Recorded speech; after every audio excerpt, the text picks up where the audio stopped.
and then like you'd be pushing your battery to the limit, and you'd be like, okay, I'm gonna save after this battle because I just realized it's flashing, and then you'll forget, and then it dies, and you're like, you just lost like 5 hours of progress. Yeah.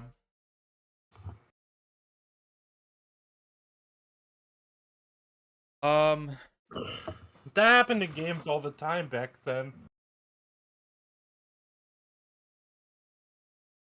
It was even worse if it was like a game with like fixed save points, like you couldn't save anywhere. Because it would be like, oh shit, well, I've been grinding for like 7 hours, but I need to get to the save point. And I remember Yeah. sometimes in games, it would be like a desperate race against the battery. True. True.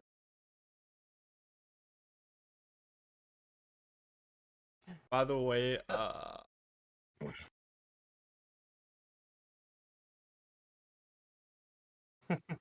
Yeah. Did anyone ever play old school Dragon Quest? Let me go to your channel and get the stream then, so I can port it over, so I can post the community thing over on mine.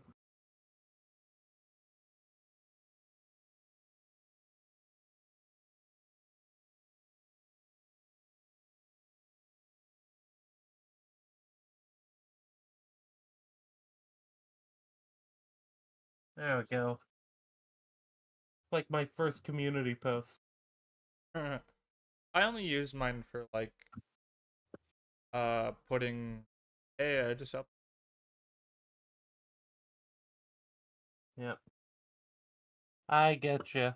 Uh, yeah, that's the thing, because I always forget it exists. Because I already have a Discord, even though I don't have a ton of people on my Discord yet. But uh, just in general, like I guess because most YouTube people won't follow you to other places, so I guess having a Discord helps. True. Helps, but having the community thing right there is also useful. I know and I don't know about you, but I hate it that a lot of YouTubers do not post their like collabs and stuff on their Discords or Oh, on really? their like community page. I've seen that a lot. I think it's just they forget that they can, or that they think they shouldn't. Yeah, maybe. But yeah, look, you can this the stream how the billboard been stabbed with the billboard. Hold on, I got an ad Oh, because I don't thanks have for premium on my. I don't have thanks for the premium on my YouTube 1 account. cent. Did it? Yeah, well, it's funny because my personal account, I have premium, and I actually just canceled the premium on that. So when that expires, I'm just gonna put it on my actual like YouTube account because well, I figure why not? Like I use my YouTube account as about as much now because I have my own personal account and I have my YouTube account. You know? Yeah, that's kind of what I've been using my gaming channel for. It's like it's everything. And then my movie channel, I just like us, everyone in the server, and or the two YouTube I watched that The I keep top it ordered. secret gay the top secret gay ops server where we plot the downfall of people we don't like. Yeah. Like Iron Mandrill, that guy, what an asshole, right? True. It doesn't look like I was stabbed with it necessarily. It looks like it is beyond me, to me at least. But yeah, also, do we announce that we're thinking of doing this as like a regular, like monthly thing? I think There's that's no probably one a good. watching, but Ah, it'll be in the VOD. It'll be in the VOD. it'll be. Yeah, we're gonna. We're waiting for people to come in. That's the cope we're going with, right? Our, yeah, our plan is to do twice a month. Uh, At least uh, once a month. I would, yeah, at least once a month. I'd like to do twice a month. I can't do it. I can't do it. I don't know if I can commit to twice a month this month or next month because Yeah, I gotcha. the industry I work in, this is the busy season. Yeah, I mean, it's a busy season for like every industry. I feel like Yeah, oh, it's yeah. always the holidays. You're most busy. Yeah. It apparently I'm disconnecting and reconnecting constantly to chat. Wonder if that affects your What? views on the bot. What? Yeah, I got like twice. Chat disconnected. Please wait while we try to reconnect you. And then it's like successfully connected. And then that happens another like uh rotation. So it's like I don't know, maybe YouTube broke something. Uh, like that you're scooching my head over to Mandrill. Yeah, I made you Are you trying to say what are you slightly. trying to say, Lulu? Are you disgusted by me? Get away from me, filthy uh, uh Oh, I get it. I weeb. get You it. filthy weeb. There we go. I wanted to say monkey, and I was like, no, that's the other guy. Fuck. That's the other. Ah, trying out new software causes connection issues. Okay, that makes sense. Bro, this is why I don't stream 80 my lap or not my lap. My PC lacking though.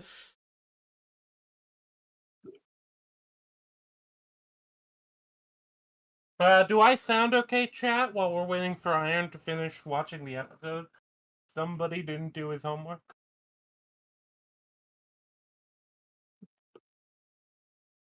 Damn monkey. Wait, Like I said that, is the I person like I said that as he unmuted. wait, you already read the chat, right? Got some news. Yeah, yeah, I saw that. Yeah, that makes sense. I don't know how. So a lot of the time, a lot of these tech companies, I know for a fact, a lot of them are still running off somewhat outdated like infrastructure. Yeah, I wouldn't Has surprise. well, it the thing about it is once you build these things, it's hard to transfer it over to like new infrastructure. It's the same reason the company I work for. I'm pretty confident a lot of our systems are still from back in like 2008. Damn. You know, Yeah. just because it takes a lot to like. Well, and there's a there's a lot you can say about that. You know, if it ain't broke, don't fix it. I'm Mandrill's unmuted, but he's not saying anything. So Yeah, yeah.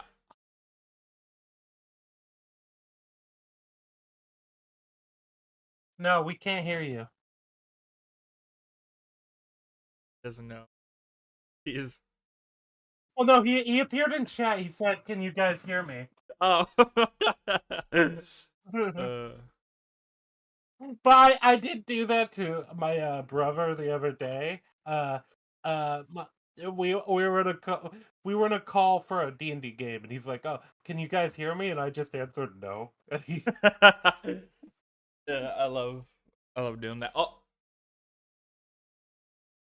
uh, back. hello, hello. We're trying to teach the monkey to speak. Give us a minute. Speak, monkey, speak.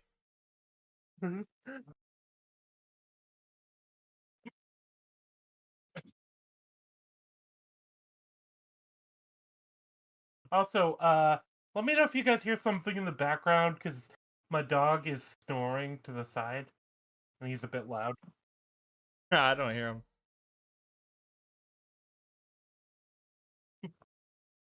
He's just napping. Also, Iron, we can't hear you still. Yeah. Actually, I should probably put that in the actual chat. So or the super secret conspiracy chat.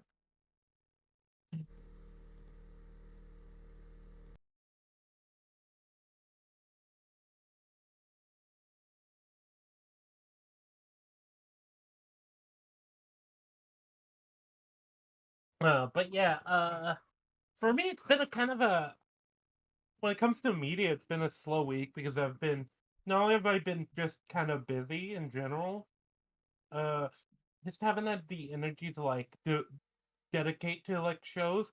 I've been catching up on a few things. I have a long term project I've started working on, but that's not gonna. Oh. Have you tried unplugging it and plugging it in? Outside of that, maybe check this. Any ideas how to fix me mic? Me mic. Check your Discord settings. See if maybe it set something else to your primary mic. That could be an issue too. You could also be local mute. Are you able to hear us through the Discord call, or is it just giving you or are you just hearing us through the stream? Yeah, actually, that's a good question. Do not redeem. Yeah, I can hear you from the call.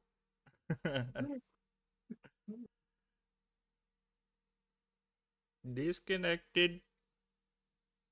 My friend, have you turned it off and on again? Bruh. Damn, we got 5 viewers and all of them just sitting here waiting for Iron to fix his mic.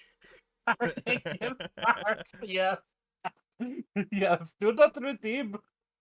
Have you seen that clip? I actually only saw that clip recently. Yeah, he has like a mental breakdown and starts like screaming. Yeah. Well, yeah, it's Yeah, like, it's not. yeah, it's a scammer. He's like, do not redeem the card.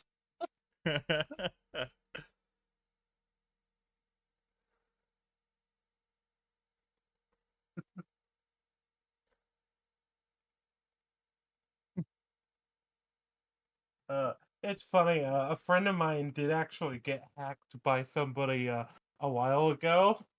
Lost his like What? Discord account, but he Oh told me shit. like the only reason. No, this was like a year ago now, I think. Yeah. But uh, and actually, Iron. Actually, no, you know him. You kind of know. Well, you know of him. Burgerweister. That's why he's Burgerweister 2 on Discord and not Burgerweister 1. Oh wait, that's actually Or not Burger. funny. That's funny. No, Yeah, my friend. yeah. I'm gonna dox him. Cosmix, my friend Cosmix. He got hacked by a hacker, and then the hacker used RDMs to hack my fucking PC. Um, and I lost like all my files, including like fucking like 6 recordings of stuff on my gaming channel. One of which I had commissioned art for the thumbnail, and fucking couldn't use it because the recording was gone. So I ended up using it. I use it on like Twitter and Facebook as like channel art, basically, because I don't want to like make it go to waste. I want it to actually use it since I did pay for it.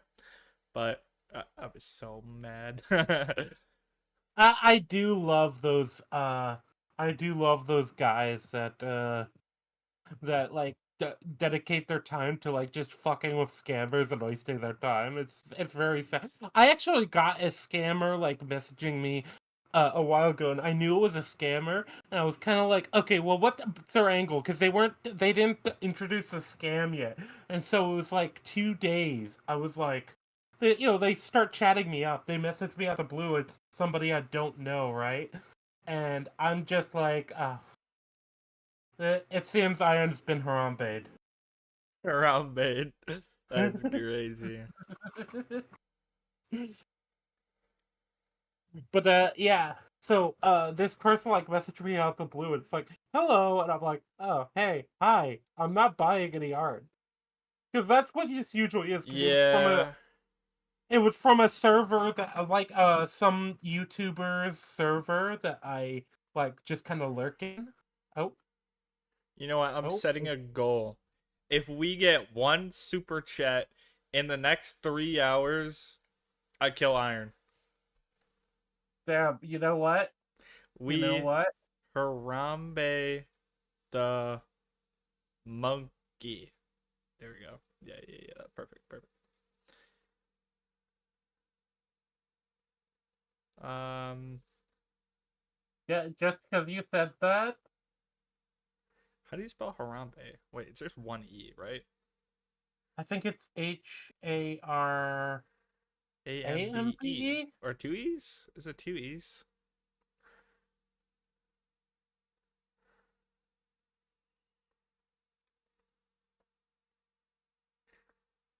Speaking of, let me find my card real quick. All right, I started the goal. uh, okay, whoever super chats gets to shoot Iron, I guess. Yeah, don't even know when they added that feature.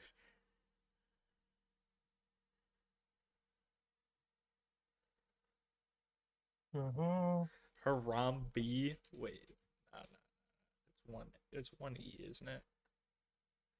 I knew it was one E. Why was autocorrect telling me it was two E's? Shit, how do I Maybe change it's the goal? another. No, no, no, no. How do Mhm. I change it, please? I can't let everyone know that I made a spelling error. There you go. No, no. Oh, okay. Now we actually have to kill him. Shit. uh, I wasn't Iron, prepared for Iron, this. Iron. Get In the the Discord, monkey. can you Ugh, Iron in the that's Discord? Can you funny. send me a thing with God, your settings for it should be your voice and video settings in Discord. Razer Mini. Okay.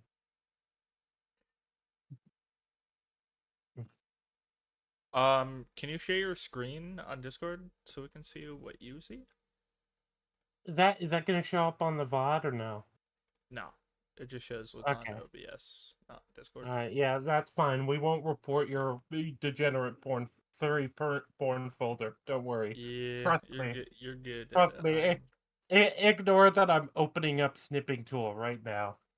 Gone 4K, buddy. But yeah, I'd share your screen on Discord and Wait, go into your options. for some reason, your super chat didn't end the goal. The goal's still going. I think you. Oh, you set it to a yellow super chat. I No, think. I set it to any. Ah, well, maybe it fucked up then. It is a new system. Yeah, it's a beta feature, right? Yeah, Super I saw it chat. on I saw it on another streamer. Iron. A There should be yellow. a button that says share your screen. It's next to the turn on camera. Don't press the turn on camera, but press the share your screen. Well, now to operate the mouse, what you do is you have to put your hand on the mouse and you have to move it and match it to the movements on the screen. Okay? God damn it! No, the share screen button's next to the mute button on PC. If you're on PC. Yeah. I assume he's on PC, but let me. Oh, that the wrong color.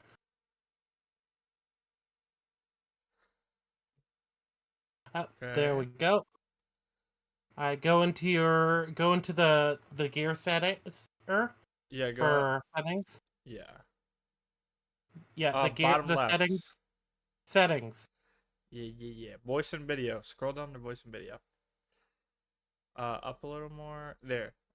In app settings. Wait. Okay. Go Um, to input device. also talk, just talk. It might be your sensitivity there. No, because it's going past the bar. Yeah, it is. So it should be recognizing it. Wait, Razor, is that the right mic? He said it was. Yeah. Uh. Also, you're using your speed. Okay, it might be. So it's picking you up. Hmm. Why does it say your push to talk is limited? Wait, just What? change it to Hello? what the Oh, Okay, whoa! now I can We hear heard you. the monkey. Yeah, Hello? we're getting live monkey noises. Hello? You can hear me? Monkey noise. Hi, can you hear us? Yeah, I can We hear can hear you. you. Yep. Yeah, we can hear you then. What did you Okay. do? I hit a button. You hit a button? Yeah, I just hit a voice thing and it worked. Good job. You saw me do it. Yeah, I don't Oh, you hit the push to talk button. No. It wasn't on push to talk. I just re-hit the thing it was already on. For some reason that worked. Oh, yeah. So yeah. I guess it was just Discord moment. Okay. Well, we're all here. Alrighty then. So technical Yeah. difficulties and me being late as per usual. Oh boy. I I like that. That's Free added for like today. 20 minutes. That's been 20 minutes so far. It's been 20 minutes already? Yes, Bruh. yes. Since you started the stream, it's been 20 minutes. So Wait. I'm gonna have to cut a Oh, lot okay. then. Alright, so Yeah. this will be the official start right here. Yes, sir. All Yes, right. sir. Wow, let me set myself on Discord to do not disturb, so I stop getting the notification noises. Yeah, that's what I had to do. I kept getting pings from my friends, and I'm like, yeah, I don't know if No, if it's I don't know if the funny. stream can You, hear that, but oops, it's funny. oopsies.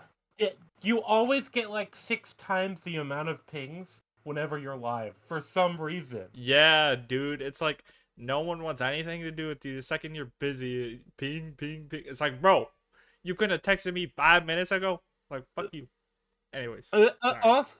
Yep. Also, all the tech issues happen when you Yeah, yeah, Oh yeah, yeah, like incidentally my when. mic was working earlier today. I tested it, and then of course when I go on the stream, it breaks. bruh. Bro, it's a YouTube just state. said That's the three funny people thing. left. Good, good. Yeah. Fuck them. They're not dedicated enough. We're trying to build a cult here. They're like, oh, the stream's actually starting? Fuck this shit. I was here for the random bullshit. We're back up to 5 viewers though. Okay. Did you Byron? Have you posted it in our Byron. friend It's server? called Byron. Byron. Sorry. What are you asking me? Oh, never mind. I already checked. You didn't. Okay. I'll post the link in. I'll post the link in that other server. Okay. So you guys didn't start talking about the show yet, did you? No, we waited for you. Yeah, Yeah. All well, right. because Sorry about that. we have to get your catch up thoughts on the I think it's episode 5. Yeah. Yep. So can you like So run through that a little quickly? yeah, And let's while you scroll do through my that, I'm notes gonna here. yep. And while you do that, I'm gonna use the bathroom real quick, incidentally. Oh, okay. All right. So I thought that was a good like superhero-esque like genre episode, right? We were talking about like 3, 4, and 5 were kind of like genre hopping, right? Like that Yeah. was kind of like Japanese anime what are they called with like the Power Rangers and stuff? That's like a genre name. I'm not sure, but Not you know what I'm talking about. samurai. I don't know. No. But whatever their name is, right? Like he had a suit kind of Power Ranger esque, right? They were talking about Spider-Man. So that I thought that was fun. We only saw the suit one more time after that, I believe, right? It was Yeah. episode 8, right? Yeah, he puts. I think he puts back on. Yeah. Yeah, so we only see it for 2 episodes, but it's a cool idea, right? With like the Yeah. zombie-proof suit, and I liked how he could, unlike a lot of other type of armor, right? He could still feel the force of the bite, right? Like the samurai armor, since it's like big and clunky, would do a much better job of like redistributing the force. But whereas with his like his thin mesh suit, he could feel all the impact of the bite. So It's Yeah. definitely more effective than the samurai armor, but it is Also, also more painful. the Yeah. genre is called Super Sentai or Okay, Sentai. I knew the weeb would know. Super So what? Well, so the originating one is Super Sentai, but the genre itself Oh, is Sentai. okay. It's Yeah, it's essentially where like Power Rangers gets its inspiration from. Okay. yeah. And then one other thing I noticed I didn't notice on the first watch through because that was the only episode I watched twice was episode 5 is that you actually do see the zombie shark before the big reveal. So that's pretty cool. It's like a blink and Yeah, you miss it moment. Hmm. yeah, he's like just floating there chilling. In Yeah, fact, I it's didn't even realize he was a zombie yet. yeah, no, it's like it's literally it's like a frame or two and you blink you miss it. Like I didn't catch it the first time through. But Yeah, yeah, so I know you guys talked a lot about it in the live stream, so I didn't want to go over episode 5 too much since we already talked about yeah, it. But yeah, those are just some of my general thoughts. Okay. yeah. It's an interesting thing, and I think that's a good. Now's a good time to just move on to episode Oh 6. yeah, the one other thing is like obviously I called her the ice cold bitch the first time around, but I figured you'd get the reason behind that, and we absolutely did. So I figured they wouldn't just have her be a bitch for no reason. Absolutely. Yeah. If anything, I think she's probably at least the second best fleshed out character just in that moment. And I actually think she might be the most fleshed out character in the series. You know She's entirely definitely her the mindset and number two mentality. most important character after Akira. Yeah, well, Yeah. she's also clearly Do you think well. you think above Kensho or Kenji, whatever his name is? Oh, Yeah, Kensho's it goes Kensho's yeah, kind of the Kencho's side third, character. and then what's her name? Bea, Uh, Bea's honestly kind of Beat- wasted. She doesn't get yeah, nearly enough Beatrix doesn't get a time. whole lot to do, unfortunately, even though she's supposed because Yeah, this Beatrix. was originally supposed to be more than one season, right? I think that was the intention, but they had a lot Yeah, of because like that wasn't a production very issues. definitive ending. It was kind of like here's Open like a ended. Yeah, ending for a season, Yeah. but like we're gonna it, open it up it's for more. it's an ending that kind of like wraps it up, and if it ends on that, I'm happy with it. But I would have liked more. I would like more. Yeah, But I was about the to ask you about that. Is production, there ever gonna be a second season? it's unlikely. The Oh, that's production a shame. issues, I think, it did a lot of damage to the shows. Because it had like a multi-week delay between episodes. Oh wow. And so I think that definitely probably hurt it. Now it's on Netflix at least, so I'm sure a lot of other people have like watched it since then. But yeah, Mhm. um, I haven't heard anything about a second season. Yeah, that's I'll unfortunate. probably I Google that definitely in would the have liked to watch background. it. What? Sorry, what did you say? I missed that. I said I'll probably Google that in the background. Oh, okay. All right. So let's get on to episode 6. So you guys already watched it last stream, but I didn't. But yeah, the RV trope is definitely a fun one for zombie apocalypse. I mean, it makes sense as a house on wheels. Yeah. Yeah, Walking Dead, Dawn of Hmm. the Dead, I think. Yeah, a couple movies and shows have used it. I mean, Yeah, it's the most practical way to live in a zombie apocalypse. Like a mobile house is perfect for that. well, Yeah. especially in the Yeah. early time, because there's probably a point where it's better to settle down in a zombie apocalypse. But I think being more mobile is probably a better option for the first while, Well, at you least. can settle down with RVs too. Like you can make an RV Yeah, like exactly. RV. What are they called? They have names for them. RV park, trailer park. You can make a trailer park, and then if a zombie horde arrives, everyone just gets in their cars and leaves. Yeah, it's there's a lot of benefits because yeah, it's a good like base that you could pick up and drive away with if you need to. Yeah, I definitely. I mean, if a zombie apocalypse ever happened in real life, I would try to find an RV for sure. Oh, my plan is just to die. I would shoot That's funny you myself. mentioned I that would shoot because myself. when we get to Yeah. the later episodes, I want to talk about the different like viewpoints on the on zombie apocalypse because we get an additional one to the two we already have. But Rangi would be a fourth Yeah. category. Just just end it. I'm done. It's a case of look.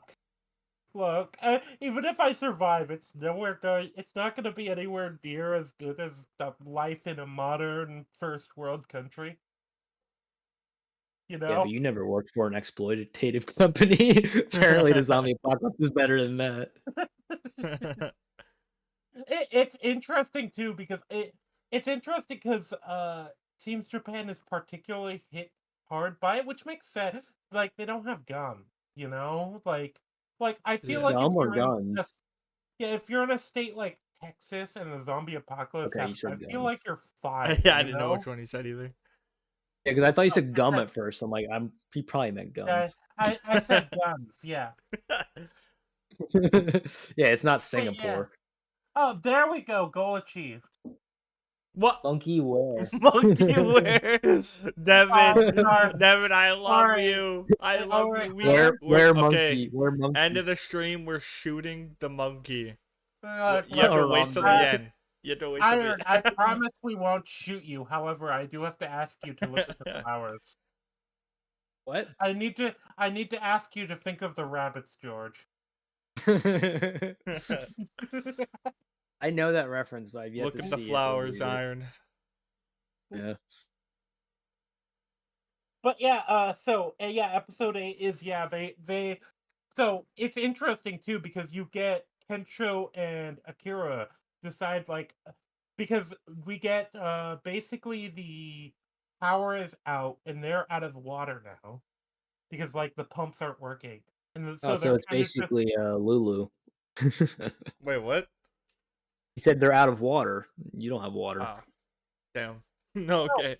he has Yeah, I'm in water. the desert. All he has to do is turn on the tap. He just won't because he's a weirdo. Okay, can we talk about the episode? All right, you can get back to it, right? You just had to make that joke. Yeah, no, I had to double down on the joke.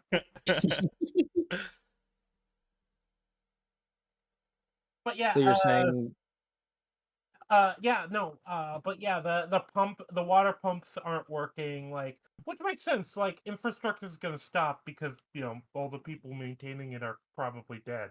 yeah, Yeah. pretty much Or everything gone. but the Hoover Dam would shut down. Like the Hoover Dam could go like 2 to 3 years without human intervention. Damn, Yeah. why don't we? Damn, why don't we? Why don't we set up everything like that? Well, it's like state of the art, I'm pretty sure, right? And then it's also because of the water, the way it works, right? Like the natural landscape is how they power everything. So it's like you just don't have that like infrastructure along like a massive waterway everywhere.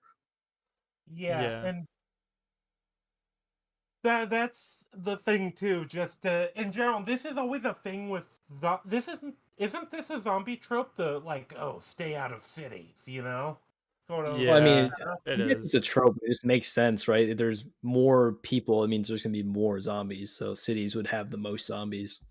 Yep. Yeah. And then kind of Walking Dead has that thing where like eventually the zombies in the cities like start wandering outside of them, and that's Yeah, because where they hordes eat come everyone from. in the city, so they move on to find Yeah. food. Oh yeah, or at least something in the distance from Like, the city, like causes a all noise. all of the Yeah. towns in The Walking Dead are basically in the middle of the woods. Yep. So, yeah. But yeah, and it's interesting because they're like, oh, we should probably get out of here. It's even like oh, it's too dangerous. There's too many zombies. It's like, Well, first they not go watch shopping, right? They get the gold watches. yes, they're watch shopping and they're fucking around. I love Oh, it. yeah. Bro. It's funny too because this kind of is a point that does establish sort of the importance of what is their name, Shizuka, in the team Mhm. because she is the one who's going to drive like the most like no, we need to do this, Oh well, it's funny you use the word drive because she can't do that. Yeah, because she's a woman. Oh, that Well, that too, wait, but that too. her Wait, Oh. specifically. Oh, where's wait, the yeah, that? no, wait. She was never taught to drive, right? Yeah, she never learned how to drive, but Yeah. good No, job, Okay, Lulu. sorry. Look at I our was bad just saying. driving stereotypes are Look, real. That's my bad. That's my bad. Iron, I'm disappointed in you. You went for the What? woman He made the joke, joke. no. Wait. Let me explain. Yeah, you went for the woman joke, but you forgot she's also Asian. Oh yes, Asian woman is double jeopardy. Double whammy. She got 2 nerfs. Did The Office make that joke already? Yeah, probably. Like it's like, oh, you're a bad. It's like the second episode, right? Diversity date, or like Pam's like, Yeah.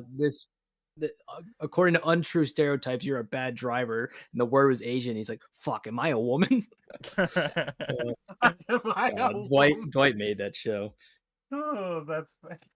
But Uh, yeah, no, it's funny because it's like Akira and Kensho, independently of Shizuka, decide like an RV is like the correct thing to go because they're just like, oh, it'd be really cool to like hang out in an Yeah, RV. And while they she's want to like, get an it RV makes because they no want sense. one, and she wants to get one because she needs one. yeah. Yeah, basically. And it's interesting because the beginning of the episode is where they kind of address the whole getting her on the team, so to speak. Because the Yeah. last episode, she just kind of left because she was like, "Oh no, there's no benefit to me like traveling with you guys. I'd probably get killed because you guys are idiots." And this one, it's like, Mhm. well, why should I travel with you? Well, do you know how to drive? And then you see her face like as she comes to the realization that like she doesn't know how to, and like the her risk assessment's like, well, yeah, it would actually be safer with them, and then she like panics because she doesn't want to do it, but she realizes she has to. Well, it's Yeah. funny too because you get the impression that there is a degree of her that would love to like hang out with these guys, but it's also Yeah, like because she does like them. It's just that she's still they, in like a need mode versus want mode. Like we haven't gotten to the point where she allows herself to want yeah. things. Yeah. Yep, that. And you guys, I assume you guys both watched. You guys did the subhuman thing of watching the dub. Still, Yep, I don't Huh? forgive that, but you know what? we watched it in English. The weeb watched it in Japanese. Ah. Bruh.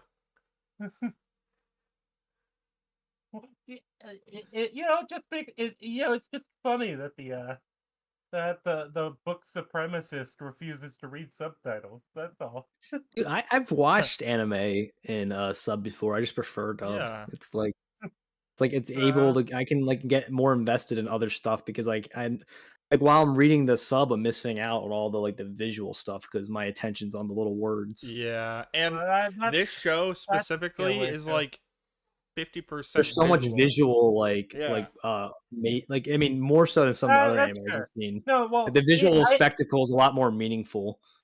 I think Yeah. because I'm used to subtitles, it's easy for me. But this is something a lot of anime fans forget. It's when you're not used to like reading the subtitles and like speed reading them. Uh, yeah, it does track people's attention, which is another reason that I can forgive people who watch dubs, even though I still think the sub is better usually. Womp womp. Womp womp. Yeah. Yeah. Look, you guys aren't entirely subhuman. We'll allow you to live. You just won't have the We're same we're subhuman, yet you're the one who's the sub. So aren't you subhuman? life. You're a Wait, subhuman. what do you mean? You're not even human. Yes. Oh my god. I'll be here all week. Thank you. Yeah, you're not even human though. So you don't get Yeah. to call other Hey, people. monkeys are people too. All right. No, they aren't. We were at one point. Racism 101. No, actually, you might eventually become one. You aren't Yeah, yet. I Yeah, might eventually. enough Well, I can't because evolution. then I'd be copyrighted. I can't lose the drill part. True. But Yeah, yeah, true. Anyway, yeah. So it makes entire sense. So then you get them like deciding uh what vehicle to take, and this is So, another one Rangi, of would those you moments. would you Oh, agree that the main theme of the show is need versus want? Yeah, Yeah, it's I need would. versus it's need. Well, it's not necessarily need versus want because it's not like they ignore needs. But No, I mean, when I say Shizuka is her whole character is the need character, right? Like, I mean, yeah, even this scene, like, they're geeking out over which would be the coolest RV to drive, and she's like concerned with what's the most efficient, what's the one they need to take, and then she realizes she wants one that's not very need efficient. So like it's like the yeah, internal struggle of need versus want, and like it's kind of like the different philosophies of what you need and versus what you want in life, and they explore I that in every episode. I think it's a major theme. I wouldn't say it's the main theme because I think that there's a couple main themes. Well, yeah, there's definitely other themes, but I think this might be the most important one. In my opinion, This it is. this is at least the most one of the most important one when it comes to Shizuka's character Well, specifically. yeah, for sure, her. But I'm just saying the show in general because we'll get to it in episode 10, but that theme gets explored in an interesting way.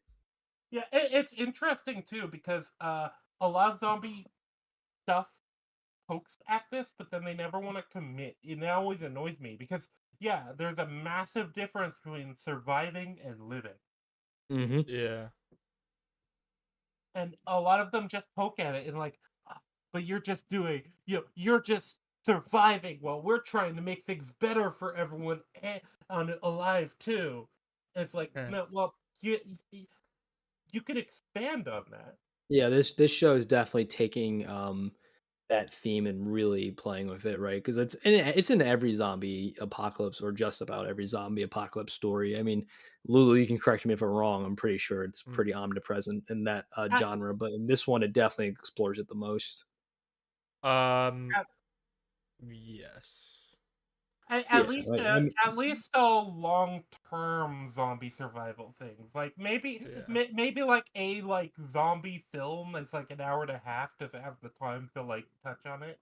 But I like mean, it probably like there's like at least a moment of a conversation like that. Usually, for like any zombie medium, it's such an easy layup. I feel like it's yeah, hard to actually not do it. Know what I mean? It's like such an integral Yeah. theme that's like I feel like it's like be weird to not have it at all, even if you don't want to necessarily explore it that much. at least it comes in like a minor thing for most things I can think of. Yeah, there's usually like a side character or something that like it's like I don't want to go with you guys. My place is here or some kind of thing. Yeah. But Yeah. yes, needs versus wants, and yeah, that definitely touched on here with the whole like RVs. And then it's funny because before they can like rectify that issue of the her ideal one versus the most like optimal one. Efficient one, yeah, the zombies show up and they just have to pick a random one that's neither their need nor their want. But it Yeah. seems like it seems like it's also a decent middle ground sort of point, Well, yeah, I think it is, but I It's think that, just like, your yeah, it wasn't your intentional, but it was like the generic. show kinda be like, "Well, here's something that works for everyone." Know what I mean? But it just happened Yeah. by chance. They literally picked the closest one. Yeah, they picked the closest one that seemed like it wasn't gonna get them killed. Because there were some that were obviously like, uh, The that one one, the tent on it. yeah, that one's, I don't think you could pay me to go with that one in a Yeah, you zombie. drive it through a forest and just get like, snagged on, like, a tree. Yeah, but basically they kind of grabbed like what seemed to be kind of the generic RV. Yeah, it's your, like, Yeah. basic bitch RV that like will get the job done. It's like the one that looks Yeah. like every RV movie ever. Speaking of that, have you guys ever seen RV with Robin Williams? That's a great movie. Yeah, which by the way is not a bad setup. Like, yeah, RVs are pretty cozy. Oh, for Yeah. sure. Have you ever been in Uh, an RV? yeah, I have an aunt who. Been in So a I have an aunt camper, who. I guess. mm, Yeah, that's an I have RV essentially. It's just Okay. basically the only difference between a camper and RV is an RV Not can a drive not itself and a camper needs to be tugged by a yeah. truck. It's like a a, trailer, yeah. Yeah. I have an aunt who owns like so they own a property by a lake, but then they have a RV set up in an RV camp so that whenever the family gets together on that lake, which is like every what like basically a yearly event, uh, you could put some people up in the RV, some people up in the cabin, and then some people up in either a hotel or they can like set up in a tent. Mhm. But yeah, uh, it's a like when it comes to RVs, generally they get the not only do they get the job done, they're usually not too bad. Like it's especially better than a tent. Well, But yeah, yeah. the yeah, they get on the road, and actually, I think this is one of the weirder things is that the lack of because you get like a line kind of addressing it, like, oh, people didn't have the time to you know f- flee before the zombie apocalypse. That's why the road is so clear, and I'm like, but wouldn't it just have the normal like morning rush hour traffic? Yeah, I don't know. Yeah, that was kind of weird, especially when you're talking about Tokyo. Tokyo is pretty Oh, it's the big most congested city city. on the planet. Yeah, Yeah, yeah. so it's kind of convoluted that they're even if it's the road out of Tokyo, I feel like even that's gonna be super busy. You know? Yeah, I mean, Yeah. realistically, there would have been cars everywhere just abandoned. That's like, I mean, that's The Walking Dead does that all the time. Like the Yeah. just on the highway, just like abandoned cars, and I think it's one of my bigger criticism of the show is like every single driving scene, there's no other cars in the road, like driving or otherwise. Like I think Mhm. it's a little unrealistic, Cool. especially Well, how closely after the apocalypse started the show takes place. Like it's only been a couple weeks, yet there's no abandoned cars or like um just other people on the road who would be there. yeah, and with Zom 100, the way it's kind of framed, because this is the more Train to Busan zombie apocalypse rather than like Yeah. walking. But it's not basically when you get banned, it generally seems to be usually of within a few minutes, and we get confirmation of that at least to an extent in actually Well, in that the last no, episode. I mean the what's it called? The episode 4, that was definitely hours that that guy was bit and didn't turn. So there's That definitely that an that's a weird inconsistency. thing. Yeah, that's kind of the weird thing. It's one of those things that's kind of Well, because they wanted I to think play with a different genre, and but in order to yeah. do so, they had to break their previously and future established infection rules. Because Yeah, that's really the only time in the whole anime. Because we don't know how long they were on the bus. That's really the only time in the whole anime where it's clear that they're like changing the timeline of how long it takes to turn. Yeah. yeah. Well, then again, though, a lot of people seem to have turned like mm, within like say so. But anyway, yeah. So they're driving on the highway, and then I believe then they're having the conversation about what to do and where to What go. caused it and how to fix it, Yeah. right? What? Yeah. The What caused it? How to fix it? And I think they also broadly talk about where they're going, which is his Gunma. hometown. Yeah. Yeah.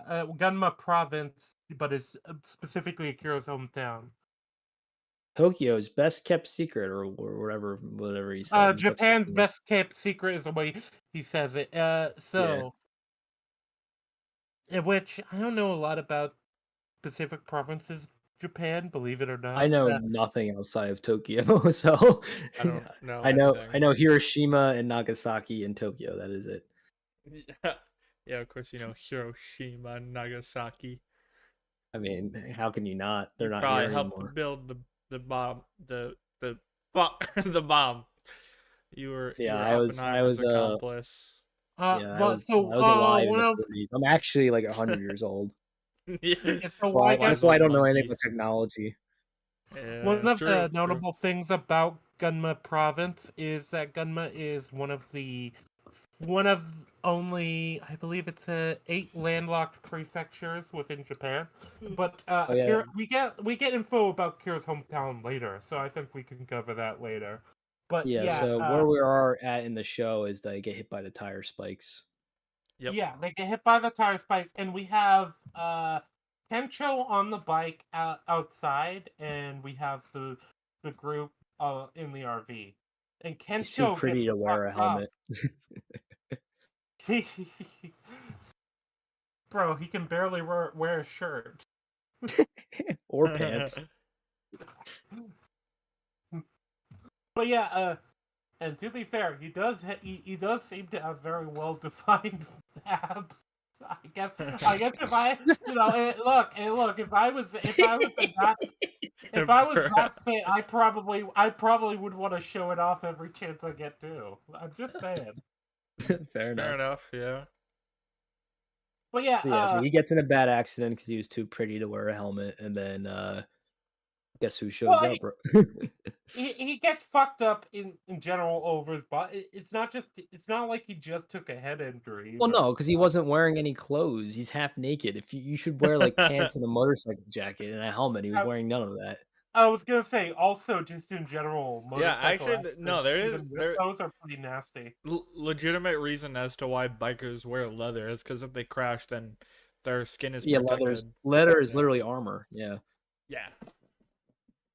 Yeah, but even then, motorcycle accidents are pretty nasty in Oh general, yeah, of course. and Like Yeah. suddenly having like the tires of the motorcycle pop like that, that's gonna just At full that speed, yeah, yeah he got fucked up. he was Yeah. whizzing down that highway. Yeah. yep. Uh, but yeah, so that happens, and then we meet a character from before the apocalypse. Yeah, you guys Surprise, hinted at surprise. this when I was in talking about episode 2 about like he was behind all his work trauma was behind him, and they're like, well, it comes back and it comes Yeah. back in Yeah, full it force. It literally Yeah. comes back because there's the boss with his Yeah. little baseball team of I guess lackeys here. It's literally Rangy, Kira's boss.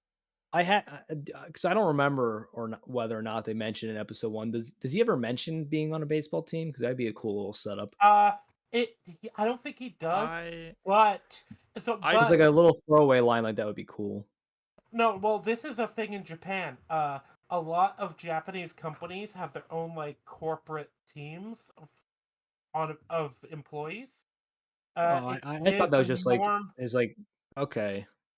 He Yeah, didn't really it's a recognize normal any of thing. the other baseball players. I took it as a um reference as to he's basically become Negan, but that might be a stretch, and that might just be me. Ah, but that I can believe that idea is possible, but I I mean, feel there's like Because probably like some homage to it, but I feel like it's more likely just definitely like they are Rangy was saying. because definitely aware. the way I took it is that the boss I don't fucking remember his name. Hanzo. His team is a baseball team. He has a baseball bat, and he's pretending to be nice, and he's like quote unquote saving people by like stealing from people, and Yeah, like but the taking difference is, people as workers. That's like Well, literally he exactly is what Negan does. yeah, So but he's Negan's cool. using This guy's a pussy. true, yeah, this Negan guy actually not only fights people, yeah. Yeah. well this guy he is using the skills he's honed during life to and applying them. Yeah, oh Well, he's look, Yeah. good you at got controlling zombies. We found that out in episode 1. yeah. Yeah. Yeah, but yeah, so he like, so you get him. They ask him like, "Why are you doing this?" With the road spikes and everything, and his his response is actually great. At least in the sub, it's like, "Oh, we're just trying to protect our friends Yeah, they say the same thing. from Yeah. from horrible looters." But you know what? Tendo, I still like you. So, how about this? You come work for us for like a day, and we'll 2 treat days. you and yeah, 2 days. We'll treat you, your friend, and replace those tires. Oh, you better hurry though, Tendo. The zombies are coming out. And then he starts having a panic attack because like he literally has literal Yeah, PTSD from his job. that's what I wrote down. Has a Yeah, panic yeah. attack. Yeah. Well, this is an interesting thing too because anyone who's dealt with like anyone who's dealt with like an abusive person in their life, uh, you do fall into habits with those people, if you know what I mean. Like, that's kind of like somebody who's a manipulator and who will like abuse you and take advantage of you in the way the boss guy does. Uh, because I knew somebody like that. and I had to cut him out of my life entirely. But it was That's a smart. friend. Well, it was I mean, like, after I don't like all burning like bridges, but like sometimes they leave you no choice. it was also after he kind of manipulated me to give him a bunch of money, and then he never paid me back.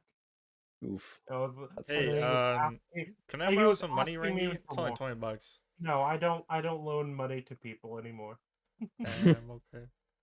For But me, it yeah, depends on the amount of money too. Like I know someone from college who owes me like $70, and I'm never seeing that money. yeah, it's like yeah, I'm talking like $500. Oh, Okay, that's a little worse. Jesus Christ. Yeah. What do they need for 500 fucking Ba dollars? A PlayStation basically, 5. no, basically it was a like, oh yeah, my girlfriend just lost her job. The story he gave me was his girlfriend lost his job. They needed some help covering the rent, and I was like, okay, sure, this is the homie, I can loan him the Wha- cash. He never paid me back, and then I learned later through the grapevine he didn't even have a girlfriend at the time. Oof. Damn. Rough. That's rough. Or rather, he and his girlfriend had broken up like 2 weeks before he asked me for money. Uh, that stinks. Yeah, and he can't. I was willing to even let it go because I was like, okay, well, it's just money. We're still friendly. I'll Oh, he'll. I'm sure he'll. you did the thing I'm where sure he'll you pay tried to me like back eventually. Yeah, you rationalize it, you which gaslight is yourself. Yeah, yeah, yeah. I yeah, know you exactly what you rationalize it mean. because Yeah. yeah, you don't want to believe this person is actually a piece of shit. But he Yeah. never paid me back. Uh, he then asked me for more money, and then I brought up the other money. He's like, "No, I paid you back." And Yeah, like I so was it's like, kind of "Oh, it's similar to how Gonzo is like two-faced, right? Like he's like shitting all Yeah. over Tendo, and then like when the other workers come in, he's like, "Oh, I yeah, made this beer cold just for you." Like how easily they switch between the yeah." Yeah. personalities. That well, he does that even to Tendo specifically, where he will like takes him down, and then he'll like, oh, but Tendo, I've always liked you. I've always believed in your ability. That's why I think you need to Oh my stay god. here. Yeah, Yeah, he and then does like that Akira, later. while he's Yeah. like completely broken, he just agrees. Tendo's like, "Okay, I'll stay here." While he's like completely Oh, defeated. He we're basically, getting ahead of ourselves because we Well, haven't gone through this section. yeah, that's that. Yeah, he we're had no jumping an episode. choice. He had no choice. Yeah, in this case, All it's right, literally he has no choice. His choices are because he's yeah. got the one friend down. The vehicle is destroyed. He can't go forward because they're blocking the road ahead, and the road behind is all the zombies that probably heard heard all this noise already. Well, yeah, they So mentioned that Yeah. the crash is gonna draw the yeah, zombies. So like, yeah, and Yeah. Suzuka also. What I love is Suzuka's onto this guy's shit immediately. oh yeah, she has a bullshit detector, Mhm. But so yeah, but she catches it immediately. But like Akira is both physically and mentally trapped right now, so he yeah, has no choice on but a spiritual or a reality level. yeah, and it's funny because, like I said with the gaslighting, remember this happened in episode 1 too, with him gaslighting himself into thinking the company wasn't as bad and his situation wasn't as bad. Did you That happened. notice his posture immediately changed upon meeting the boss? Like he goes back It into his like definitely did. zombie slump. Yeah, his Yeah. entire That's a good it's just detail. funny his entire demeanor changes, but it doesn't go completely back. Uh, th- It because yeah, fluctuates back and forth. yeah, it fluctuates back and forth, and it's the worst when he's being like actively berated by the boss. Well, basically, the whenever he's directly next to Gonzo, he's like in episode one form, and then when he's not with Gonzo, he kind of is somewhat back to his normal self, and he keeps ping ponging back in between quasi episode one and quasi episode five. But yeah, so Akira accepts like going with them because well, he doesn't. They don't really have a choice as much as it's framed by Gonzo as a choice. It's clearly not. Like they, the choice is basically work for us. Join or For die. yeah, join or die. Yeah. Join or the zombies are gonna get you. we're not gonna help save you, basically. And it's interesting because they have like you get to see their operation, and it's like this truck stop where what seems to be is like they're loading up goods from the city, then driving back, Oh, driving them back into the truck stop. So they have a one thing we pretty good stockpile of goods. One thing we did skip over, I was looking through my notes, is they look at this before they leave the rooftop base that they were on the first 5 episodes.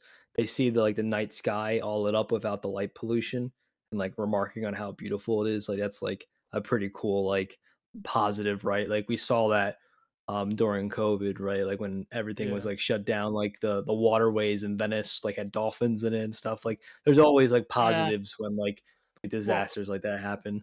Yeah. you remember the nature is healing meme. Yeah, and It still Endgame, right? persists to Yeah. this day. Well, no. It just in general, the nature is healing meme that happened in COVID. We still see it to this day, where it's like it'll be like I think I saw recently it was somebody saying uh Linkin Park has returned to Dragon Ball Z edit videos. Nature is healing. Are they the guys who did like, "Look at this graph"? Is that them? Oh my I god. think it might have. But yeah, I like that movie. yeah. That's Nickelback, but okay. Whatever, same shit. No, it's Look, not. What? What? Okay, whatever, whatever. Irrelevant people. Fuck They you, had their buddy. they had their chance. oh my God, guys, What? the YouTube ad I just got was an ad for AdBlock. For what? Yeah, Becoming well, self-aware. this is really funny. Uh, So I'll did you drop guys it in the Discord, but yeah, I got an ad for AdBlock on YouTube. that's funny. Did you guys recognize Gonzo's voice actor? Because I did, no. and I looked him up. He's been in a lot of stuff. I mean, it's like especially for dubs, like the subs too. Like they share a lot of voice actors. So this is for the dub. The guy who did Gonzo was also Metal Knight from One Punch Man, Carcass from JoJo Part One, Toby Rama from Naruto, King Swain from Vinland Saga, Dreyfus from Seven Deadly Sins, Dagon from Jujutsu Kaisen, and Mr. Satan from Dragon Ball. Is this for the English Damn. voice actor? Yeah, the English voice actor for Gonzo, the boss. Uh, I wouldn't know about that. I haven't seen it in English. Have you seen But any of that's those shows, cool. Lulu? I've seen most of those. Well, no, I know. I asked Lulu because he watched in dub. None of them. We'll change that eventually. Okay. Mhm.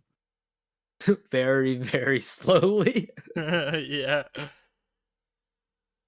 But yeah, you get to see their like operation, and you also see all these like other civilians also being basically exploited. They're having to do like all this manual labor, and Yeah, it's it's like like a it's like wide variety. episode one again with the corporate slaves.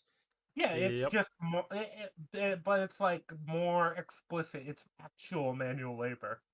Yeah, Yeah. the visual imagery of Akira like marching alongside the zombies, like being worked like a dog, and like he was back in his like slavery chains, like mental chains, and they're physically chained, and like Oh, basically there was no difference between him and the actual zombies was like peak imagery. oh, you also Yeah. get all the like dialogue from Gonzo about how he is he's a corporate asset Oh yeah, he's basically. that's great too. I like imagery a bit better because you have to read into it a bit more, whereas like the dialogue is kind of telling you like show But yeah, versus tell or it's interesting because yep. Shizuka, all of this does seem to really bug Shizuka. She seems to know immediately like what's going on and completely Well, put because together it because Gonzo and is we know basically why. to Kira what her dad was to her. Yeah, I was gonna say we learn why. I believe we learn why in episode Episode 7, 7. but these Yeah. two episodes go together. Hmm. So, but yeah, her bullshit detector is immediately on like high, But you Yeah. get like I think the next major thing is you get Tendo putting like the beers in the fridge for everybody. Try and chill them after he finds the beers in the truck. Yeah. And you get the boss finds them and he's like, "Did I tell you to do that?" Bruh.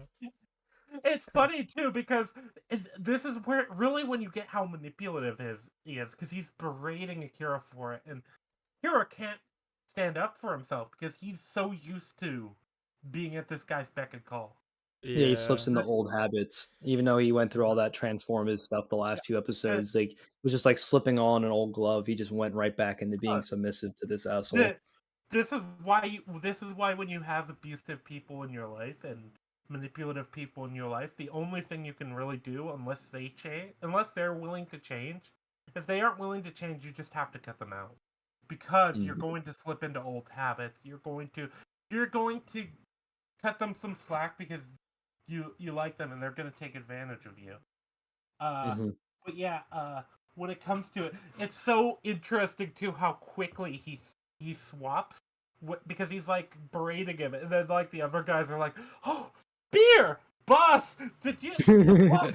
Are you chilling this? Is that for us?" And this guy's like, "Yeah, yeah." It's funny. You get his expression. It's like, "Fuck, yes, of course it's for you guys." I Yeah, I, he I immediately thought you switches were on a dime. I thought you were working really hard, so I intend to start chilling these for you. Yeah. Takes all the credit. Well, yeah, well, it's funny because of how like Speaking of beer, I'm gonna go like grab another one. this Base. is obviously like a corporate shitter line or ladder climber. He's somebody who Yeah. you pay. He is like the worst boss you can have. The guy who takes all the credit for everything. And Yeah. like it just expects you to kiss up to him Yep. at every opportunity, and then he has unrealistic expectations for you, and we got that too in the first episode because remember you had like him yelling at Kira for like contradictory things, like he was yelling at Kira like, "Oh, why are you going to me about every little thing?" And then you get the other scene where it's like, why are you going off alone? You should to be talking to me about this stuff." Yeah. He the whole point is he establishes his dominance over Akira, and all this time you also get the fact that he is very clearly manipulating Akira back into that subservient sort of position. Mm-hmm. And the rant about how Akira is just equipment, and the most he can expect to get is a cold beer and whatever Yeah. later on. Yeah, But he like goes off on him and tells him like you're like all your worth is just being a slave basically. Like you're just a yeah, zombie. but Yeah. yeah, it's interesting too because with Shizuka, you get him trying to do the same with Shizuka. Uh, Immediately he's like, "Oh, why don't you serve me my beer?"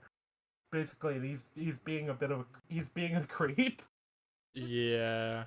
But it's funny because she's very much just, you could tell she's just like, I'll go along with it until it's time to leave, and then we're getting the fuck out of here. Yeah. Like, fuck this guy. What I part don't are want we on? anything to do. The beer when they're serving the beer and stuff. Okay. Yeah, but yeah, I was just talking about Shizuka and how he tries to do the same thing he's doing to Akira actively to her, and she's just like, "I'm gonna play along with this until we're leaving because, well, we still need the tires and the medical treatment."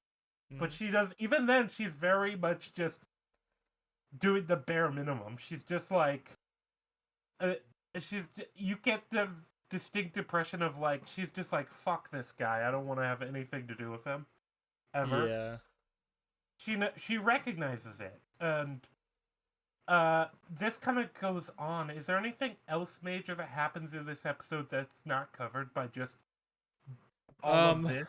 I think it pretty much ends with Kensho and the girl like noticing Akira like Ah, is not himself, and they like get yeah. really worried for him.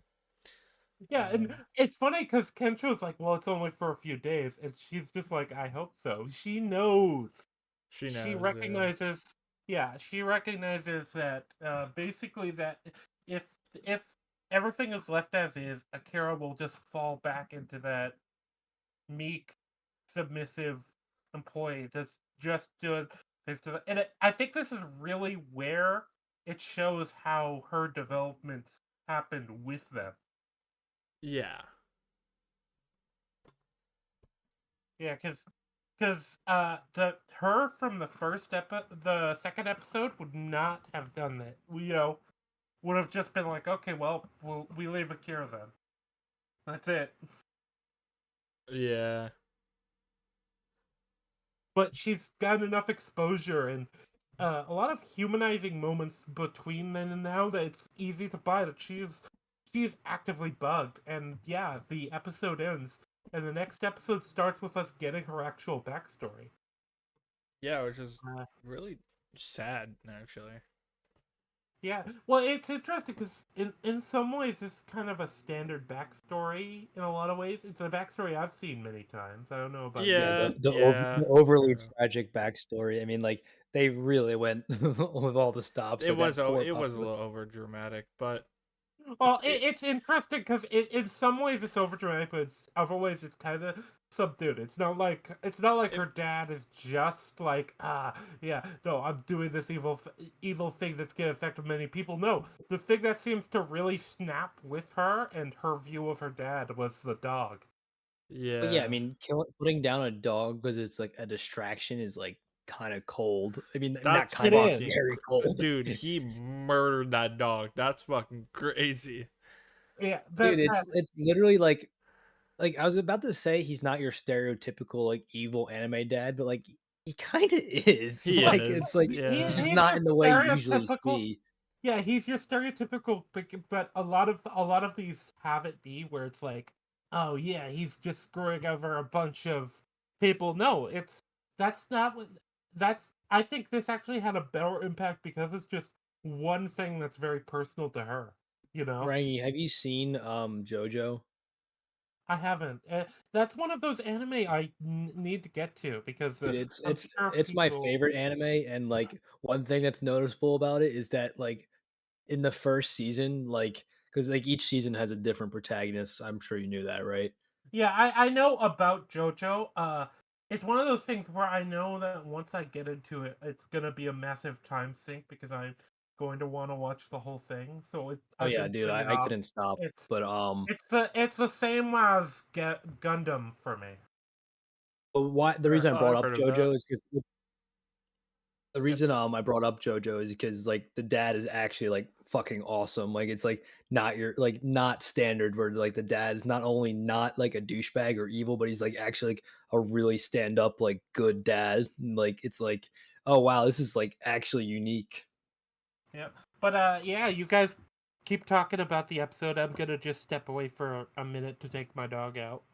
Speaking of Okay. dogs. Oh damn that was the site. Hopefully your dog didn't hear that past conversation. But it's funny though that I speak of that because like this show also has like a great father figure, which is for the main character, not for Shizuka. Yeah, yeah. So Like you get it's that funny. I was using dual out JoJo as an God. example when this show is literally an example of the exception of when you do have like a good father figure. Or Yeah. sorry, a good father, because anime actually has a lot of good father figures. It's just always like your found father figure, right? It's usually like a sage mentor, or like something like that, or like an older person they befriend. But like in this show, like it actually has the dad be a good dad, which is pretty fucking rare for anime. A Yeah. lot of these manga writers have daddy issues, and it shows. Clearly, yeah. But where were we? I kind of lost track. Um they killed the dog. Um Oh yeah, yeah, we're sort of at the beginning. So so yeah. basically, then you find out her dream. She wants to be a doctor, and he's like, "Ha, poor." yeah. So what are you saying? Um, I don't remember. I think I was gonna make a joke about her becoming John Wick because her dog died, but I don't know. Well, I um, mean, I really she. like the song that they use in this episode and a couple episodes down the line. It's like a Mhm, song they use for flashbacks mhm, or like people or like the characters talking about their like pasts. And it's like this very like choir like orchestra song. mhm, I don't know how to describe it, but it's very like angelic, like on purpose. And I wrote in mhm. my notes, it sounds like something from Cult of the Lamb, which I don't know if you've ever heard of that, but that's a video game. And they have like No, I haven't. very similar music where it's like very like choir esque. Um and it was just like a really like it's such a small minuscule detail, but music for me is always like what I look out for, and it just like makes the scene like it is the icing on the cake. It makes the scene like more beautiful, I guess. Oh yeah, the music I'll, choices in this show are yeah, very well done. I'll have to find the specific song in the original soundtrack because I was looking for it earlier and only found the intro and the outro. Didn't find any of Mhm. the actual music. So I'll try Yeah, again though. if yeah, I mean, careful how much you play. I mean, you're No, pretty no, much an off expert stream, at getting off copyright stream. claimed. Yeah, I meant off stream. That would be funny. Not again, Lou. God damn Yeah, I start playing the intro, then the stream just deletes itself. it. Yeah, YouTube's like you lost streaming privileges. um,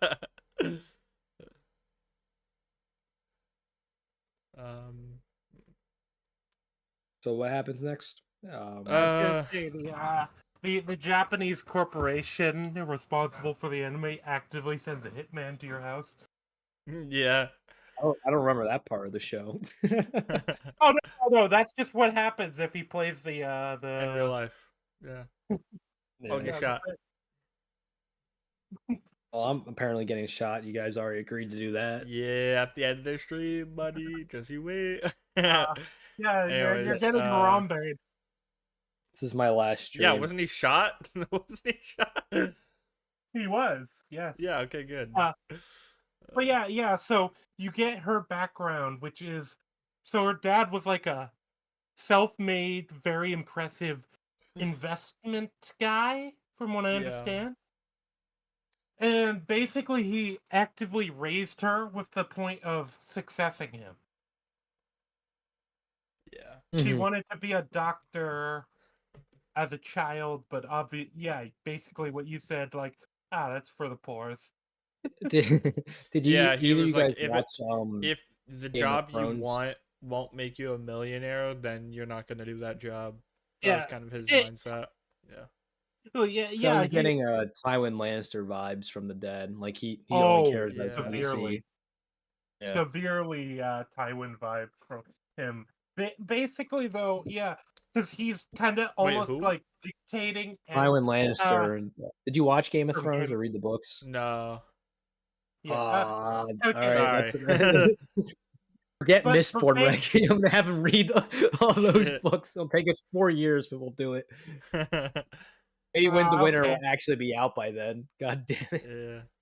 No, it's never coming out. What do you mean? Yeah, you're right. I'm Oh, is I'm is gonna that the just one he's cry currently myself to sleep writing? tonight. Yeah, he's been writing it for 14 years. The bastard. 14? The fat lazy. 14? Yeah, the fat lazy bastard. Uh, 14 you years, know, one damn book. I I still I haven't take finished. What is this I take tangent upfront. that Iron is going on? He's Dude, I he's take I, up I, for very I could do a passionate whole about stream this. ranting about this. It's my You're favorite very book series. passionate. Oh, I I am. take But we should upfront get with back to this it before I derail it further. insinuation. I said I take upfront with this insinuation that he's been writing during that 14 years. He At least he not writing this book. He admits when he's writing. He's been writing like every other year. That's why it's been taking so long. One Well, yeah. page a year. No, one line a year. Come on. Yeah. Well, no, because then he deletes stuff because he's unsatisfied with it, and then he changes his mind and stuff, and he just goes back. Like he might have actually written negative pages this year. Like I swear to God. Probably. That's crazy. But yeah, back off the book tangent, because we might cover a book one day, but that day is not today.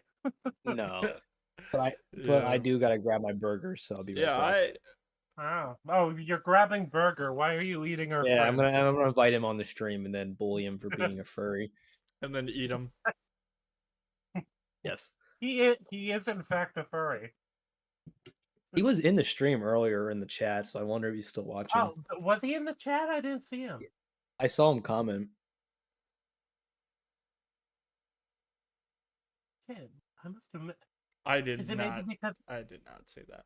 Oh wait, maybe I'm okay. No, a guy named R.A. commented. Yeah, no, I know he commented, but dude, I literally just gaslit myself. I swore I saw Burger comment. Gaslit myself. Yeah, RA's profile picture is very similar to Burger. It does Except look for very his is a similar. monkey and Burger's is a burger. Yeah. Burger isn't even a burger. That's the funny thing. All right, I'm gonna go get my burger. I'm getting delirious from being hungry. But yeah, we'll continue on then. I think because otherwise we're gonna be here for the rest of the night. I mean, Yeah, we already are. probably. We're like an hour and a half in, and we haven't finished the second episode. All right, so a zombie bursts out of one of the cargo trucks. Wait, we're skipping a lot there. Come on. Are we? Well, Is there what even we get anything worth through. talking Well, before that? I think we get through the backstory of Shizuka. We see very clearly how she is. But Yeah, we did. you have the rant. Yeah, you have the rant. The rant to Akira when Akira says like he's thinking about just staying here. Oh, after- right. He's yeah. like, I think I'm gonna stay. You guys leave without me. And she's like, oh, hell nah. And then Yeah. goes on But that she's rant. not even yeah. like hell no. She's like, okay, fine, you can stay. We're gonna leave. But then she goes on the rant, and she rants about it a lot, and then she also presents to him the list again. Because the list is like the major. I feel like the list represents a lot to Akira, which is why you kind of get it when it's like thrown to the ground, and he protects it. Yeah. Like the list kind of represents Akira's free will. I think that's True. the easiest Yeah. way to say it. Yeah, because she goes on a rant about like need. Why are you now suddenly thinking about just what you need, and what about what you want? I know what he wants. He wants to dominate your free will. He wants to control you. That's what he Yeah. wants. Are you really going to give it to him? Basically, that's kind of the rant, the essence of the rant. But I think the rant was really good. That's why I want to like highlight it. I didn't have that in my notes, and I don't know why. So that's my bad. Yeah, and then I think in the previous episode you got the zombie getting into the car, and then the two guys that were out scavenging, I guess, were talking about it, but they didn't notice the guy. He got packed into the car, and yeah, this truck arrives. Well, Akira first, basically says, "Yeah, I'm quitting," to the boss. Gonzo, he stands up to him finally, and it's funny too because he's so polite about it. Yeah. Dude, the Japanese are just like way too polite. It's like the second time he's like talking to a horrible boss. The first time was a zombie, but like both times he's like, "Thank you for like the life experience." I'm like, I you agree. don't need to be thanking these horrible people. I mean, I agree. Are too Japanese polite. people in anime are what people think Canadians are in real life. Yeah. Well, Japanese people, even in real life, are very. They're very, at least formally, polite, and I don't. I have a good example. Wait, I have a good I don't know. example for why they're for how they're too polite. Are either of you familiar with somebody named Johnny Somali? Oh yeah, the whole No. scenario. Also, Lulu hates Japanese people confirmed. I No, mean, we no, no, already no, no. knew Wait, wait, that. wait, wait, wait, We wait. already knew uh, that. yeah, Okay, fair enough, I Johnny guess. Somali is essentially he's a kick streamer who goes to other countries and be super annoying Oh my and like god. Was he that nuisance. guy on that like subway train committing like hate crimes and like Yes, that's vlogging him. I think himself yeah, doing it? yeah, that's him. Bro vlogged himself doing hate crimes in Japan. Yeah, yeah, yeah, yeah. Yeah, I got you. Yeah. he also played like on a speaker like porn and stuff like that. Oh my On god. like That's obnoxious. well, he did a lot of other stuff. He would basically when things finally caught up to him with Japan, Japan let him off easy by I think they temporarily banned him from the country, but only they lightened his sentence because he apologized. And then once he was out of the country and in Thailand, he immediately said the same shit that he said and about Japan and got busted for while when he was in Thailand and started talking about like shit about the Japanese and took back the apology and all this Oh stuff. my god. He's recently been fucked over in Korea, thankfully. Basically, a bunch of Korean streamers uh, chased him down, and one of them beat the What? shit out of him in front of the What? cops. They jumped his ass. They unironically did jump him. That's awesome.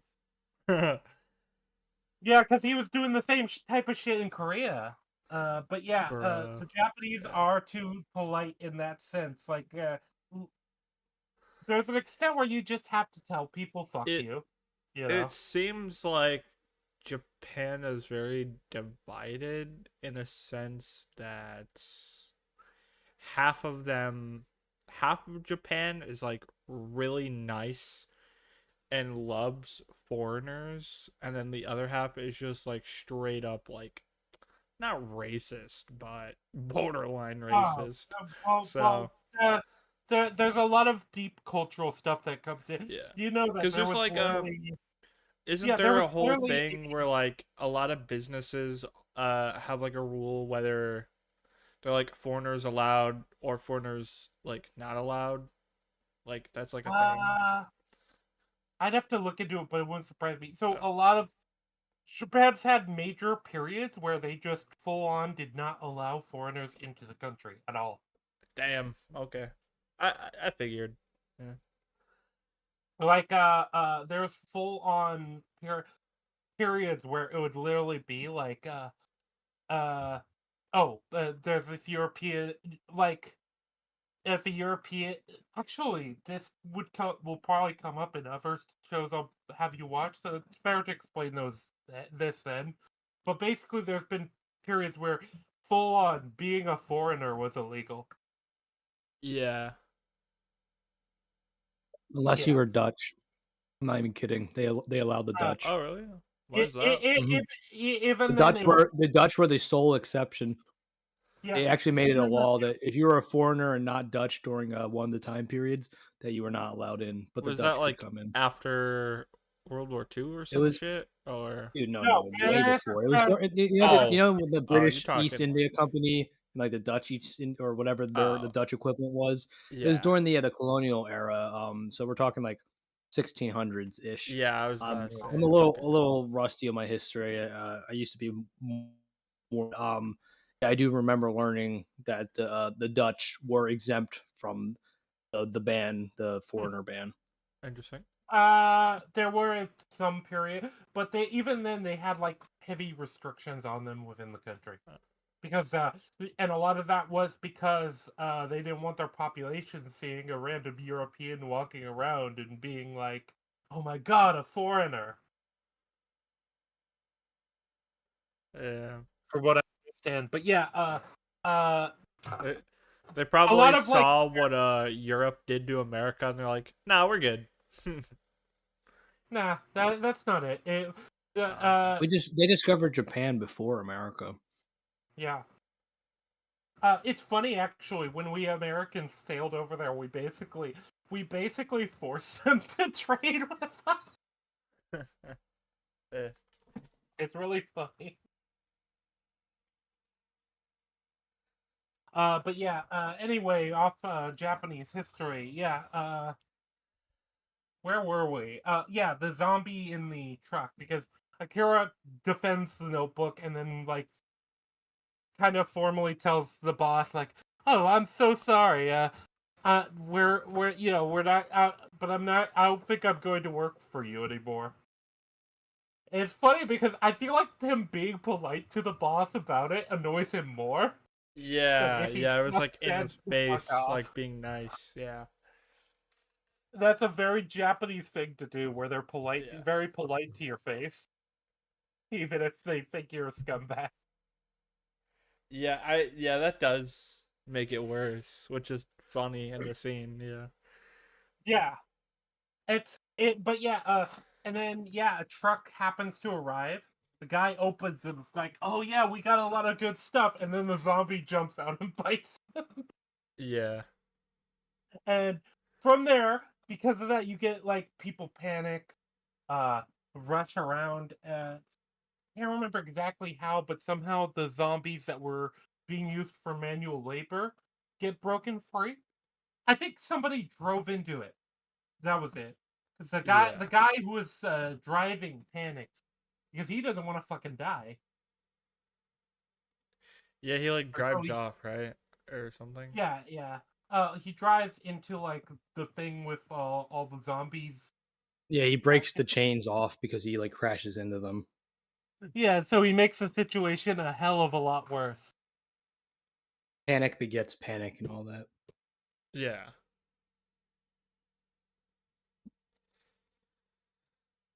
And then so yeah, then a bunch of the people die and then everyone's panicking and then Akira like kind of is already fully back into his previous self and he takes control of the situation. He leads the people to follow one of his crazy plans and then it works because his crazy harebrained schemes Yeah, always work. And then yeah. roast His zombie. plan isn't. Well, his plan isn't. A lot of zombie stuff have the zombies smart enough to know that they can like crawl under something. This universe, the zombies don't seem to be that smart. Yeah, they're definitely they're not as immobile as some other zombie shows, but they're definitely like just kind of it's pretty easy to take them out. Like they don't like adapt to any situation. They don't recognize stimuli other than like food or not food. yeah, Yeah, but yeah, they basically use the trucks to box them in, and then they Mhm. blow up the food truck to kill all the zombies. And then everyone just leaves Gonzo, which I thought was a better fitting end than him getting eaten. Like him being that's what I abandoned by all the people. Yeah. that's what I Yeah, put. I would say in a typical zombie movie or show, he would have been eaten, and you're like, oh, karma. But in this version, what they do is they, Akira saves him, yeah, and then everyone tells him, fuck you to his face, which is worse than being eaten alive, at least to him. So it makes it more yeah. satisfying. Yeah, Well, especially when you have a character like this where his whole thing is dominating others and like yeah. sort of putting them in a place beneath him Mm. And then the and resolution to that roasting. arc is everyone standing up to him, and now he's got Yeah, no one to put down to make not only himself feel that, better. they also Yep. say like, "Hey, we took all this stuff in, so we're just gonna take it out with us, okay?" Yeah, so they literally leave him with like nothing but the clothes on his back, essentially. I'm True. sure he still has a lot of like foods that was stocked and like pulled out already and stuff like that. Yeah, Yeah, but like you know what I mean. They basically leave him the high and dry. yeah, he's kind of left there, and that's the funny thing. It's like we don't know what happens to him in the end, but it could be he ends up becoming a better person because of this, or it could be he doubles down and because still is horrible, but now he has no power, he has no friends, he's kind of all alone. in the apocalypse. Yeah, It'd he'll be a definitely have to reevaluate his lifestyle after it's failed once yeah. for external He, reasons and twice for internal reasons. yeah, he has there is a chance of redemption for Gonzo, but Gonzo. Yeah, yeah, because he's that's I the mean, end of as the as much episode. as a prick as he is, I wouldn't say he's evil. He's just a I I douchebag. wouldn't I wouldn't say he deserves to die. However, I think No, he gets what he deserves, which is he to got what be he fucking abandoned. deserved. Yeah, But Yeah. yeah, he's abandoned by everyone and kind of left yeah, in high a and dry. lurch. Because like I said, I don't think he did anything bad enough to deserve getting like eaten. Yeah, Right? Like, yeah, it, sure, he it, was a horrible boss and he made people feel miserable about their lives, but like at the end of the day, they could always leave, right? It's like he never like physically kept Akira in his job or in that environment. He just made him feel like he couldn't leave when the door was always open. And like Kensho and Shizuka tried to get him to leave, and Shizuka was successful where Kensho wasn't. yeah. Well, it's interesting too because yeah, you have that right. Basically, he is not nearly as bad as a lot of character. So a lot of zombie thing media has like the kind of evil leader of a community.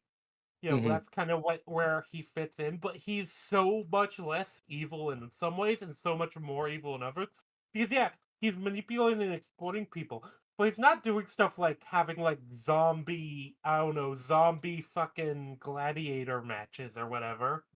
You And he's know? not actually like killing anybody, right? Like he's just all he does is manipulate people. He makes people feel like they Yeah. can't leave and they need him, right? Whereas Yeah. reality is he needs them, and that's why he In a starts lot of crying when everyone leaves because he needed them, and Yeah. now he doesn't have it them. in a lot of ways he feels more believable as that type of thing than the say the governor from The Walking Dead, which is I Yeah, think I mean, good Okay. good. yeah, I would say he's more believable, but at the same time, like who knows what an apocalypse would actually do to people, right? Like some Well, I people would think just go feral. I think that's kind of an unfair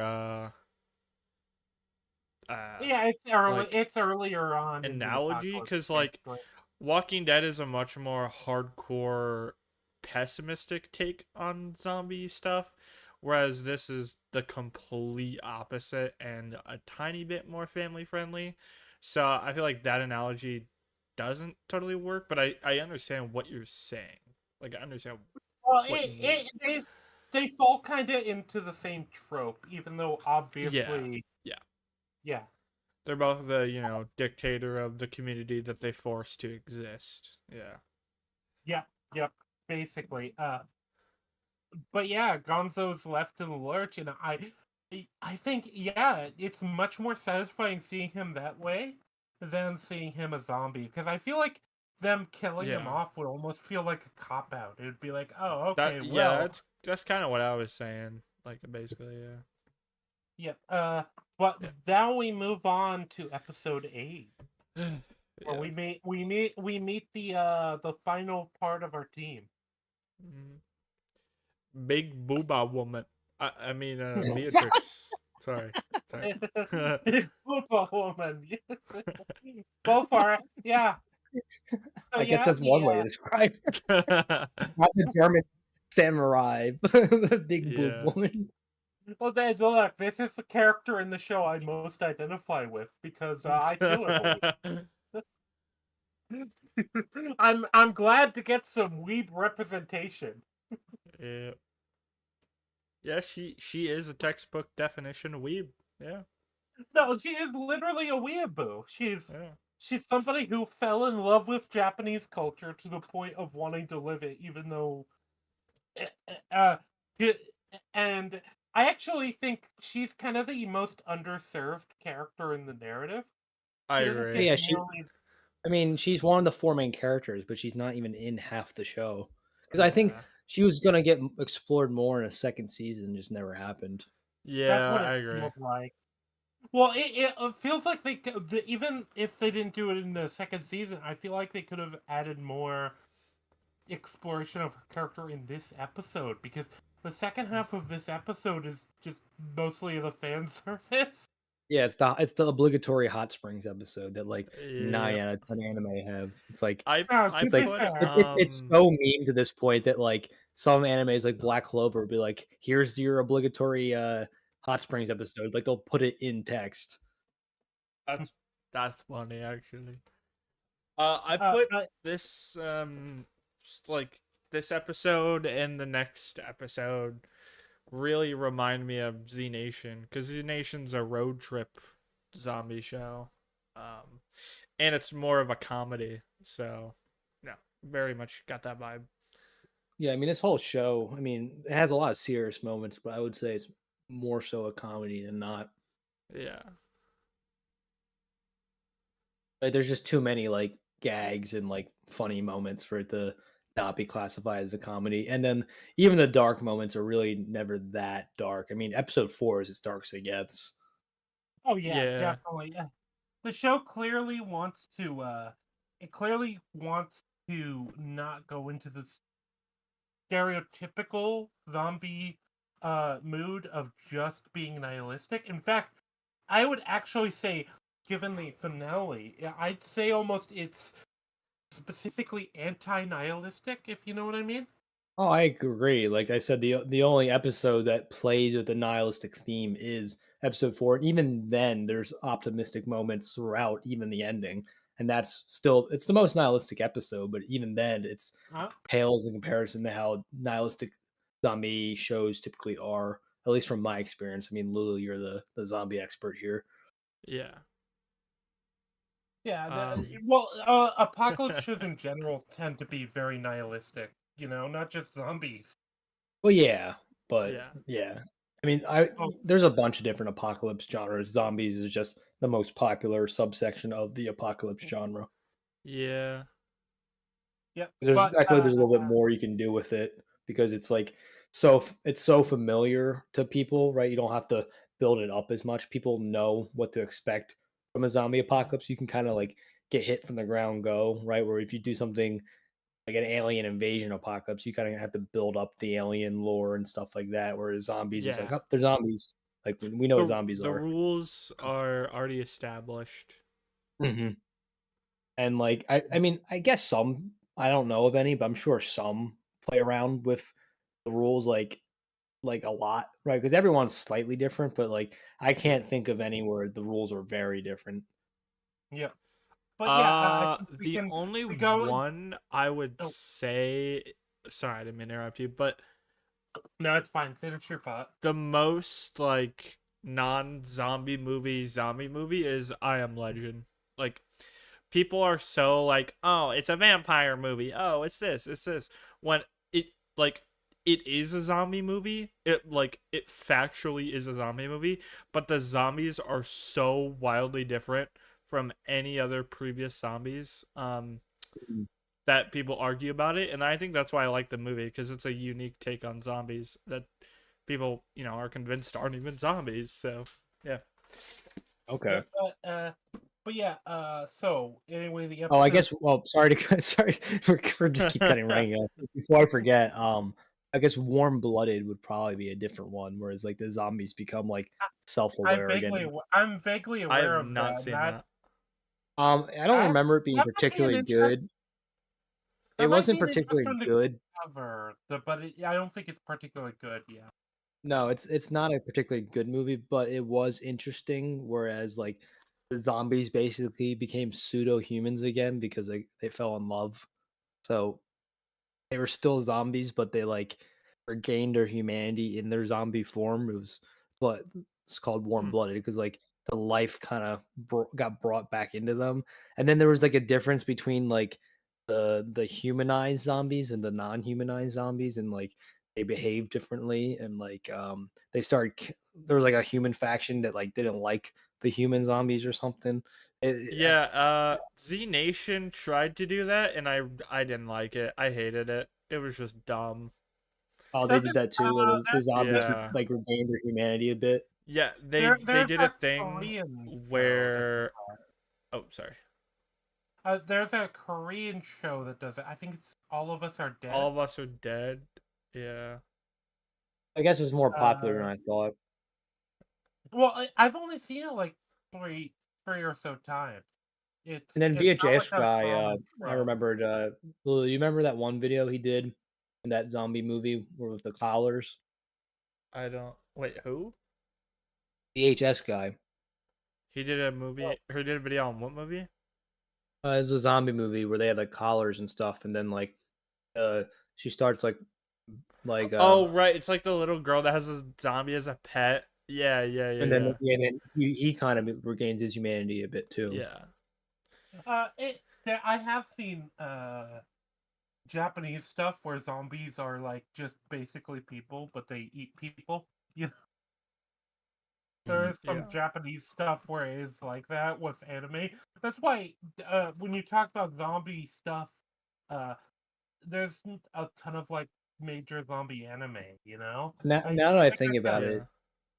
it actually is more common because we just named all the examples, and then Marvel Huh. Zombies did it too. So it's just like, okay, Yeah. it's actually its own trope. Now that I think about it, Yeah, it so is one trope. of the more uncommon tropes, but yeah, Yeah. it's out there. or but it's we just named like 5 examples, so it definitely happens Yeah. enough for it to be a trope. Well, Yeah. we named five examples, but we named like what we named warm blooded. I said there's some anime. I know there's some anime that does it. Actually, it might have been a manga, but and, but that one. But this is the thing. Any given idea is going to have already been done. I don't believe in Mhm. originality when it comes to storytelling. Yeah, you always your quote is you just gotta hide your sources. Yeah, Hmm? originality is about hiding your sources. That's one of a good friend of mine always says that quote, and I actually do believe it. Uh, even if you think an idea is original, it's probably been done before at this point Well, somewhere. To and some then we get into like extent. Yeah. well, then you get to the really like next level is like any thought you have is subconsciously affected by existing stimuli. But then there Yeah, really is no original thought because everything, at least on a subconscious level, was derived from something else. So then, if you get that technical, nothing's original. Eh, unless Damn, you're me, smoke in some which case more iron. Holy shit. unless you're me, in which case everything is original because we just are going to erase everything else from history. Oh, Yeah. Rangy is. I was gonna make a Helen Keller joke, but you're just stalling. No, no, I'm better than Stalin. I Is that me? Stalin. Who's is that me? I, I think I'm the one getting pinged. Yeah, I'm not hearing any pings. Yeah. Um. What? But yeah, we should probably go back to the episode. Yeah, Just we've because gone on long enough luckily, tangents. Yes. luckily, this is going to be one of the shorter episodes, I think, to cover. Because Yeah, most of my notes my are thoughts on it, non-existent for this one. yeah. I So mean, I it's just the think, fan service episode. It's what it is. oh, that it's kind of that, but it's also Beatrix's introduction episode. And I think it's the first episode where we get like a whole team operating together. So there's that. Yeah.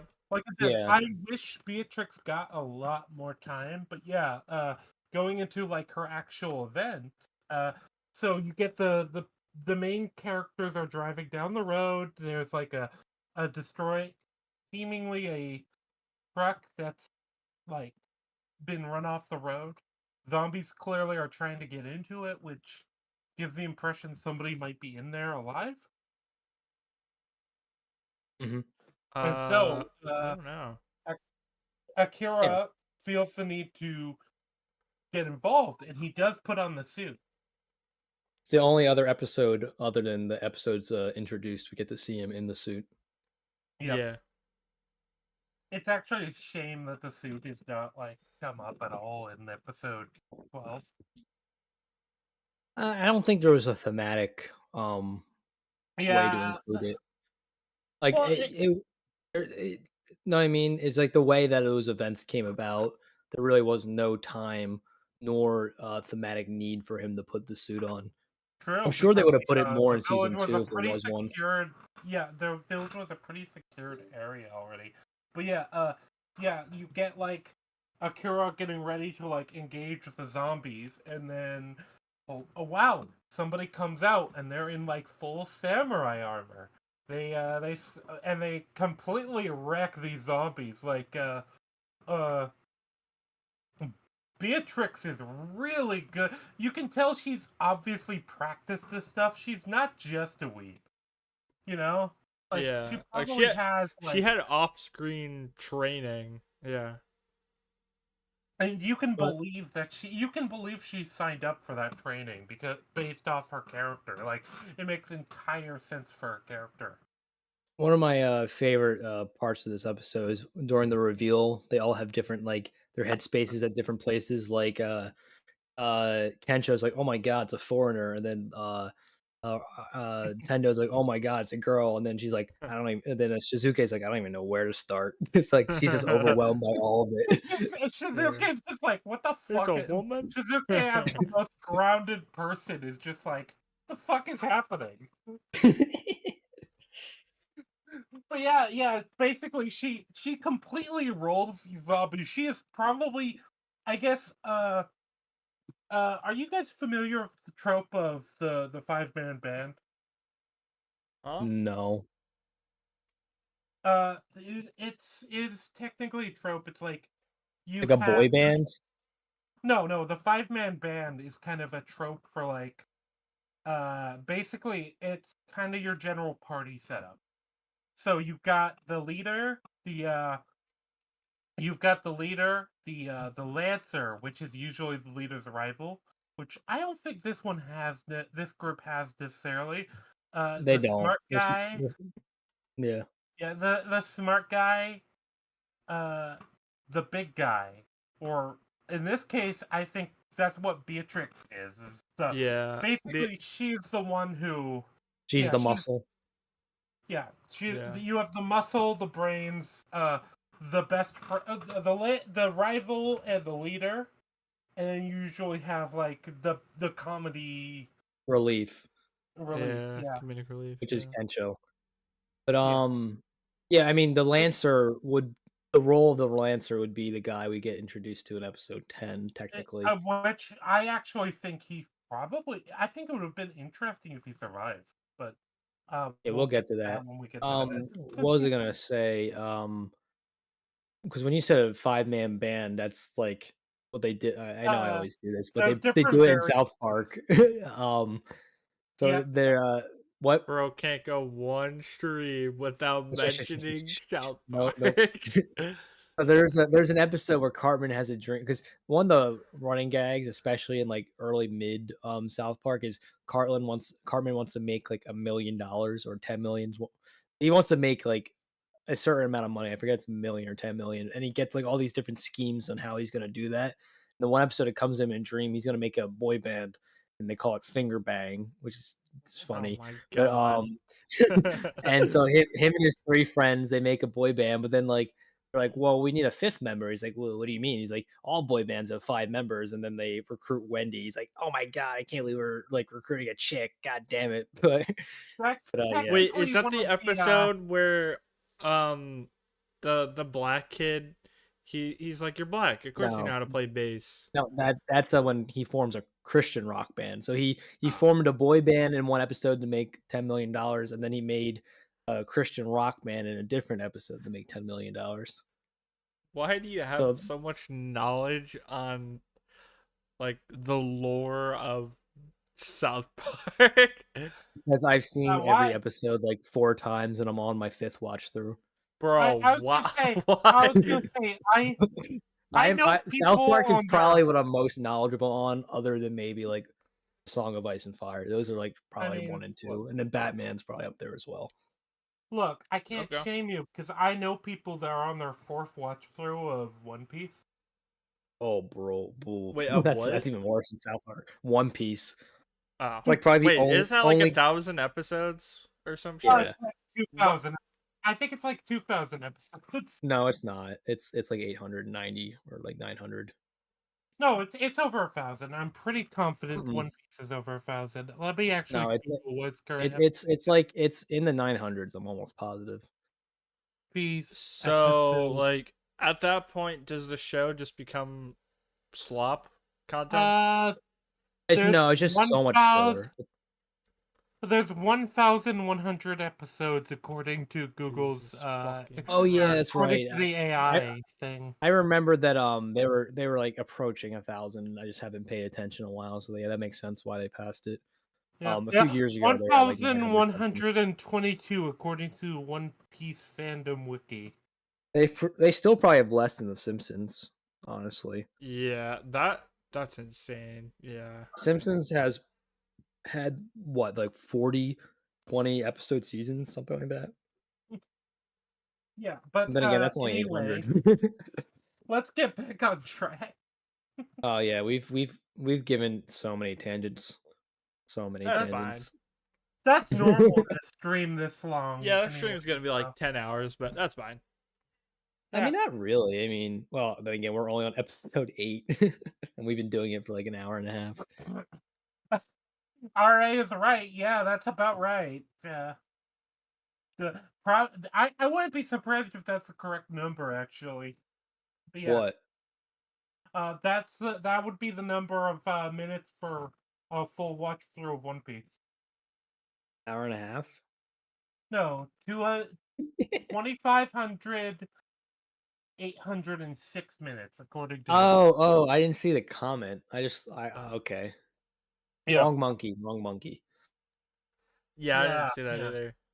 I mean, you all looked the same to me, so. Whoa. Wow, First we got Lulu making racist Japanese comments, and now we got Rangi. I don't even know what to say, Rangi. It's okay. We I'm can get keeping my away eye with on it you. because you're an actual physical like animal monkey. So if we imply that we're being racist, then YouTube legally can't do anything because you are in fact a literal monkey. So get fucked, Yeah. YouTube. Get your damn dirty Look, hands off me, you stinking I human. forged this signature to give myself the pass. What? Right. What? I've got the pass to be racist to monkeys. Come on. What are you? What are you? What are you talking about? What are you, Frieza? Anyway, yes, I am. Rangi's literally Frieza. Stupid monkey. But anyway, where did we leave off? Actually, now I've lost track. Or they just reacted to her being a German woman. in a Yeah. samurai suit. No, yeah. woman. Basically, you get the reveal of who she is, and Yeah. she's a weeb. Yeah, Yeah. that's as simple as It's Rangi's spirit animal. Yeah. It is. It's my basically, yeah. So she is a German girl who fell in love with Japanese culture, and you get actually her backstory, which is she's worked up to this point to be able to afford to like come to Japan and move there. And the day she landed was the day of the apocalypse. The day of that the zombies appeared. Which That's bad Right. timing. Yeah. yeah, Which that is feels unfortunate because the Germans are notoriously good at timing. So bad. Yeah. God damn it. What are you saying? That the trains needed to run more on time? yeah, it's the Or rather, Germans are all I engineered guess for a it's the reason. planes in this case, but you know. Yeah, but But yeah. Basically, she arrived, and then the apocalypse happened. But she's very in love and very passionate about Japanese culture. She really loves she calls it by its actual name, right? Like what Japan calls Nippon. her country. Yeah, What? Nippon. Nippon? Nippon. Nippon? Nippon. Nippon. Okay, just a funny sounding name. I'm just gonna call it Japan. Your laughing made me laugh, okay? Okay, I'm surrounded by third graders here. All right. He's Hey, in beep. Hey, I'm like 4 beers deep. Okay, everything's starting to get fun at this point. Only four beers, and you've already turned into Rookie a third grader. numbers. That sounds exactly. Yeah. That sounds times a week. You're not even drinking proper liquor. Yeah, because beer is better. Fuck liquor. That's the words of a pussy. Yeah. I'm gonna drink. If I'm gonna drink liquor, I'm like gonna sit down and like enjoy it. Like taking shots is lame. Like give me a glass of like whiskey or bourbon, and I'm gonna get a nice cigar, just enjoy it. I mean, to be fair, I do also enjoy like a proper glass of wine. Yeah, that's good too. It's just I hate shots because it tastes nasty. Yeah, You're I just don't doing drink it to get shots. drunk. Shots are the worst. Like just like I said, give me a nice cigar lounge. Get a nice cigar, not Cubans, because fuck, we can't have Cuban cigars in America. Whoa, you know everyone gets them anyway. And then you get a nice non-contraband cigar, get your glass of bourbon or whiskey, and just enjoy the vibes. You never strike me as a cigar enjoyer, Iron. Oh, I love You cigars. really are old. Shit. Yeah, I smoke an occasional Bro got cigar. that grandpa energy. yeah. I was born at the ripe age of 65. Yeah. Yeah. No, I enjoy a cigar from time to time, but I don't smoke that much. All But right, so I do drink wine pretty often.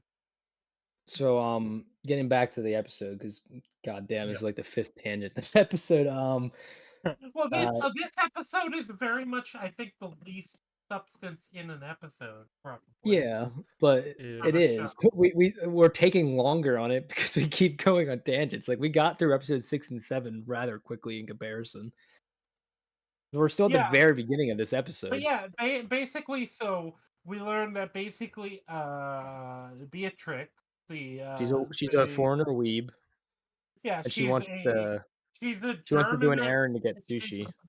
yeah, she's a German who fell in love with Japanese culture, and she's on an errand to get sushi from what she describes as uh, the last sushi chef in Japan. Which I mean, it very well might be. We don't. Who knows? It probably isn't, but So- it's at least the last she knows of. Exactly. Yeah. Although it's probably also the first one she's met, so the first one's also the last one. that Well, she- to be fair though, you say that, but you know this woman checked every fucking place in Tokyo for Yeah, sushi. she's an autistic German weeb. That's like Yeah. she is Yeah. dedicated. Think about how many zombies she's probably slaughtered on her quest for sushi. Oh, speaking of which, why did Akira at least until the very end ever get a weapon like a baseball bat? Like there was plenty of those in 6 and 7. That would have been perfect for his like That Akira Ranger because like you probably wouldn't want something that could slice through the mesh he's wearing, but like a baseball bat would be perfect. Yeah. that is weird that he never bothered to get like a proper weapon. Yeah, he's But like, I guess nah, I'm just gonna fist fight the zombies. And like that's Yeah, such an I- ineffective Punches way to them. do it because like you're not actually killing them; you're just knocking them down. Like you know how much force it would take to like, punch a zombie to death. well, Like it's kind of Yeah. funny because he basically does get a weapon, but in the last part of the show. yeah, You but know, he never does both. He either has a weapon or armor, where she has both, which is like well, Yeah. highly effective. have you considered though that the DM didn't allow it? That's funny. Yeah, but RA cigars are indeed based. I like an occasional cigar. I don't Oh want to my smoke them all the god. time. Tangent number Oh, yeah. 47. Bro, I was Hey, gonna say I hey, like wait, I wait. like Should this the should this occasional stream be? Wait, cigar, wait, wait, but wait, wait, not wait. Hold on, all hold the on, hold on. Before I forget the joke, should this stream be 100 tangents I want to have before we finish the Zom 100 time. stream? Yo, Yeah. yo, Yes. you've given me the title. Put that in but actually put that in the Discord so I remember. 100 tangents I want to have before we finish the review. South Park will be making up 95 of those. Yeah. Alternatively, you could have Psalm 100 tangents of the 10. There you go.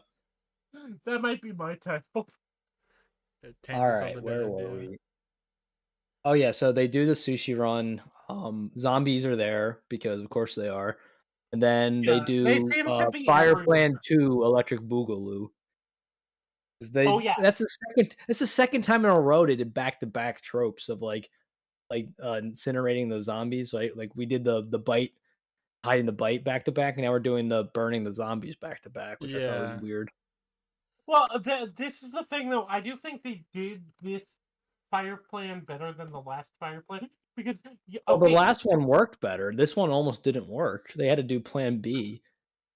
that's true. True. But Plan B also ties into what Plan A was because you have them like splashing them with the stuff to make them burn better, and so it kind of justifies it working as well as it does.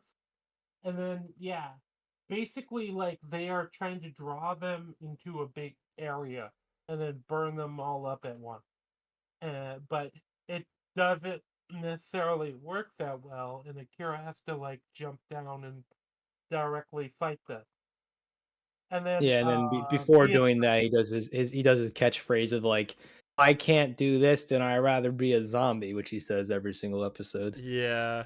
yeah, that is basically his catchphrase. But yeah, he jumps down. Beatrix does too, which it is good that basically Akira has somebody else who is able to be on the front lines because Beatrix has armor as well, you know. Yeah, they're the two offensive. The other two are support. Yep, yep. Yeah. Kentro's basically like the distraction as well as Yeah, like he the has one trick that he is used like every single episode. He gets naked, and distracts people with his nudeness. Hey man, I mean, if it works, well, he also suplexes somebody in the last like area Yeah, of the we'll get to battle. that. We'll get to that. Yeah, but Um, yeah, basically, yeah, you have them, and then you have Plan B, which is it seems like the it seems like Shizuka and Kencho relocate for Plan B, but it's essentially yeah, they light all the zombies on fire because there's too many zombies around where the sushi restaurant is. Because it seems like a lot have gathered over there. well, It's it's a like city. Of course, there will be. yeah, yeah. But you know, so they have to set all these zombies on fire. And this is also the first time we get the team properly working together. Yeah, and then you get Molotov cocktails for the win. That's like in any like Rockstar game. That's like one of my favorite weapons to use. The Molotov cocktail is just so much fun. Oh true. yeah. It yeah, it's super interesting because they do work together well because like I said, they have a natural team comp because like if you set them up for a D&D campaign, like you have the bard with Kencho, you've got I assume uh I assume Shizuka would be the wizard, and then you've got like the Why would fighter he and be the wizard? Oh, Shizuka. Yeah, Akira would be yeah. the brawl fighter, and then No, she no, would be no, Beatrix is the fighter. Akira's a barbarian. yeah, no, that's fair. That's He fair. he resists piercing damage. Yeah, so Akira be barbarian, she be Beatrix be a fighter, Kensho's a bard, and you said Shizuke would be a wizard? Yeah, Shizuka would be a wizard, I was thinking definitely. artificer.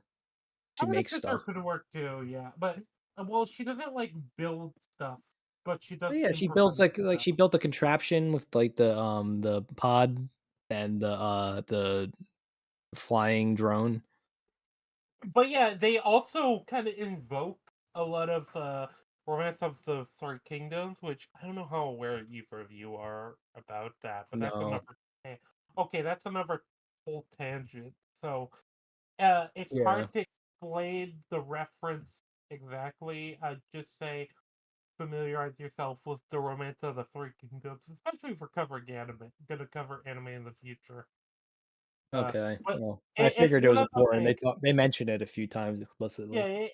basically it's one of the big like it's kind of like the Arthurian tales of the East. 'Cause that's the easiest way to attribute it. it's like it's like dealing with Arthurian tales when it comes to like the East. It's this very it's this semi-mythical period of Chinese history. But but because there is a link to Chinese and Japanese history where this is far back enough that before the Chinese and the Japanese fully hated each other, from what I understand. Maybe I'm wrong. But the basically a lot of Asian cultures have a united sort of interest in the romance of the Third Kingdom era. Uh oh, well, basically are you familiar with the game Dynasty Warriors? No. No? Okay. Mm. We'll just skip over this then. Yeah, I was to say this is gonna basically just be you explaining a history lesson. Yeah. I feel Moving like I could on. probably find an anime that explains it better than I can. So then after that they get the sushi. I thought an interesting line because like they all just rave over the sushi and how good it is, but the sushi chef said, where is it? Oh yeah, I wrote, dude was a little too dedicated to being a sushi chef. Man really skipped his daughter's wedding day and his wife's funeral to cook. Like that was, I thought a bit odd that he valued Oh cooking more than no, that. this was clearly a theme, sort of.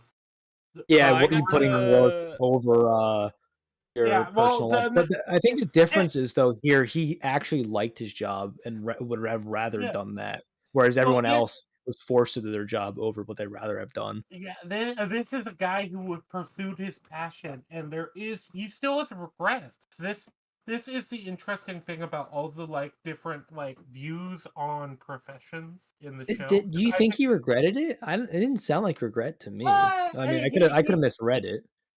he definitely had some regrets in that he probably does regret the fact that the at least the personal like uh the personal effect of it, where it's like, oh yeah, he neglected his daughter's funeral and his wife's funeral and his daughter's wedding.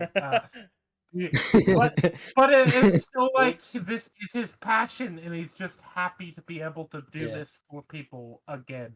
Because Yeah, I guess I just didn't get at least in the dub, it didn't come across clearly it, like he was well, regretting it. it felt more like these are the sacrifices I chose to make for this like Yeah. passion of mine. I think he acknowledged that there were sacrifices, but I think he was okay with it, Yeah, question mark? he is It happy that it you can tell he probably wouldn't have made a different choice if he did it again, but he knows that these are things he would have wanted to engage in. What are you saying, Lulu? it I got the impression that it's like he made these sacrifices for his job that he loved, but he still kind of disliked his job because like his customers were like so ungrateful and he probably didn't like get treated that good, which is why I kind of assumed like he was like kind of had like a That might be happy it. he like cries tears of joy when all the characters say that the sushi is like the best they've ever had. And Mm, which reminded me of I don't know if you've ever seen it, but the horror movie The Menu, which like that's the whole theme of like chefs are I haven't like seen it. bullied and they like underappreciated and like a whole thing. Yeah, but yeah, Yeah, that's kind of it's That been is on my kind of list. yeah, that On is the kind of menu. the yeah. I haven't seen the menu, it's but that is kind of the impression. a That it's a is Thank good you, Lulu, sort for of movie. the It's a catching good movie. impression I got. it. Thanks for That is catching the sort of the pun. impression I got. He's like, he is tearful because these people at the end of the world basically are like hyper appreciating his sushi. That he has sacrificed very personal like situations in order to perfect his talent of Yes, making yeah, sushi. that's what I got too. Yeah. And Uh, and then through that, that's all. the other half of the episode is The it hot goes to the springs. hot springs. Woo! Yeah. Hot springs episode. Hot tub Obligatory hot sex. springs Yeah. Let's go. episode. Look, the anime company contract says we had to show titty, so we showed We the drew them. titty. We might as well show them off. But then they hid them because they're actually what is I know Japan has less strict nudity laws than the US does. So do they just Well, the show's Depends. oblige? PG-13 though. Yeah, but Yeah, I even was gonna say like Dragon depends. Ball was like a kids show and there was nudity in that in Japan. I What? believe the law. Yeah, Well, original okay, Dragon Ball, so there's like full ass nudity. there is, but it's different. It's different depending on if you're showing it in a sexual situation or not in Japanese obscenity But law. would this be considered that though? It was pretty comedic. Well, it's Yeah. comedic, but it's still somewhat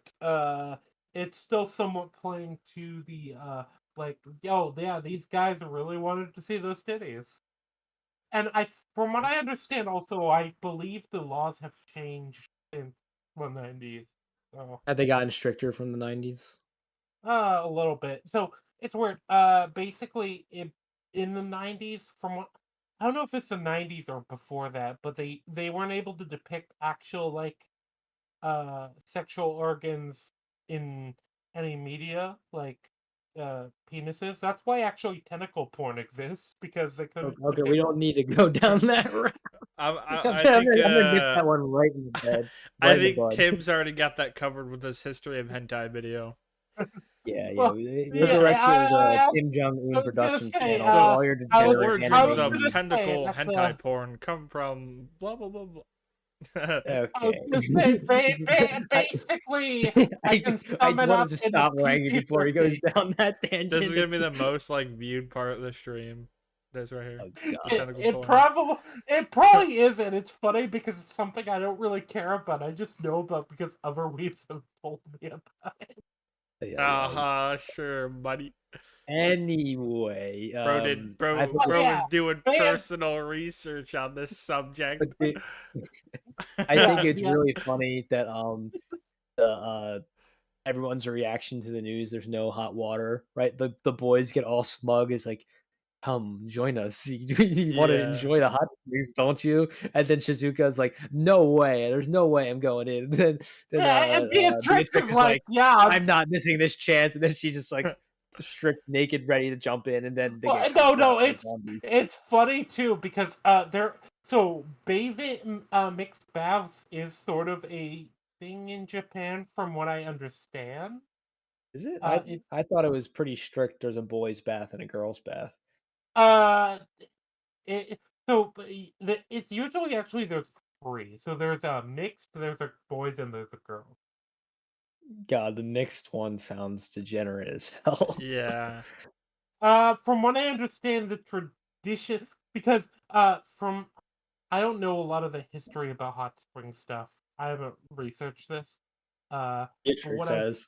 heard, she probably would know because she does state, like, yeah, there is a long history of mixed bathing in Japan, which there is. Oh yeah, she And does a lot mention of it that comes briefly, down, doesn't she? yeah, well, a lot of it comes down to the hot spring stuff because in the modern day you can make artificial hot springs, and from what I understand, that was a lot harder to do back in the day. That's why there's a Oh mixed yeah, no, no bathing shit. culture. Everything was harder to do back in the day. Yeah, yeah. Yeah.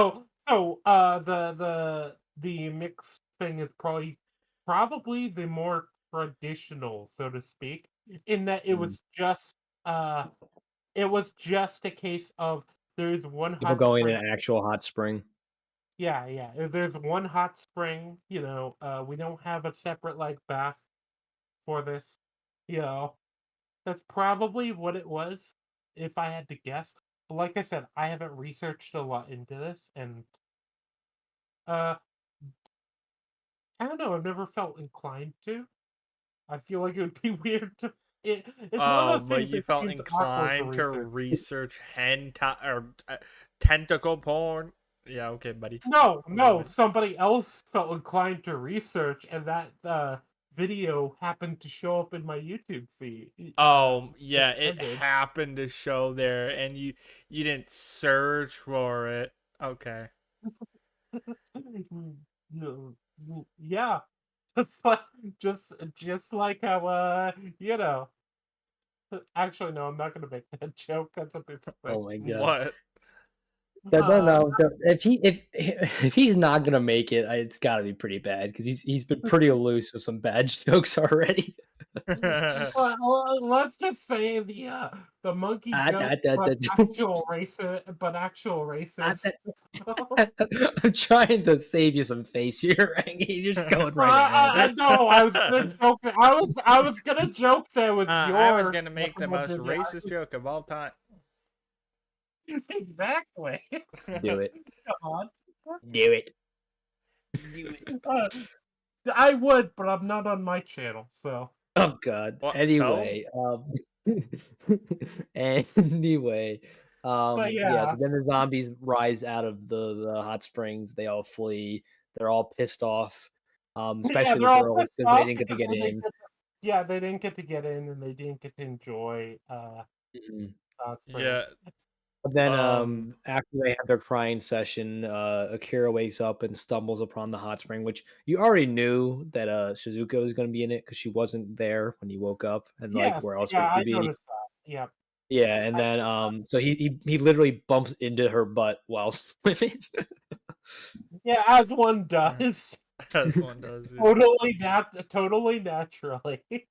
And I love how Yeah, he they just had to. backflipped into that thing. I love how they had to climb a whole ass mountain to get up there. Like they like don't even show it either. They just show them like Well, one but frame climbing, and then yeah, I mean, yeah, the fact that they're in this raised area also does help you kind of justify why there's no zombies up here. You know? yeah, I mean, like, yeah, too I steep. think, realistically, there would have, it's like pretty secluded. Oh Well, wait, before I go further into that, I mean, one, there could have been zombie animals because zombie Yeah. animals just Well, there randomly appear. I is feel like next that. episode. Yeah, well, no, my point is, I feel like they just arbitrarily choose when and when there's not zombie animals because realistically, there should be zombie animals everywhere.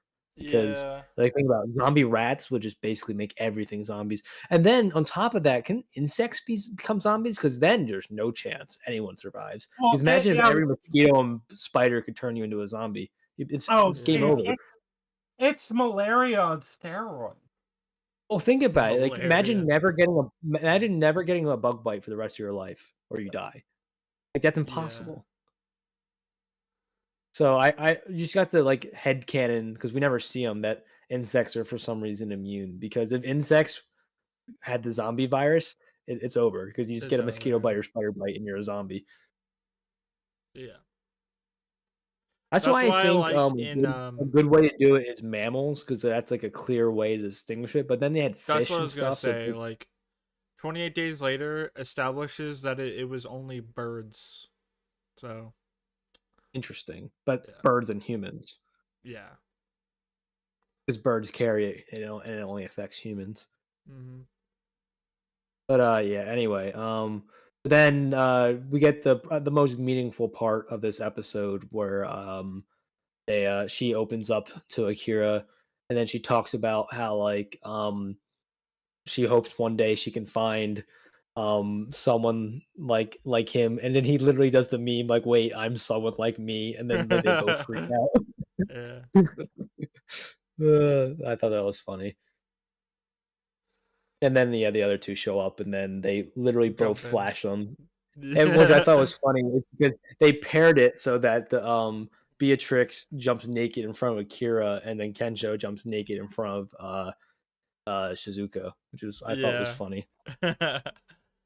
Well, it seems to be their low key pairing, Kencho and Beatrix with each other, and then Akira and Well, Shizuka. Akira and Shizuka is not low key at all. That's like a Yeah. heavy like Oh plot yeah, point with no, the show it's is that they're very much perfect. being implied in this episode specifically. Like they Yeah. full on share a moment in this episode. Mhm. But Which I just think kind would of have gotten before we developed go. in second season, which I'm actually really Yeah. bummed now. We're Because not I felt doing like that. 'Cause, that like I've was never. that was That something was never that could have answered. been that could have got explored more in a second season, and I think they probably would have eventually found the vaccine Oh, because that's probably those two. Either way, it would be either that or because either Or that they or do what they have do ended in up together. what's it called? World War Z, where they just gave everyone cancer. That was the solution. Yeah. Oh It my was so god. fucking funny. Like, I hate what? that movie. Just give I hate that everyone movie. cancer. So instead of Yeah. we're all immune to zombies, but we're all gonna fucking die within the next 10. Well, then that Oh means yeah, yeah. you better get continuing on the human species. You know what to do. Come on, Well, but get then you to have it. to give those kids cancer because if you don't give the kids cancer, then they're gonna get eaten.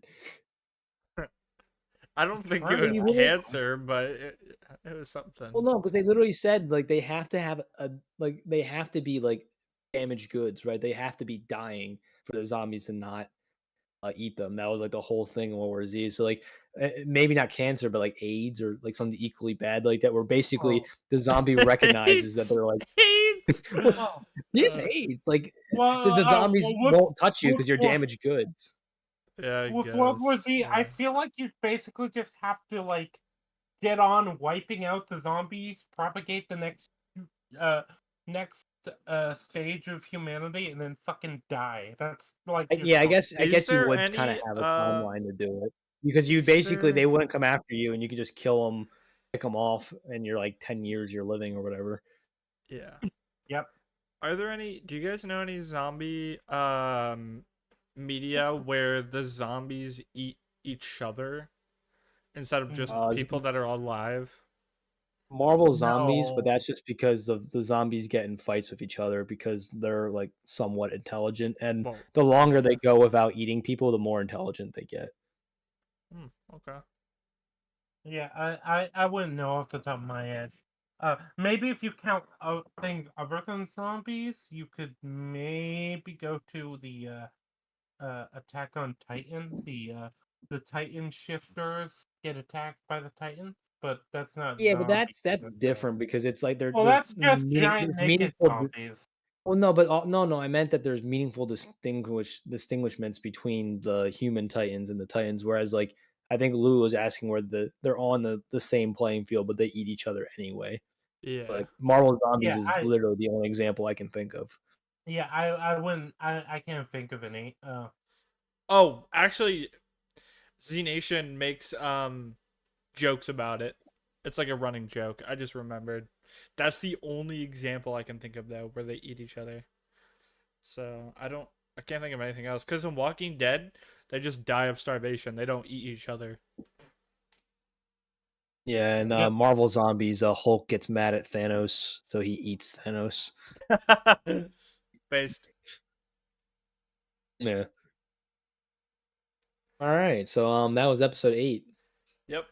We're finally on Tits. episode 9. Jesus. I want to kick off episode 9. Uh yeah, sorry. Um dude, my stream shit keeps like crashing. What the fuck? Not the stream itself, but like the YouTube studio part of it. Mm. Hmm. We're back to the road trip part of the show. They encounter a tunnel that is blocked. So they say, "Okay, let's go around on foot." And they go up into the forest. They see this guy that's just screaming, and he's being chased by a zombie boar. Like we mentioned, yeah, zombie animals, they just and kind of choose when to show up.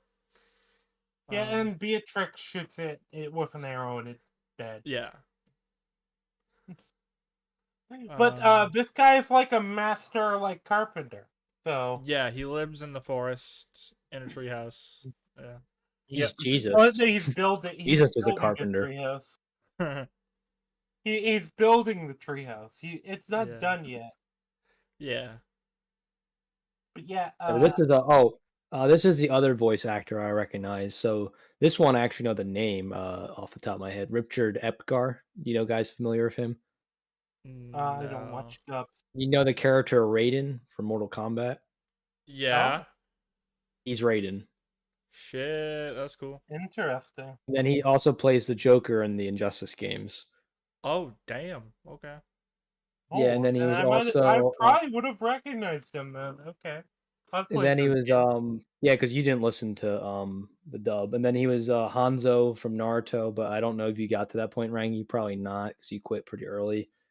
no, And then Naruto actually annoyed. Well, Naruto also has the problem of it breaks the power scaling in the first series, and then it breaks the power. yeah, I know the power scaling's bad. Just finish it eventually. It's iconic. Um, and then older Joseph Joestar, he plays him in part 3. So those are like the main like things I recognized him from. That's cool. Yeah, Yeah, yeah. he's one of my favorite voice actors. I think he has a pretty cool and like unique voice that like it's not as quite as gravelly as Steve Blum, but it's pretty gravelly. Yeah, but yeah. So we get that, and we get kind of a good bit with him, and them like helping him out with the treehouse, and we actually get info on why he's kind of doing this, which is basically like he put off building a treehouse for his son because he was super busy back when the world was still alive, and then his son got bit by his wife, and Yeah, he I had to saw that like, Yeah. hunt coming. them Like down. when he asked that and there's just silence, I'm like, oh, they're dead. They're zombies, and he Yeah. had to kill them. Yeah, yeah. I kind of, I can. This is kind of one of those other moments where the show's like kind of acknowledging, like, even though you have these people who are pursuing their dreams or like things they wanted to do in life that they never had time to do because they had to like work. Yeah, the Uh, sacrifices and able to pursue those dreams are arguably not worth the dreams themselves, or probably not yeah. in most cases. Yeah. Or well, it's almost like, yeah, it's that. And it's also like you actually get a really good line here where he's talking about like he says something about how you never get the chance to repay a parent, but I didn't know it was true the other way around. Yeah, so that's pretty sad. And then Akira takes that to heart because that's like one of the driving things the next few episodes. Well, that's what literally gets him to like immediately start hitting home. Leave. Yeah. Yeah, because like Shizuka commented on it, like she was surprised he didn't want to sleep in the treehouse, and it's because of that conversation. Yep. And this Um, character comes up later because he kind of saves everyone on's asses.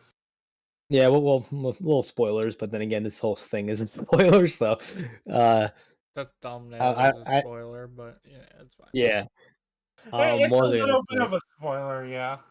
I highly doubt anyone's gonna be watching this who either A hasn't already seen it or B doesn't care if it gets spoiled, right? Like it or like you know what I mean? They either saw it or don't care to get spoiled. I feel like anyone who does care I about was gonna spoilers is say not gonna watch a review stream.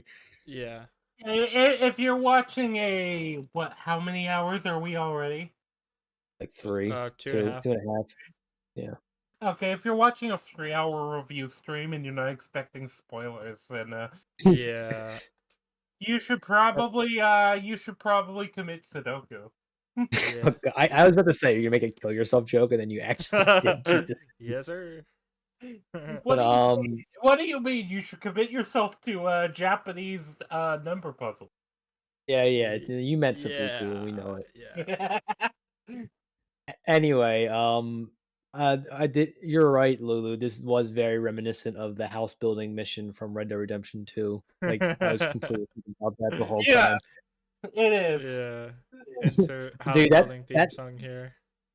dude, that house building theme song is actually such a banger. I like every once in a while I'll go back and re-listen to it. It's awesome. Oh, I had so much fun making that doing that house mission. It was so much fun. Yeah, I wrote in my notes, this episode further proves that men are simple. I want to build treehouse. That's it. I I want to build treehouse. I build There's a treehouse. South Park I am episode happy. about that. Oh my god. There's a South Park episode about Yeah. everything. Oh yeah, except for the better Isn't it references. Simpsons literally the already did it because Simpsons South did Park it literally did thing? an episode about how Simpsons already did everything. The episode is Uh, called Simpsons did it.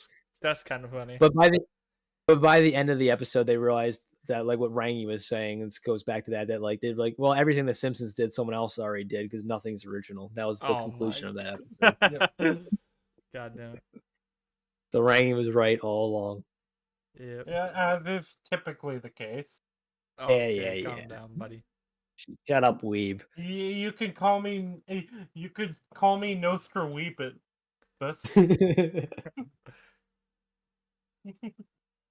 Yeah, and then Akira's like, I wonder if it's gonna be awkward seeing his parents. Like, you haven't talked to them in 3 years. Yeah, it's probably gonna be awkward. Yeah, It's no funny shit, too buddy. because you get the establishment that this bridge is super rickety, and you also get a lot of like kind of info on Akira's hometown because Akira's hometown is a particularly like remote area to the Yeah, point it's where Japan's best kept secret. Yep. yeah, that's how they explain it, and the gorge is called like the Hungry Gorge because it And he just casually talks about how it's called that because of how many people died climbing it. yeah, and you get the fact that basically this was originally like a penal colony, and but Mhm. this was the only like route to the village before the tunnel was made. Yeah, Uh, which it's kind Japan's of Georgia. it's basically like super secluded town, which kind of explains how they survived. You know. Yeah, unfortunate. Uh, Oh, we'll get to that because I have a lot to say about that particular character. Yeah, but also just in general, you get the fact that the bridge itself is very rickety, which makes sense because the tunnel exists. People probably haven't been using the bridge, and so it hasn't been maintained nearly Yeah, as like much. Akira said, like he hasn't crossed that since like his childhood or something like that. Yeah, and, but yeah, basically, because yeah, Akira's basically a small town rural kid. That's the best way to explain what this character is, Well, and he's kind of like he's like Japanese Amish, like he's super secluded. kind of. Japanese Amish. Yeah, But you they're know not the Amish. Is there a Amish are like a such super thing? secluded community. What? Yeah. No, well It's like a very backwards, older like area that like doesn't have a lot no, of modern technology. It's No, super secluded and like yeah. I know what the it, Amish are, Iron. Thank you. I don't know. You're a West as far as I Coaster. know, They there's a don't have those kind issue, out. like They don't Oh have my them out god. there. Acting If like you're I haven't kind. lived here like not that long. Yeah, whatever. but yeah, You've been in Vegas your entire life. Mm, Oops. sure, yeah, totally. he was literally born in Casino. Yep. Yeah, He was that's born why in my gambling addiction's so bad. Yeah. yeah, he was born in the Tropicana. Oh wait, no, is that How do you wait, is that even know Atlantic the City? name of one of the resorts? How the No, fuck I do think that's you Atlantic City. I'm getting them mixed up. I've been to both. Tropicana? No, Tropicana. Yeah, that's a real place. That's a real Oh, resort down here. oh, so Yeah. it's in Atlantic City and in Vegas. Okay. Oh, okay. Yeah. But I'm an yeah, East Fine then. Coaster, so I go to Atlantic City more than I go to Vegas. Well, yeah, makes sense. Reno is closer for me. Anyways, can we not dox me, please? Yeah, yeah. I caught myself after I said it. My bad. That's okay. Yeah, We you can know, edit this part out of the My stream. nah, my shit's public information. It's okay. Oh, okay. yeah. Well, we all know that you live in New Mexico. Yeah. I live in Mexico Albuquerque, actually. New Mexico. Uh, Negra, Aurora Lane, something. Fuck, I can't remember it. It's the address from Breaking Bad. I used to Oh remember it yeah. by heart, and now I can't. Shit. But yeah, anyway, yeah, basically, like, yeah.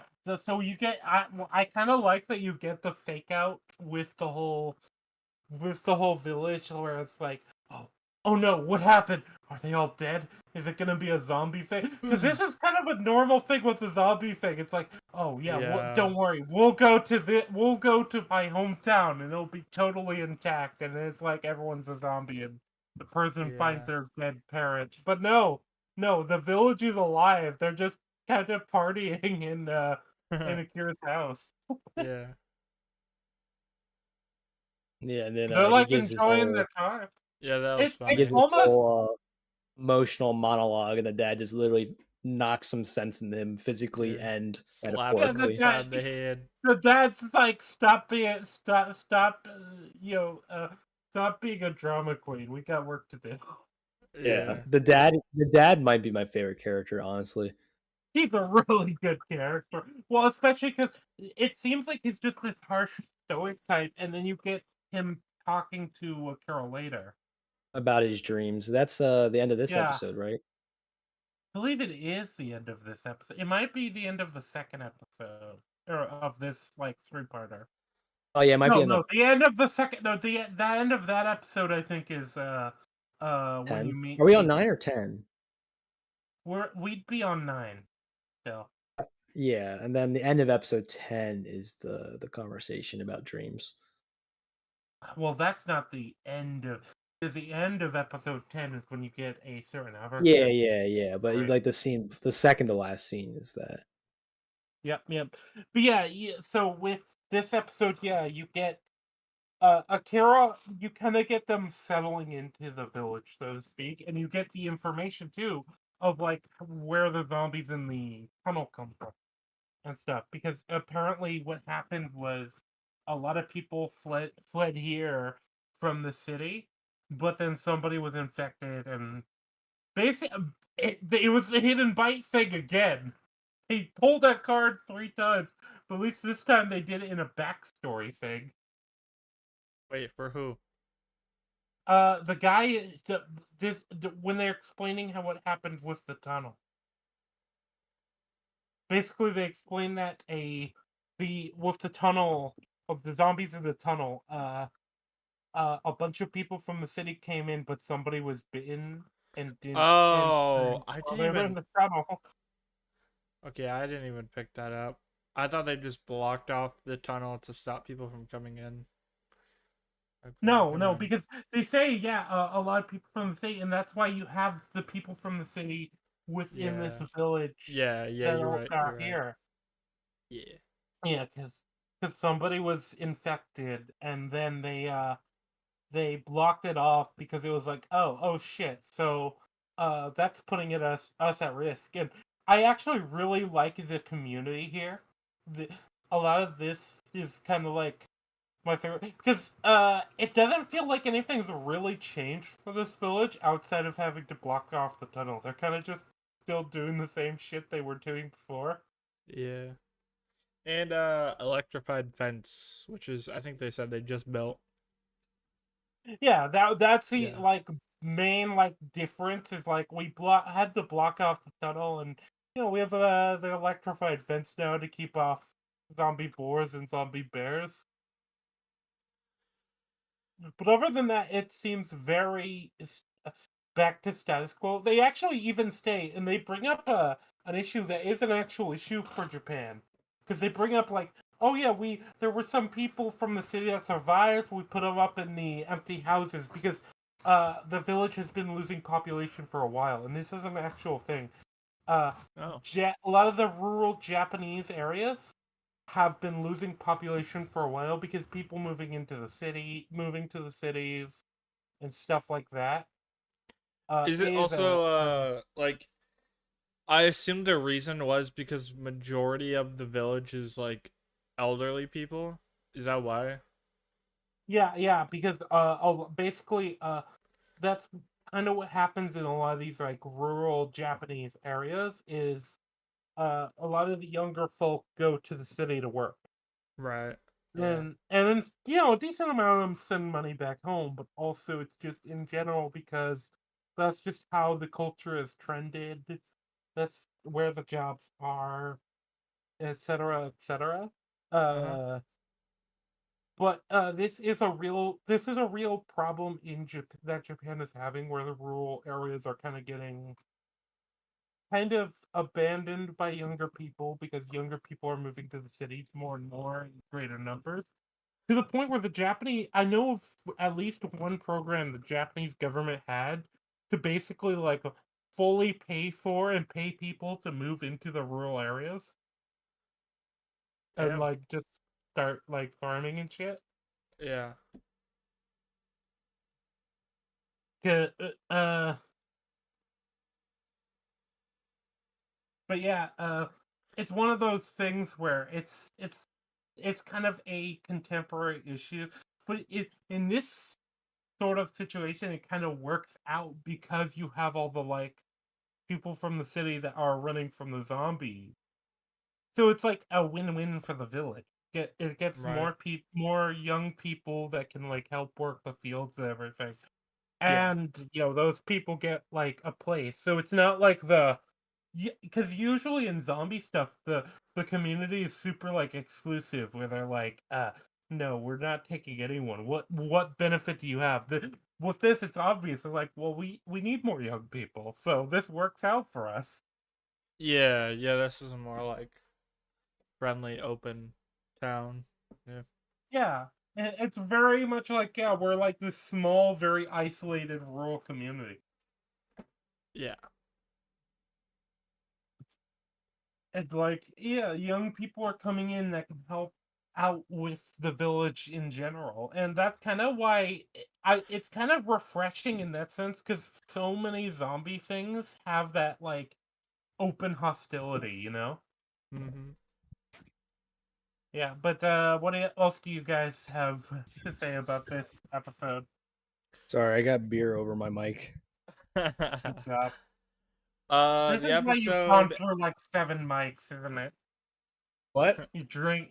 I said this is why you've gone through like 7 mics, isn't it? You're drinking over all of them. Yeah, like I should know how to clean this out. Little bubbles. Oh my god. No, Just don't drink over your mic, you baboon. Hey, it's a mandrill. Get it right. it's like Good calling him thing. a slur. Fucking baboon. But the episode ends with us being introduced to what is essentially the main villain. I kind of wish he was introduced earlier in the show, but whatever. I Hey, don't did know they his not? name. You'll have to. Did they not show him in any flashbacks before, even the background? Because that would They have been do smart. give his name. Let me look it up because I actually didn't remember his name. Because Did they he's definitely somebody who should have been introduced early. At least hinted at earlier. Yeah.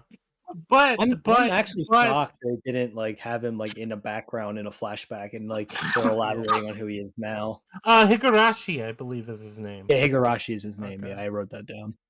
But he's a NEET. Do you guys know what a NEET is? Like an extreme No. introvert. So NEET basically means no education, employment, or it's something. So Let me he's a look up. hobo. Not exactly. Basically, he's Hobo. a shut-in. Oh, not homo, hobo. I know, that's what I said. Hobo. No, I think he said homo. No, I didn't say homo. What the fuck? You're racist and homophobic, Iron? Come on, man. Come on. Not in education, employment, or training. That's what it means. Basically, it means he's somebody that's not that he's a college dropout who's also not employed or getting trained for anything. So he's basically just a useless bum. Damn, he's It's not literally even a jack. me. 4 days Guys, of he's. college Oh my dropout. god, he's literally me. He's literally me. Sorry. But, Whoa. basically, the idea. Whoa, is this why you want to the watch Death Note? You want a power fantasy? Yeah. Yes, sir. but the main character of Death Note isn't an E. He's in college. Yeah, I know. I was Oh, I making thought a he was joke. in high Yeah, school. but well, he starts off in high school and then he's in college. Oh, okay. Mid season 1. Okay. But yeah, a NEET is essentially somebody who is it's usually like a dropout of some type who's not like who doesn't engage in housework and doesn't engage in like work or school. They are shut-ins who don't do anything. does my microphone sound okay after I spilled beer on it? Sounds fine to me. Yeah, you Sounds sound fine. better. Okay, Sounds I'm just better. just It checking. sounds. You made it more You need to crisp. get your look. You need to get your mic more drunk. Yeah.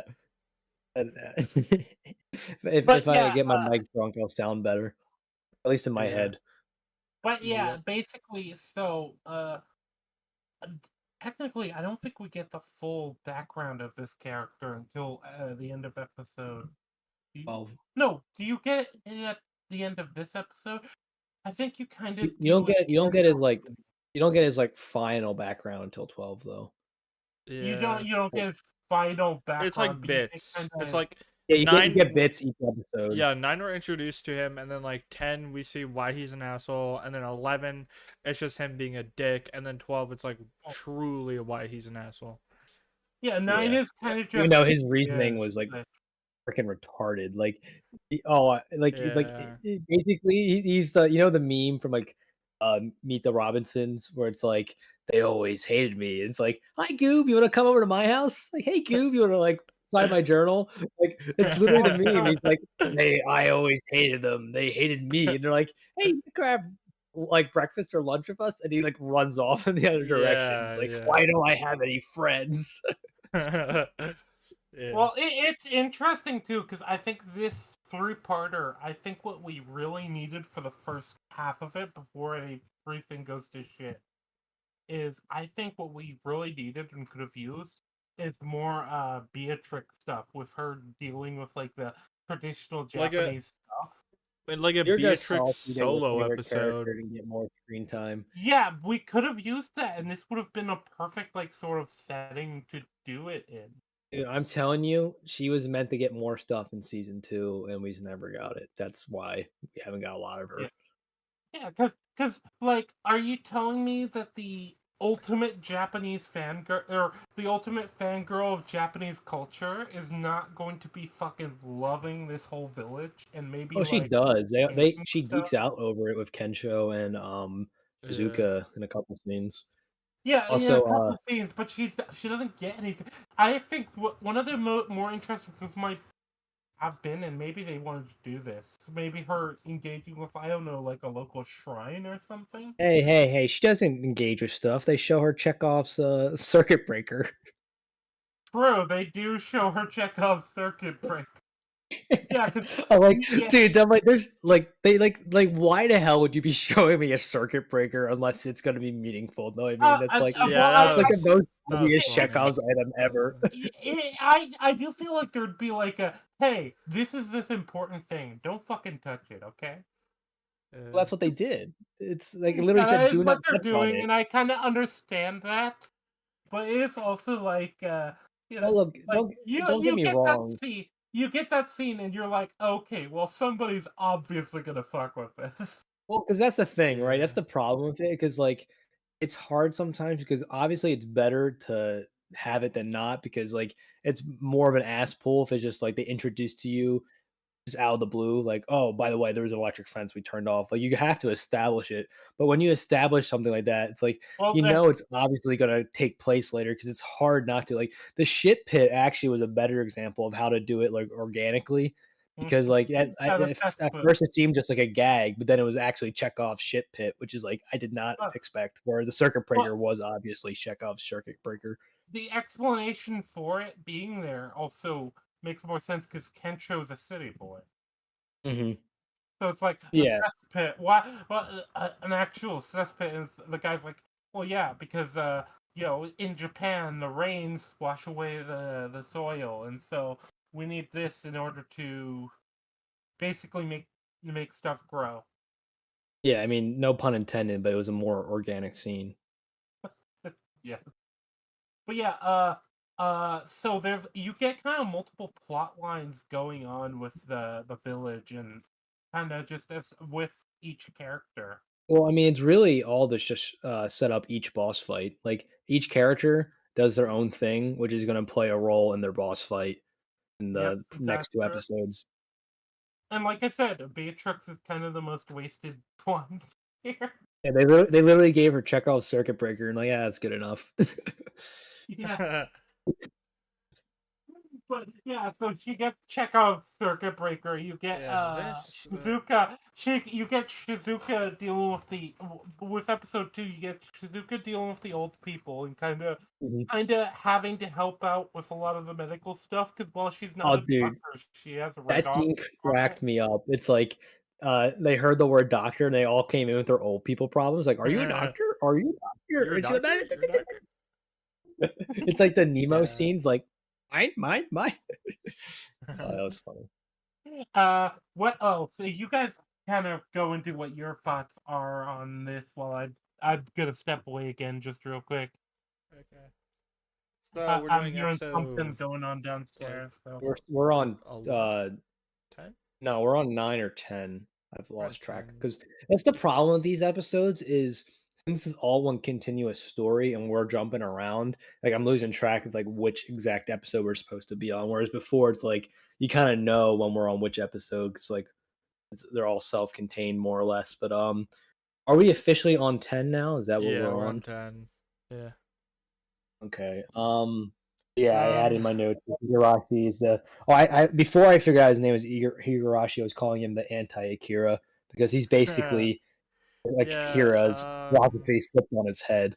That's what I said. I like, even though his motive is a little silly, which I think it kind of is supposed to be silly. Well, yeah, they call him out on it. Um. Like they're everyone's like, "Oh, Yeah. you're a fool." Like they Yeah. They're literally like, like are you 3 dumb? different Are you characters call dumb? him a fool. Yeah. Like like like Um. if you wanted friends, just make them. Know what I mean? Like it's Yeah. not hard to make friends. Like I mean, it might be hard to make friends with specific people, but just making friends in general is super easy. Yeah. But no, I wrote down that I liked that he was. I like the idea of that he was the complete opposite of Akira, where like Mhm. Akira wanted nothing but to help society, help other people, and was happy all the time. And this guy was the opposite, where he just felt so betrayed by society. He's like, you know what? I'm gonna make them suffer like I suffered. Yeah, he's the Um, reverse Akira. It's like, did you watch the Flash or any Flash stuff? Like the Reverse Flash and Flash. You know show that or the reference? movie? Anything with Reverse Flash in it. You know, like the So the meme, like show, it was yeah, me Barry. yeah, Well, like yeah. It's basically he's the reverse Flash to his Flash. He's just the anti yes, him. He yeah, stands for the opposite of everything he stands for. And yeah, this is further exploring the theme. The main theme I was talking about wants versus needs. We already did the wants versus needs with Akira versus Shizuka, but this is exploring positive wants versus negative wants, which is like a subsection of that same theme. Like what yeah, happens when you want like good things versus bad, like things are good for you in society and things are bad for you in society, because not all yeah, wants are created equally, and they explore that in this. Like he's an obsessed with destructive wants, where Akira's obsessed with pretty much virtually constructive wants. I mean, a couple of those yeah, things he does are a little bit more morally ambiguous than others, but almost all of them are virtually harmless. yeah, exactly. Whereas the other guys are kind of out of his Yeah, way I to mean, make his them bucket harm list is, like, people. unhinged as hell. It's like, fuck society, do drugs. I mean, do drugs is, like, the least, like, chaotic thing on this list. It's like, shoot a gun, for no like, just shoot a gun into, open air, just Yeah, what was the exact one with the gun, right? I don't think it was just shoot a it was gun, was just it? It was fire a like, gun. That was it. oh, well, I guess that's not that bad. I thought it was Yeah, a it bit was more like nefarious. I think the one that they lean into is watch. He wants to watch the people he hates the most turn into a zombie. Yeah, that one Uh, was really fucked. I mean, like, that's throw fucked. dynamite. Like one of That's his things really was fucked throw up. Yeah, dynamite. that's some Walking Dead shit right there. Oh no, it's and then the one, and then they all had their own. Like the creepy dude wanted the He wanted to force his molest a tongue down. woman. Yeah, Yeah, which is the other funny guy is wanted to he's just the only one that murder survived of the someone. victims. I call them the victim gang because they're all The screaming at their victim victim. gang. That's That's what they funny. are. I But yeah, put them. he's the only one I that said survived. they. I wrote them as the dark gang in my Oh, that's notes. funny. Yeah, it's like Seinfeld, where it's like the reverse gang. Like The you reverse. know that episode I'm talking about? I think so. I've never seen it, but Yeah. I think I know. There's an episode in Seinfeld where there's like basically just the Bizarro version of all of them because like Jerry Seinfeld's a huge Superman fan, so like Oh, Superman really? Bizarro. Yeah, Yeah, so it's like the Bizarro friend group, and it's like it's just basically the exact opposite personality of each of the main gang. Pretty that's funny. that does sound hilarious. But yeah, so basically each of the four is matched with another one. The four. I mean, some of the Yeah. Akira's is the only one where it's like a reflection of himself. The other ones are like not even connected really. Like there's not much. Yeah. There's a little. I think they try to do a little bit of connection, but it What doesn't the hell really is the work. connection between Shizuke and the creep other than the creep just likes women and the and Shizuke doesn't want to be Yeah, molested. that's the one. That's one of the ones that's like the most of the stretch. The etch because if it really does feel like that one's kind of Just thrown forced to in. get there. Well, especially because once you get his backstory, but I think that's the thing because you get all the Yeah, I said we're side jumping ahead story a little stuff. bit, but episode Yeah, the 11 is side story the stuff with victim gang origins episode. yeah, Victim you get their origins kind of, but more importantly, you get stuff like we were talking about the conversation with Akira and his dad, and the stuff with Akira and his Mhm. dad, and I think that's also worth going into a bit Yeah. before Before because we I get to feel like that, going into the villains stuff is probably going into the last episode too. So well, I was just saying for episode 11, right? They all have their boss fights, and then I guess the relationship between each of them, right? It's like Akira and Higurashi is like complete opposites. Like that one's an obvious connection. Um, uh, Shizuke and Creep Dude have like basically no connection, and then the connection between the two women fighting is just they're both fighters who have like different philosophies on how to treat the people around them and how people treat them, and then the two guys, oh, it's the second most close, whereas they have opposite views on women, right? Kensho's a womanizer but he actually respects women, where the other guy only had like one wife but he hated her and didn't respect her, and so Yeah. it was kind yeah. of the relationship there. Well, the I think the difference is almost that the other group is kind of people who just took their circumstances prior in a very negative way, while this Hmm. group does didn't like their lives before the apocalypse, but they don't really like they aren't letting that past define them necessarily. They are just kind of living their life in a way where it's just doing the things they couldn't do before, and not in like Hmm. a society way, but in like a just enjoying themselves and using the time that they didn't have before. I did have one question is this is not, I mean, jumping ahead a little bit, but why do you think they spared the one guy from the victim gang, the creep? He's the only one that didn't die. Well, he. He's Wait. literally in one of the shots. When they all run over the bridge, he's there. I thought all of them lived. I think it's just because he surrendered and just because there weren't any zombies conveniently around to eat him. Yeah, I guess. It's just like all the other three got eaten, and then he's just like, what do they even do with him? Like, I'm assuming they're not going to allow him to stay in the village after pulling that stunt. Well, Uh, I don't know, because I feel like they probably would be like, okay, great, boy, you're gonna work the fields, you're gonna learn some discipline. did they show Maybe, all of yeah. them die? Because I thought all of them lived. Mhm. Nope, They every don't single one dies show except for Well, him. necessarily that they they were died. No, they spared. cut away at the last second is what they do. Like They the were guys on the electric spared, fence. but yeah, they might No, have still it's died. Yeah. Yeah, but they like they I, literally I show the zombies grabbing them before cutting away, like Oh, I and said, okay. with like yeah. I think there's one character I want to go into before we get into like the finale because this last Okay. 3 episodes it seems easier to go character by character, and we kind of went Yeah, over because the heroes. we're jumping all over plot wise. Yeah, we kind of went over the heroes. Kencho is so I think we just go over the heroes briefly, and then go over the dad and the Akira stuff, and then we go into the villains and their individual stories. All right, so I We guess we'll get all the start with stories. We should start Beatrix then, because she has the least to say.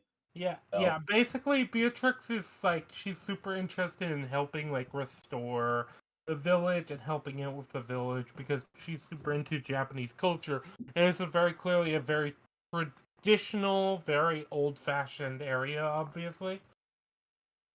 So it's mhm, just kind of her jam, and she's just helping out wherever she can. She gets like the tour, uh, mhm, and that's where you get Chekhov's fuse box, which is basically mhm. like it was. I believe it was like this is an Earth-based uh, ground circuit or something. Basically, the idea of it is it's a device Keep in out wild case. animals.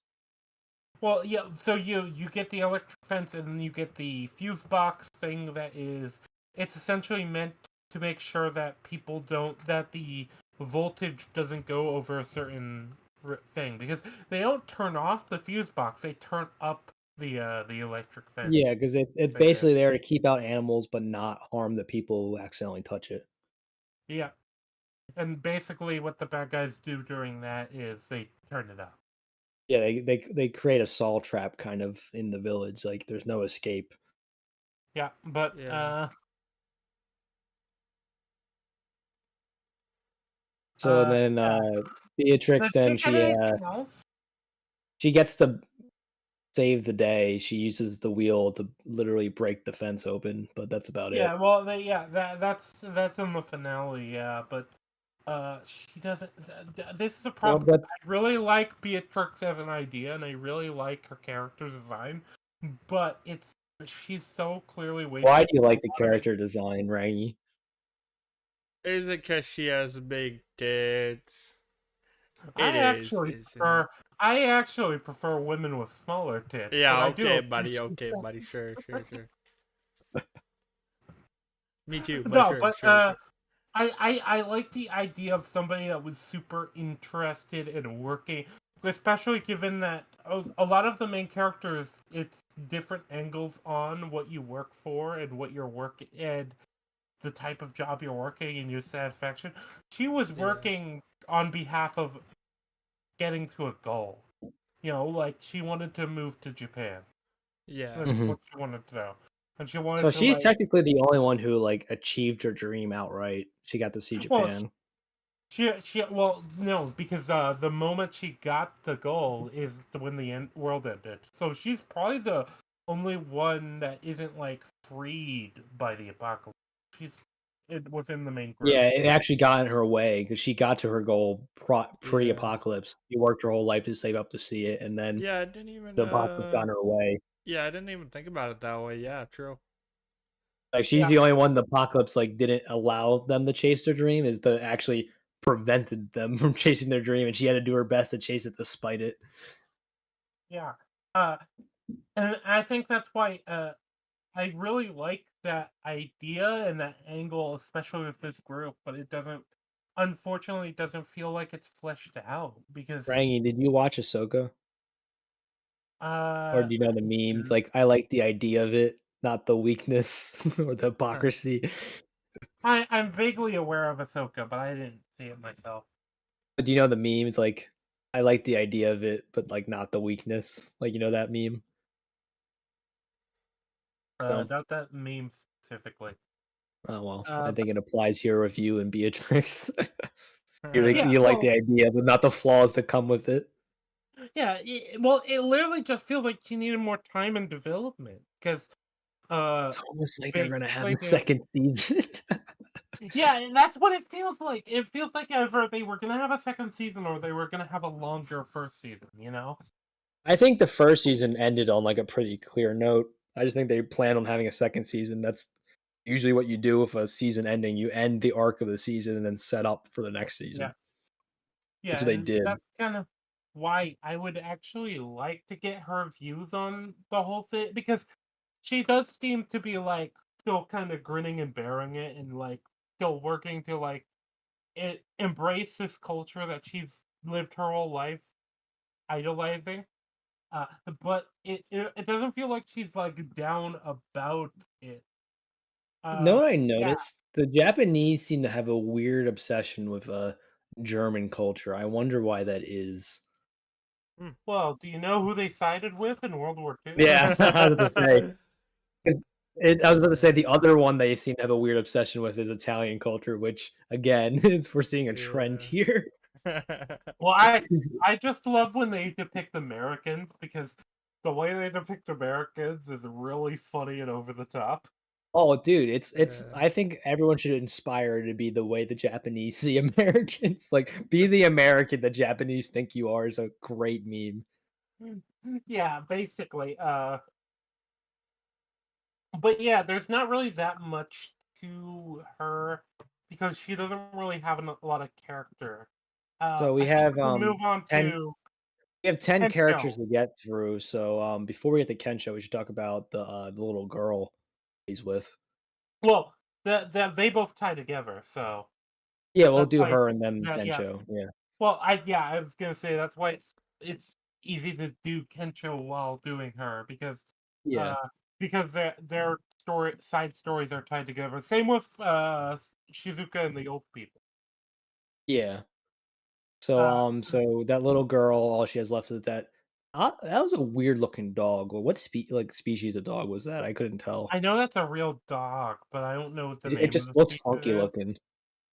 Like it It's one looked of It's like those one of those dogs that's big, like all white and like cloudy. Like yeah. It, yeah, I can see colors a little. it's I, one of those big, God poofy, damn it. hairy dogs. I don't know what Yes, yes. That's specifically. what I was trying to Just like say. you literally It's just a like, big "Oh, what kind of white dog is that?" You're dog. like, "It's It's a white. white It's dog." white. It's white. Thanks, I couldn't Yeah. tell. Either way, it's her and the dog, and we get the info like, oh, she hasn't smiled since she arrived, and both her parents died. I don't know. Maybe both her parents were specifically in the tunnel, or maybe they died on the way here before she ever even got on the way here. Yeah, But yeah, it's not entirely important, but they're dead. That's the important part. basically, it's interesting because Kensho hearing about this, his immediate thought is to like go and cheer up the kid. I'm so glad his first thought wasn't to strip naked in front of the little girl. I really thought that's where they were going with that, and I got scared. Yeah, Yeah, would have been because that's funny. unfortunately his main comedy bit. Dude, I'm like, no, I'm like, thank God they had the self awareness not to do. Well, it gets a Yeah, little look what weird later, but we'll get to the that. girl Hey, literally says like, "Are I want to you see your a naked pervert?" trick. Well, before that, but yeah, in the finale, she's like, I want to see your butt trick or something. I'm like, what? nah, I think it that was was a bit supposed to be weird, but I think wholesome. it I was don't think it was supposed to be like Yeah, I I know pedophilic. think it's it was supposed to be yeah, I wholesome. think it was It's just meant weird to to see a be little like girl yeah, say to an older guy, I want to see his butt. Like that's just like yeah, that I think that was one of those like weird things that doesn't quite land because and I don't know if it's a no, it might be it's a like cultural thing that like it's not inappropriate there, but it absolutely is over here. Yeah. I think it's both a mix of that and just a mix of we kind of gave this guy one gimmick. Shit, wait, but then the plot ended up being him having to cheer up a kid. What do we do? Okay, we'll try to make it less inappropriate as we can. Yeah. Yeah. But they still have him do it anyway, but at least it's for like then again, he didn't Oh, have to. He decided to jump into the shit pit naked. He could have just well, did it with hey, clothes on. For the also, well, meme. at least he didn't ruin his clothes. True. That's what you're worried about? Yeah, not indecent exposure. Yeah. I guess that's not as important in a zombie apocalypse, but I think they were going for a wholesome vibe with it. well, they Yeah, were. that's what It's just when I was thinking. you take the context out of it, it's just a very weird thing to hear a little girl say to an older man. Yeah. Yeah, like I said, maybe I don't know. Maybe it's supposed to be a cultural thing. But yeah, But yeah, it's weird. yeah, Uh, so yeah, his whole arc is he's testing out his comedic chops, trying to cheer her up. Then he makes her laugh with like I thought was one of his less funny jokes of the series. Like, what did he say? Like I'm Italian or something, and then she thought that was funny because he wasn't Italian. Oh no. So at least in the sub, the way he says it is like, uh, he he like starts talking to her, and it's like, oh yeah, it's well, he goes up and he's like, he's very like cordial and polite, and he's like, yeah, Italy, it's considered rude not to smile at women, and it comes out like he, but you're not Italian, and he's like, oh, I'm not. Something like it. I The don't problem know. is, I think a lot of the humor doesn't quite land either way because a lot of Japanese humor I know there's a lot of it that relies on like puns and stuff like that, and a lot of the specific language. Yeah, I was Yeah. gonna say 'cause Japanese when humor you is really do it weird. when you do it the dub or even sub, it's like Yeah, the it word doesn't choices quite is different. translate. Yeah. Yeah, it Yeah. doesn't Yeah. quite translate No, well. I Well, completely get that because like half my jokes are wordplay, so it's like if I wasn't able to like use wordplay, that would make things a lot harder. yeah, and I think Yeah. that's kind of the case here too. Uh, I think Kensho's probably the second weakest arc here.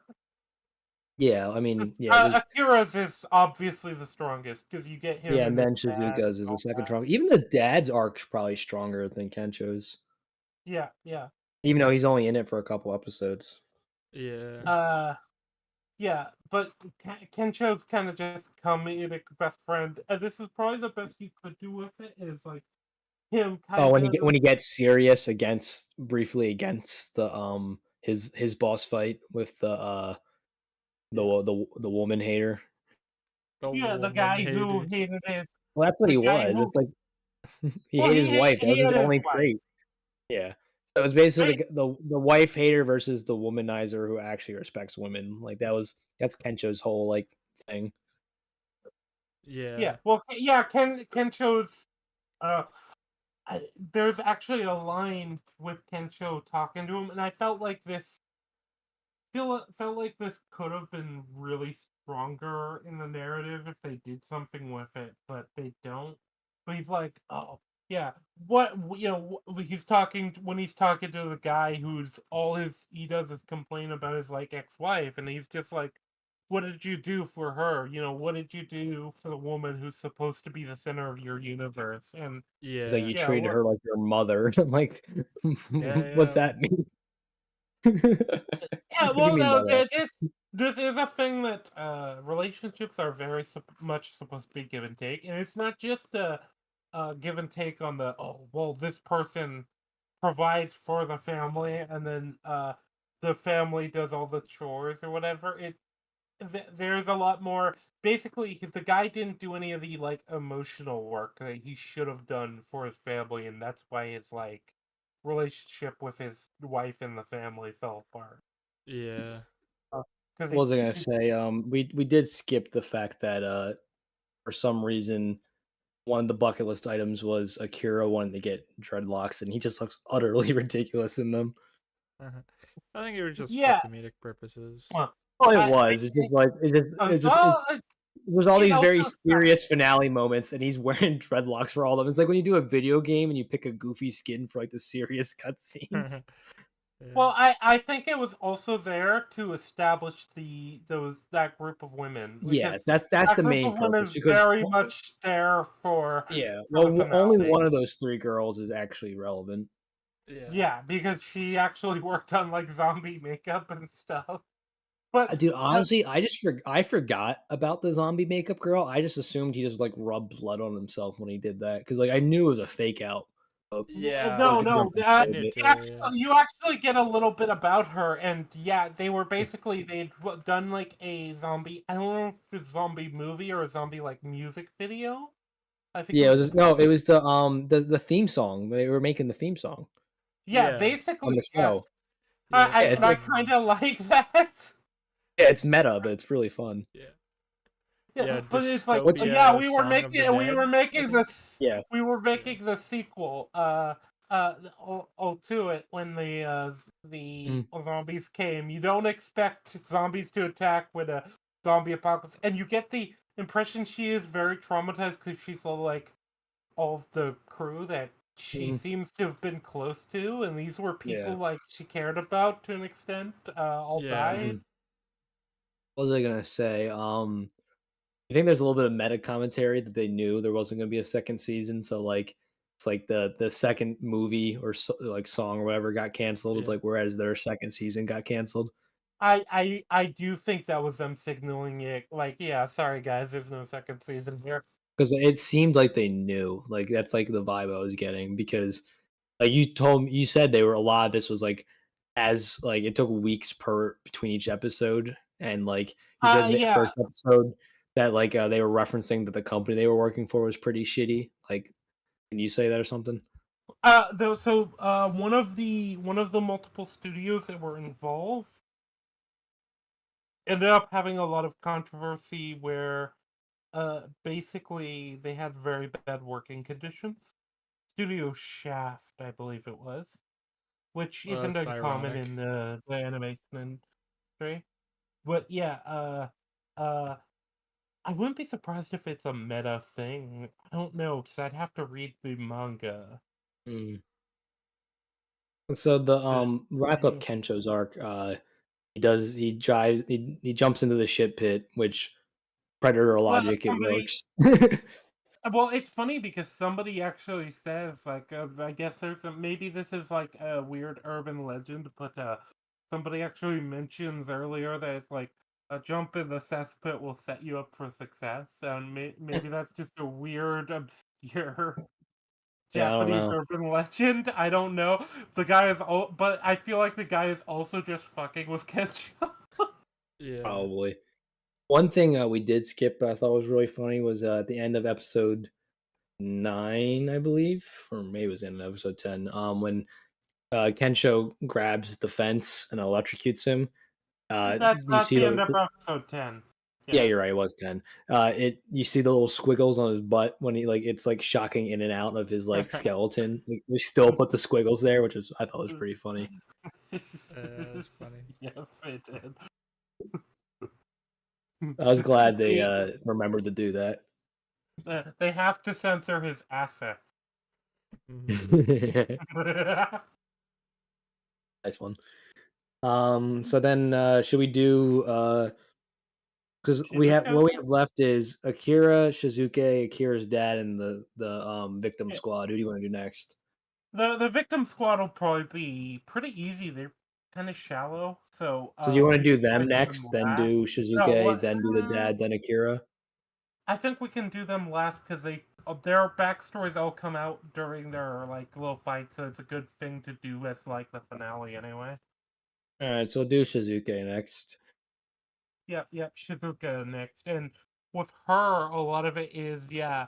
So it's you kind of get uh you kind of get her having already broken down from the just the like hyper pragmatist, and she's kind of just trying to help out here. And then she kind of stumbled into like somebody I think asked her like a medically based question that she had like vague knowledge about that she feels she can help with, and that's when you get the all of the old people coming at her Yeah. and being like, Yeah, Doctor. "Oh, that scene was really doctor." funny. Yeah. Yeah, because the what she was talking about was holding the wound at a certain angle so the blood flows properly or something. Yeah, it was something like that. Yeah, because somebody cut themselves on a scythe. I believe that was it. Yeah, Uh, and but that's when yeah, you get and introduced to the sniper. yes, yes, the sniper, which is basically just the dirty old man trope, which Yeah, well, because dirty he's old man trope who can get super serious when needed. yeah, well, yeah, because he's also like the guy who's like he's essentially the senile old man of the like community. He's Mhm. not completely all there, and they Yeah, even say they that do a he lot of tropes with him. They just like shove all the old man tropes into one character. yeah, but because yeah, he's not been the same since his old lady died, is what they Mhm. specifically say. Uh, and he's like bedridden most of the time. Old man Hiko, I believe, was his name. Yeah. Lulu, Uh, that's the image you sent me, right? When I didn't know who it was yet. Are you talking about the old man with dementia? Yeah. yes. Yeah. Yeah, I just found that image so funny that he sniped a dude's hand and then zoomed Mhm. in on him and it was just like an ultra realistic. It was like a SpongeBob freeze frame where they like Yeah, show ultra that realistic like one frame. yeah, Yeah, no, that was a yeah. great frame. I paused on it for a second Yeah, I was to Yeah, laughing admire but so it. hard. Ultra Chad. you He also was a kind fun of get character. you also get kind of Shizuka's like view, and it this kind of also Oh, it's a they huge, have character arc moment for her because she finally puts other people before herself. It's like they've been Yeah, building up towards this the whole season. and you kind of get that play off with her and the person on the victims. This is kind of the only tie-in between her and the guy on the victim squad that because he's somebody who only puts himself forward and then only complains about how unlucky he is. And Mhm. I wish they kind of set that up a bit more. Yeah, I mean, I feel like they were all vague enough already outside of the main Yeah, 2, and then we that needed one was more just time with virtually the victim non-existent. squad. We Yeah, need a because I bit mean, more time really with the them. only impactful member of the victim squad was the, Higurashi, yeah. yeah, Higurashi. But, yeah, like I said, I was wondering if they were gonna do because usually when you, like, have a villain survive, you usually do something with them afterwards, but they literally had him yeah, survive and just did nothing with him. He's just in a couple frames after that, and that's it. Well, yeah, yeah. yeah. I guess it's one of those things where this village probably wouldn't want to just kill him, and it's kind of like, well, Yeah, but usually you would get, like, a lecture or something, like, "We're gonna put you to work," or "You're gonna leave, you're not wanted here," something, right? Like, they just and it's we not do like have they don't. Hmm? a hungry chasm over there. Yeah, but they don't imply, like 'cause usually, like, what would happen is if they would just leave him there and just, like, kind of applied either, like, fucked I off or, feel like, like they died. just didn't have enough But they time. literally put the effort in to show him in later frames, but still did nothing with him. It makes me wonder if he does it, if there's not more to it in the manga, because I haven't read the manga Maybe as said. maybe Maybe he was they supposed to be killed in him. season 2 for something. Maybe they killed him off screen and then like accidentally animated him as an extra. No, I doubt that. He's a pretty distinct figure. Um, Yeah, I don't yeah, know. I I, think the I, honest answer is they might have done something with him in season 2, like a redemption arc episode or something, but we I just don't know. never got a season 2. or Because even if usually they, you'll try to redeem a villain if you leave them alive like Yeah, that, especially if they the were not the the main thing villain. that makes me like agree with you the most, Iron, about there must have been a season 2 planned is that like the whole series, like the whole season was like really building up a romance between, Akira and the other girl. I always forget her name. Yeah, Shizuka. Yeah, and it's Yeah, like and they never it do anything with it. Like doesn't it just go anywhere. yeah, Yeah. it's yeah. kind of sad. The closest you get is the hot tub episode, or Yeah, the but Yeah. hot. that's supposed to be kind of like a breakthrough moment, and obviously they were setting it up for later, but you never Yeah. get more of it because they don't have time Yeah, because that was it's just got the they had like finale. a romantic moment that could end up turning into something else, but no, you Because I don't get think I think time. a lot of the second season probably would have played with the will they won't they. I mean, it's Yeah. it's a it's a super tired trope, but everyone does it because it's viewers get into it. Like the will they Yeah. won't they is very effective. Friends did 10 Yeah. seasons of that. But yeah, so Shizuke gets very big into like dealing with the community, and it's to the point where when shit hits the fan, actually, she's no longer thinking of like just herself and surviving. Mhm. Her immediate thought is like, oh, I have to go and help out the old people. Yeah, this whole arc is like the culmination of her learning to put others before herself. Like basically, because of Akira and others, they kind of undid the programming her father did to her. Yeah, and it's funny too because with her going, it's funny because the old people do the trope of like, we're all old, Yeah. you still got your whole life ahead of you, Mhm. you know, why are, and then that kind of culminates in you get old man Hiko giving the speech where he just like suddenly sat up in bed, and he's just like, the fuck do you mean? We're just going to lie down and die.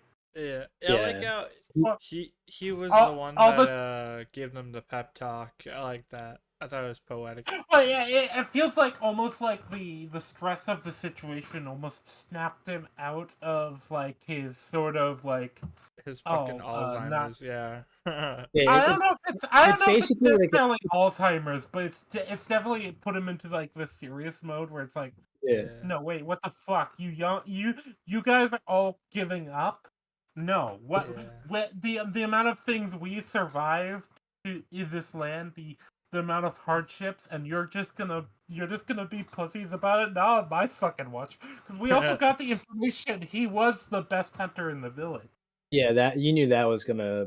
That was like not a throwaway line. Like that was like foreshadowing for something that was gonna come later, Yeah, and which we get. uh, I do really like that. With that the speech he gives in that moment where they're trapped and all the old people are like, oh yeah, oh Shizuka, you should have just left us. You should have just abandoned us. And it's interesting too because the old folks step up and basically start fighting the zombies. Yeah, I love like when old people throw hands. It's always fun. Like Yeah. like Don't Yeah, I the love fuck when don't with fuck they with old older than people. your I love neighborhood. when they jump Don't, the creep guy. Like just Oh jump his yeah, ass. Yeah. yeah, well, hey, that's probably why they didn't kill him because like they wouldn't. They're not. These are good townspeople. They wouldn't have left him for dead or like killed him themselves. So like I Yeah. feel like because since he's the only one that's defeated by like not zombies, so like he's kind of the only one they had to leave alive. I wonder if that's well, why they didn't do anything with the yeah, characters, 'cause just because they realized they wrote him into a position where he really couldn't die, but they had nothing to do with him anyway. Yeah, because Yeah. Higurashi, I feel like would have been the most like redeemable of the villain squad, but I still, guess, but his motives were also the weakest. Literally, his whole thing was, "I was lonely." well, Like it's not just that. they're So all weak, but Higurashi, it's just they're. I don't know. I mean, it's like it's hard to compare because they all have kind of. I think it's part of the point that all their things are like super first world problems, right? That like, I well, think that there's something there to that. they're basically people who were failures in the real world, Yeah, they were different first world degrees and problem different failures. reasons. Yeah, Yeah, basically they were people who just couldn't cope with normal society, and so they kind of have the thing of being freed from the in a restraints of different way. society. Yeah, Yeah, rather than being freed from that chase their dreams, they're free to just like give in to their carnal desires.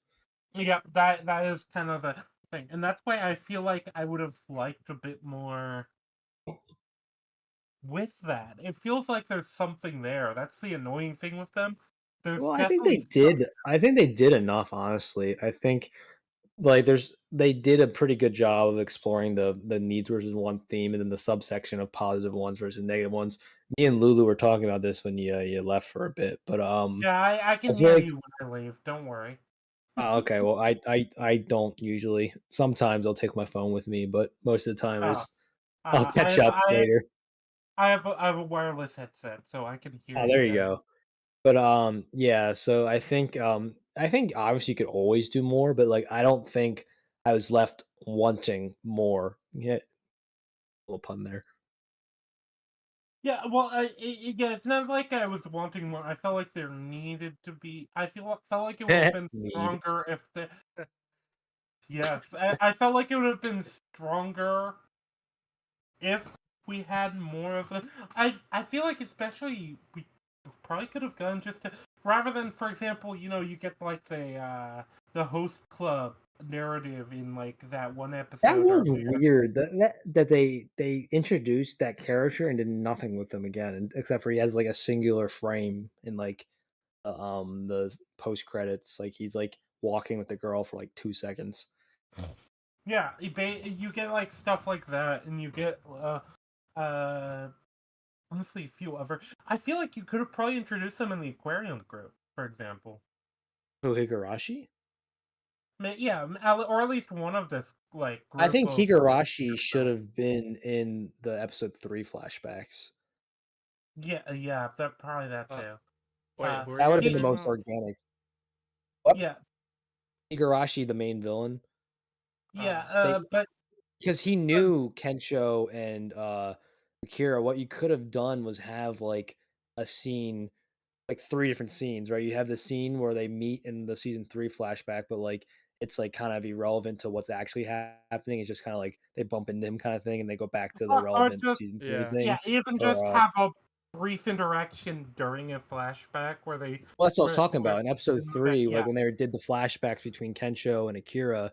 They should have had Higurashi just be in one as just kind of like an ancillary character, and then you get his POV, and then you get their POV, right? So you get like 3 different iterations of the same scene, kind of thing, yeah, which would but have been cool.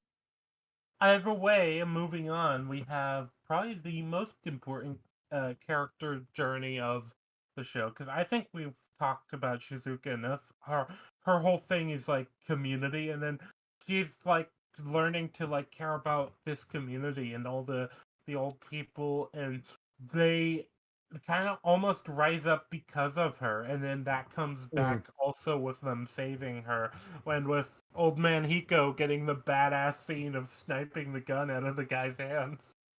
Yeah, I mean, she has 2 themes going on, or 3. It's the needs versus wants. It's the it's putting yourself before others, and then others before yourself. And then the third one is kind of like not being who like made you kind of Becoming thing, her right? own, Like yeah, becoming her own becoming person. an individual. Yeah, those are like the 3 themes of her character. Yeah, because it's essentially established her dad basically made her was kind of trying to guide her into being his successor in such a way that I think he literally states like uh just do what I say and you're good and your life will be good, something like that. Yeah. Well, it's you need to do what I say, right? That's the whole I need to like that's like Yeah. what that's when she was ready to ditch Akira, but when she's like when she heard the I need a phrase, it like snapped something in her. So like I like how they tie all 3 of her themes all back to her father, right? The needs versus wants, the uh Yeah. isolationist versus community, and then the being your own person versus being what people set out for you all tie back to her father. Yeah. Especially with yeah, and you all get that in one like the one scene in episode 7 with or the one like sequence of scenes because you get like when they're literally in like the limo and the dad is like, look at all those people outside, Yeah, poor all people. those Those are pores. people that yeah, all those poor. There's like a bunch of homeless people. It's like those are people that did what they want. Yeah. And then we got what Akira, his dad, and the victim squad left, and that's pretty much everything after Yeah, that. and Akira and his dad probably tying together to an extent. Yeah, because you get Akira's like final sort of sequence where his whole thing is he wants to pay back his parents for everything they've done for him. That's Yeah, I like his, that. It's just I think they said it one too many times. Like I got it. That was the theme of this arc. yeah, that But was a bit on the nose. I he think said that it. He said it too many times. I mean, that's the anime trope of explaining what's happening. But like, it kind of ruined the moment a bit when he said it for like the 18th time. it's interesting too, though, because it feels like the dad feels the same way. He's like, Hmm. "No, you fucking idiot kid. I Yeah, did he's like, all that shut up. knowingly." I think my favorite scene in the show was probably the dad talking about wanting to be an astronaut. That was a lot of fun. Yeah, Yeah. the sea, and I believe this is actually right before the villain squad like fucks everything up. This It scene, is, yeah. It's the second last scene of episode yeah, because 10. the dad is Mhm. very like stoic and very quiet, and you also get the scene with the conversation between him and his mom, where uh his mom was like, "Oh, have we heard anything from the dad?" Talking about the dad and saying how he was like, "Oh, have we heard for anything from Akira today? How's Akira doing?" And No, that was episode 12. no, well, was it episode 12 that Yes, conversation dude, happened? I watched it like 3 hours ago. Yes, it was episode 12. It was right Mhm. before the Yeah, hemorrhoids well, reveal. yeah, the moment where it's like peak comedy, but the dad is very much the. It's interesting because yeah, with the dad's character, yeah, he's very stoic and Akira feels like he's very awkward because he's like just trying to do things for his parents, and they're kind of like, "No, we got this. Go do what you want. You know, go take care of Yeah. yourself." Which I feel like is very deliberate. It's kind of like what he wants right now is to care for others, but if you don't care for yourself, then how can you care for others? Kinda. So my second favorite line of the show, well, my first favorite line was I cannot go another minute without cracking a cold one or rather be a zombie. That was number one. Yes, I love that line. Yeah, I rather yeah, that was, I forget the exact wordage, but it was something like that. And then my second favorite was that a man needs dreams to keep him solid. I really like that line. Yeah, yeah, that's probably like the big like conversation between Akira and his dad because you Yeah. basically get the information of his dad because his dad comes across as stoic at first. Then his dad asks him to help out in the field because it feels like the dad knows that Akira feels like he needs to do something, and so he's like, "Okay, Mhm. well, I'll give you something to do." And that's kind of when they like both let their guard down around each other because you get the impression they've always kind of the dad's always been kind of the stoic type who's like a man of few words and probably Yeah. felt awkward talking about like what he wanted to do and even like saying like insecurities and stuff with his son. But yeah, then you get that the scene that night. Well, at first you get the scene of Akira having worked in the field and Kensho like talking to him, and that's when you get introduced to Higurashi.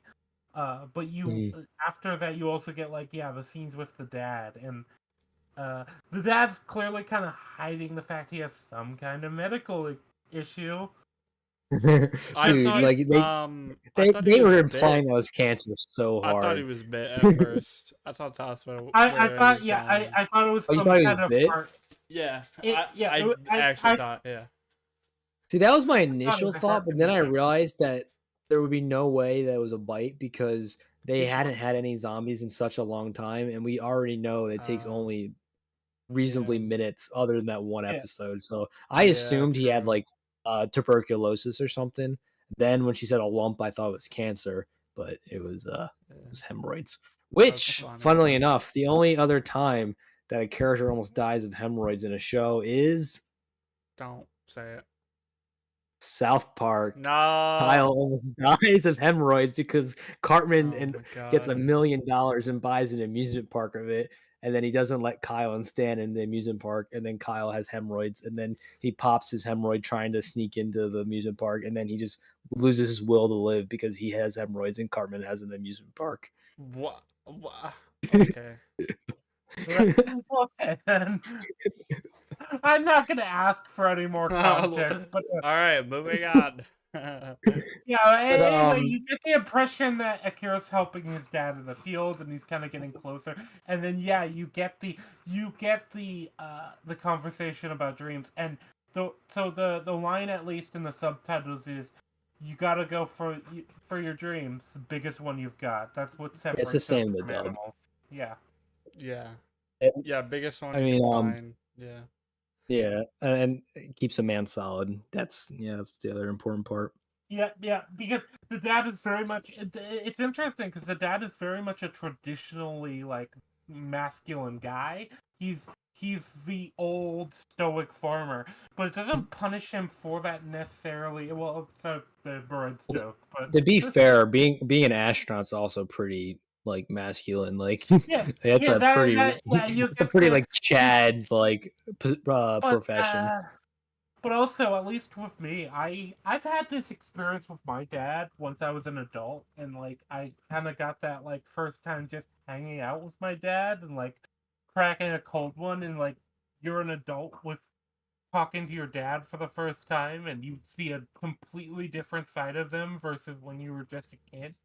Because you're a bit more self-reliant, he's a bit less like just trying to, you know be a Yeah, role I get what you model and mean. just yeah, yeah, and I don't know, that scene felt really relatable to me because of that, because I felt like it feels like an experience I kind of have had, you know? Yeah, I think it is meant to be relatable to a lot of people. But one thing it reminded me of is when he asked the kid or like he wanted to help him out. Like the Kevin Hart and The Rock meme is like, all right, you in or out, right? And it's like, well, I'm out. It's like, well, that you're already in. Like it's like the 10-hour workday when your dad asks you to help out for 10 minutes and then Hmm. you're doing like work all day Saturday. That kind of reminded Yeah. me of that. Oh, Yeah. Yeah, but yeah, you also get them. I also think it's really beautiful. You get like the stars and stuff, and the dad actually has several lines implying about like interest in the stars and like his view of his like place in the world. no, yeah, his dreams to be an astronaut. Yeah, well, I think it's super interesting his dreams to be an astronaut, and a lot of it is like seeing the world from space and the idea of how like small the world is, given Well, like it literally puts things into perspective. well, especially when you consider who and where this guy is, because he is Yeah. in like the most isolated, like small village in In the Japan, most essentially. isolated country in the world, Yeah. Yeah, other than North yeah, Korea.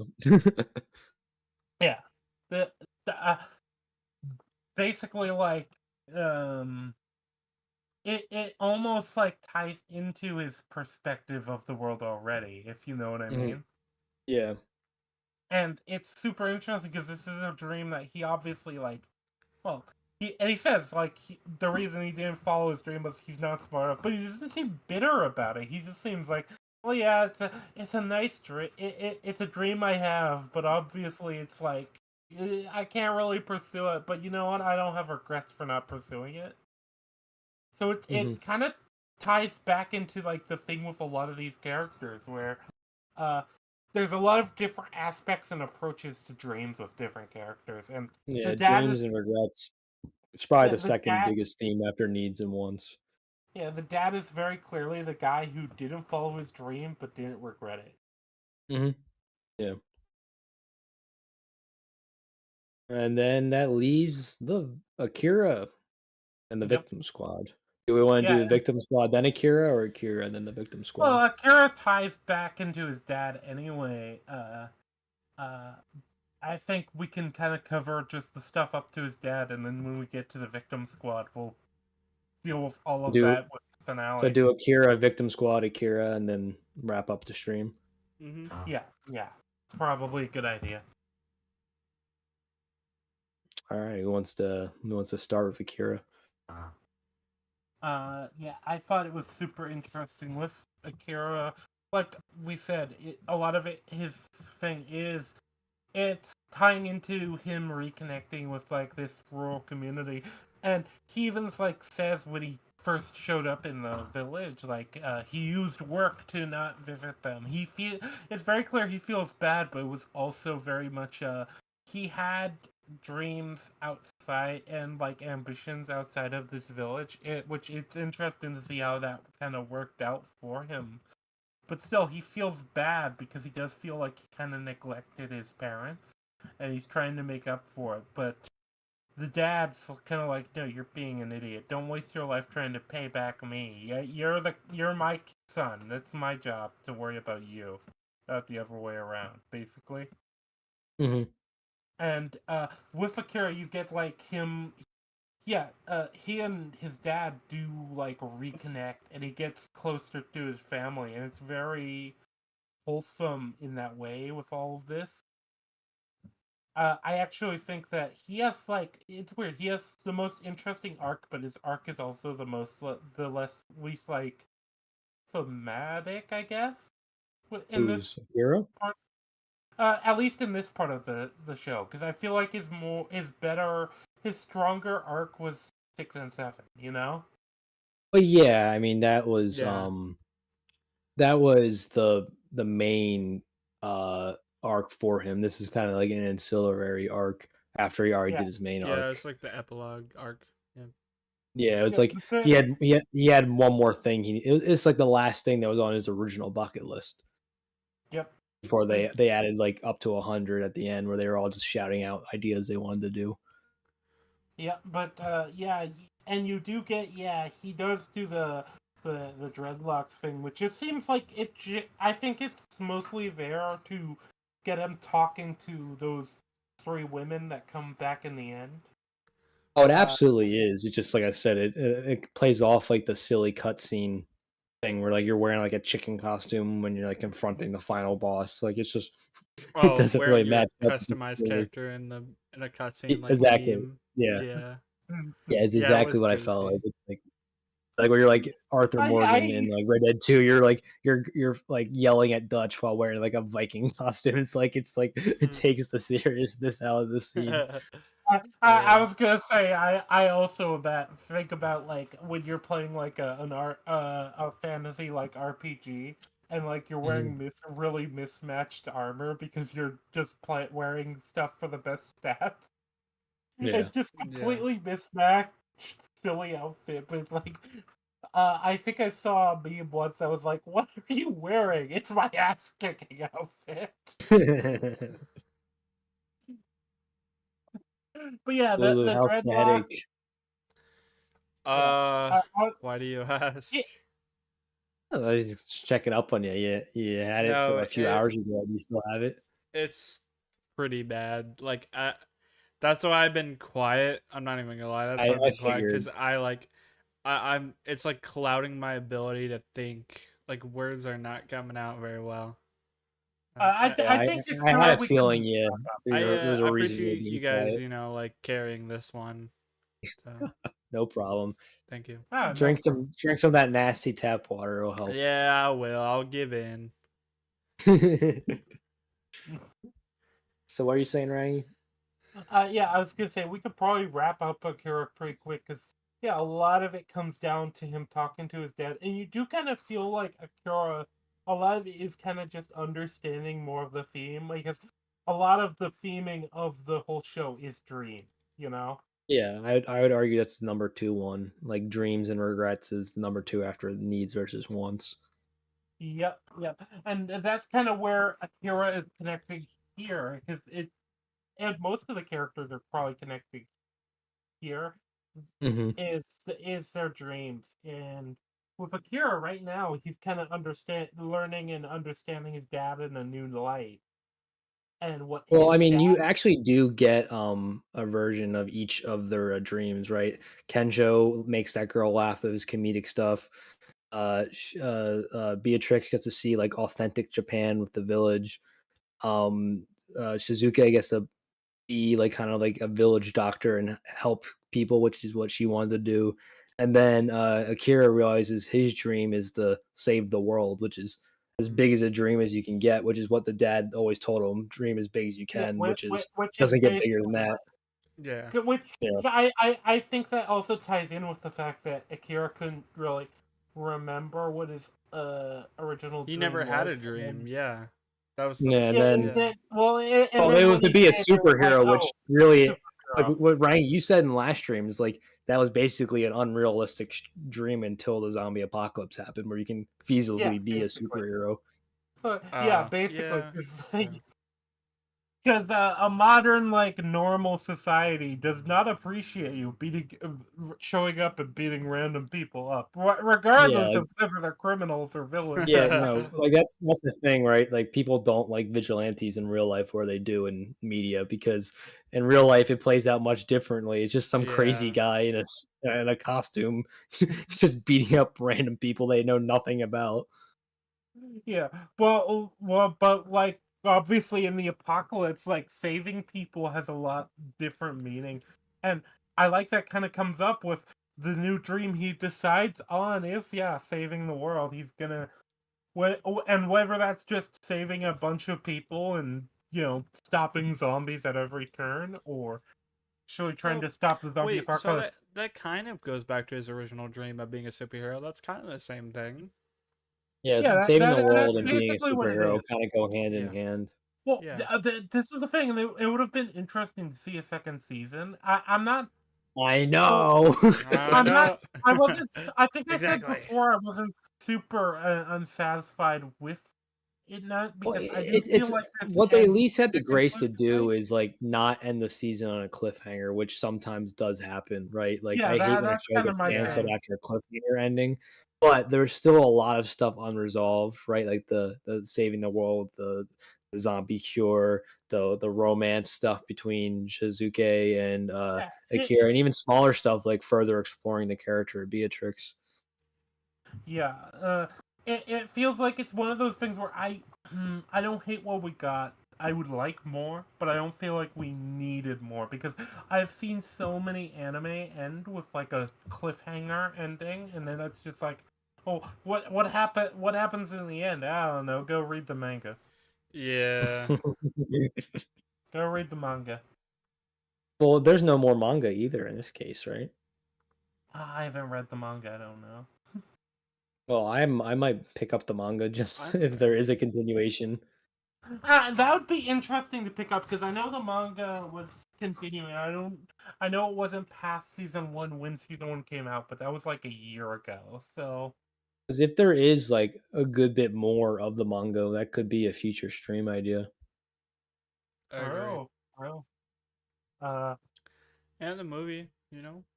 Oh yeah, that's we may potentially do that in the future. Just maybe. but Maybe. yeah, We may uh, just do it I on November 30th. Just maybe. Possibly.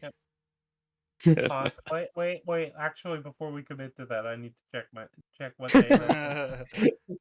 Okay, no, I'm random good. random That person in chat, you didn't hear anything. Yeah. day. I'm good that day. We might actually be able to. But yeah, I think now is probably a good time. Well, first off, yeah, uh, trying to save the world is also joked about with him and Kensho way earlier in the season, where it's like, who knows? Maybe you'll be the guy who saves the world. I think Kensho says. Yeah, it was in episode 3. Yeah, as like kind of almost a joke. It's like, well, obviously not because we're just guys, but you know. But Which is yeah, it seems that yeah. becomes the thing. But yeah, But I do really so I like. think we should move on to the victim squad. I'm starting to Yeah. fall asleep So here.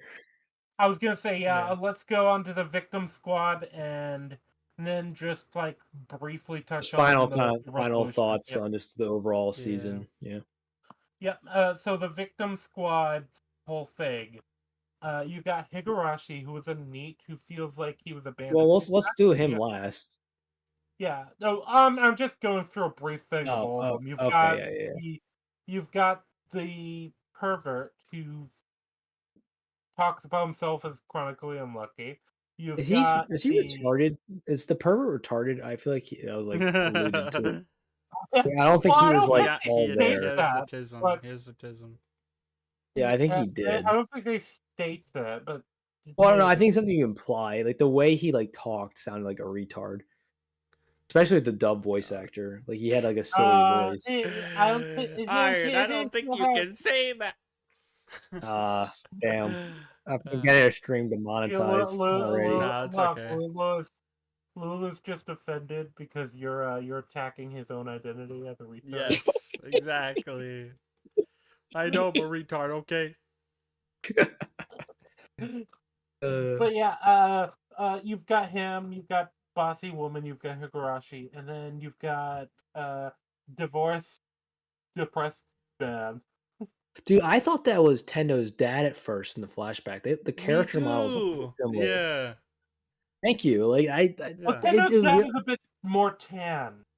but dude, they look too close, and I thought like this was some like side of the dad we never saw before. Because especially since the kid looked like kind of a young You Akira. mean when they cut to the bar? Yeah, no, I was confused by that too because I feel like that cut scene comes in out of nowhere.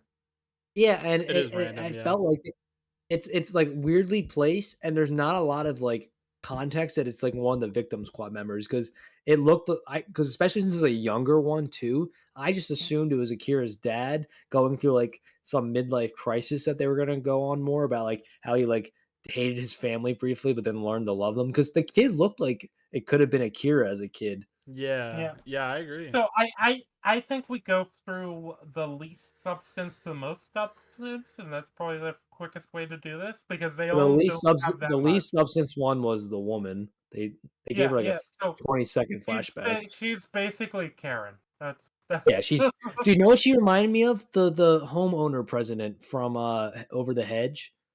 basically.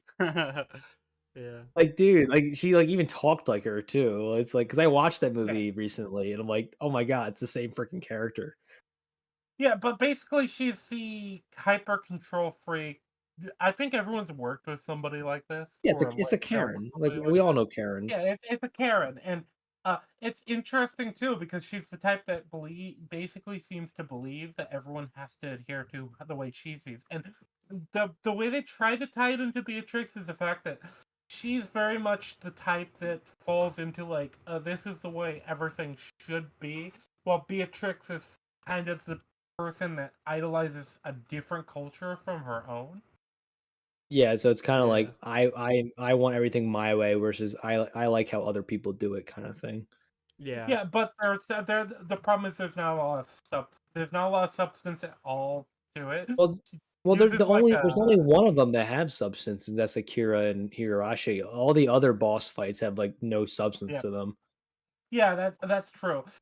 I feel like she has even less than the other. I think the second most is probably the divorced dad guy. Yeah, well, because him and Kensho at least have like the thing where they both like base their life around women, kind of thing. That's Well, like at least you also something. get a lot more But yeah, his with him. flashback is actually, I think, the most relatable to people because Yeah like he's in a loveless marriage and he hates his job and his kid's a little yeah snot nosed shithead. Like it's a pretty like relatable thing. Whereas the other ones are a bit more uh hyper exaggerated, right? Like most people yeah. aren't He is, the bitchy worker no one likes. Most people aren't retarded, like actually retarded. Like that guy was. You can't convince me otherwise. That dude was actually retarded. And then Higurashi, he's literally the goob. He's goob. Like everyone wanted to be friends with him. He's like, everyone hated me. Yeah. I think, but well, let's go. I think the next one we have to go on to then, speaking of, is the pervert. Yeah, the pervert retard who. Oh, know what? I think they might have survived. I just came to me. Know why I think they left him alive? Because he was always talking about how unlucky he is, and then he was the only one who lived. That's pretty lucky. Yeah, Yeah. Yeah. yeah. So yeah, with I him, think that might have been the angle there. yeah, I think that is probably the idea they had. But yeah, so with him, he is the type of person that seems to. I don't think like he was meant to be a retard. He's the type of person that blames everybody else for his problems, though. Okay, well, maybe the sub doesn't come across like Lulu. You're, like, doesn't the dub voice actor sound super silly while talking? Yeah, I feel like they I feel like they wanted to just play up the being I him don't being the know. retard because he is They also Like, all. they like kind of went out of their way to make him sound like he was like autistic. Like, and I yeah, don't mean like that as an insult. Like, as no, someone like he who just sounded has like he had family trouble. members Yeah, that are like autistic and have a speech impediment, like I feel like that's what they were trying to imply with it, like yeah. with that Same character. here. I got So family members like that as well. Yeah, I yeah, think that's what it reminded I me of. Is just like I someone am who just I'm like doesn't grasp how the world actually works, kind of thing. yeah. I am that family member. I had to go through like therapy and stuff to be able to deal with the Did you ever do Damn. speech therapy? I did do that as a I kid. did. I did. I couldn't pronounce Oh, my S's OT. or THs or Z's. Is what I had. Yeah, I got my S's and Z's down pretty well, but my THs I still like I'll say with instead of with sometimes. I had problem with TH. Uh, and I had some other problems. I also have the problem of I also have the problem of using like in like every other word. Well, I that's think that's just normal. TikTok That's brain. normal. Yeah, I think that's like Yeah. texting TikTok brain. Like a lot of people do that. But this was before TikTok existed. Remember, I'm old, Dude, you're a precedent, dude. You like set the trend. obviously. You're Why patient can't I get zero. money for that? You're patient zero for the overuse of the word like.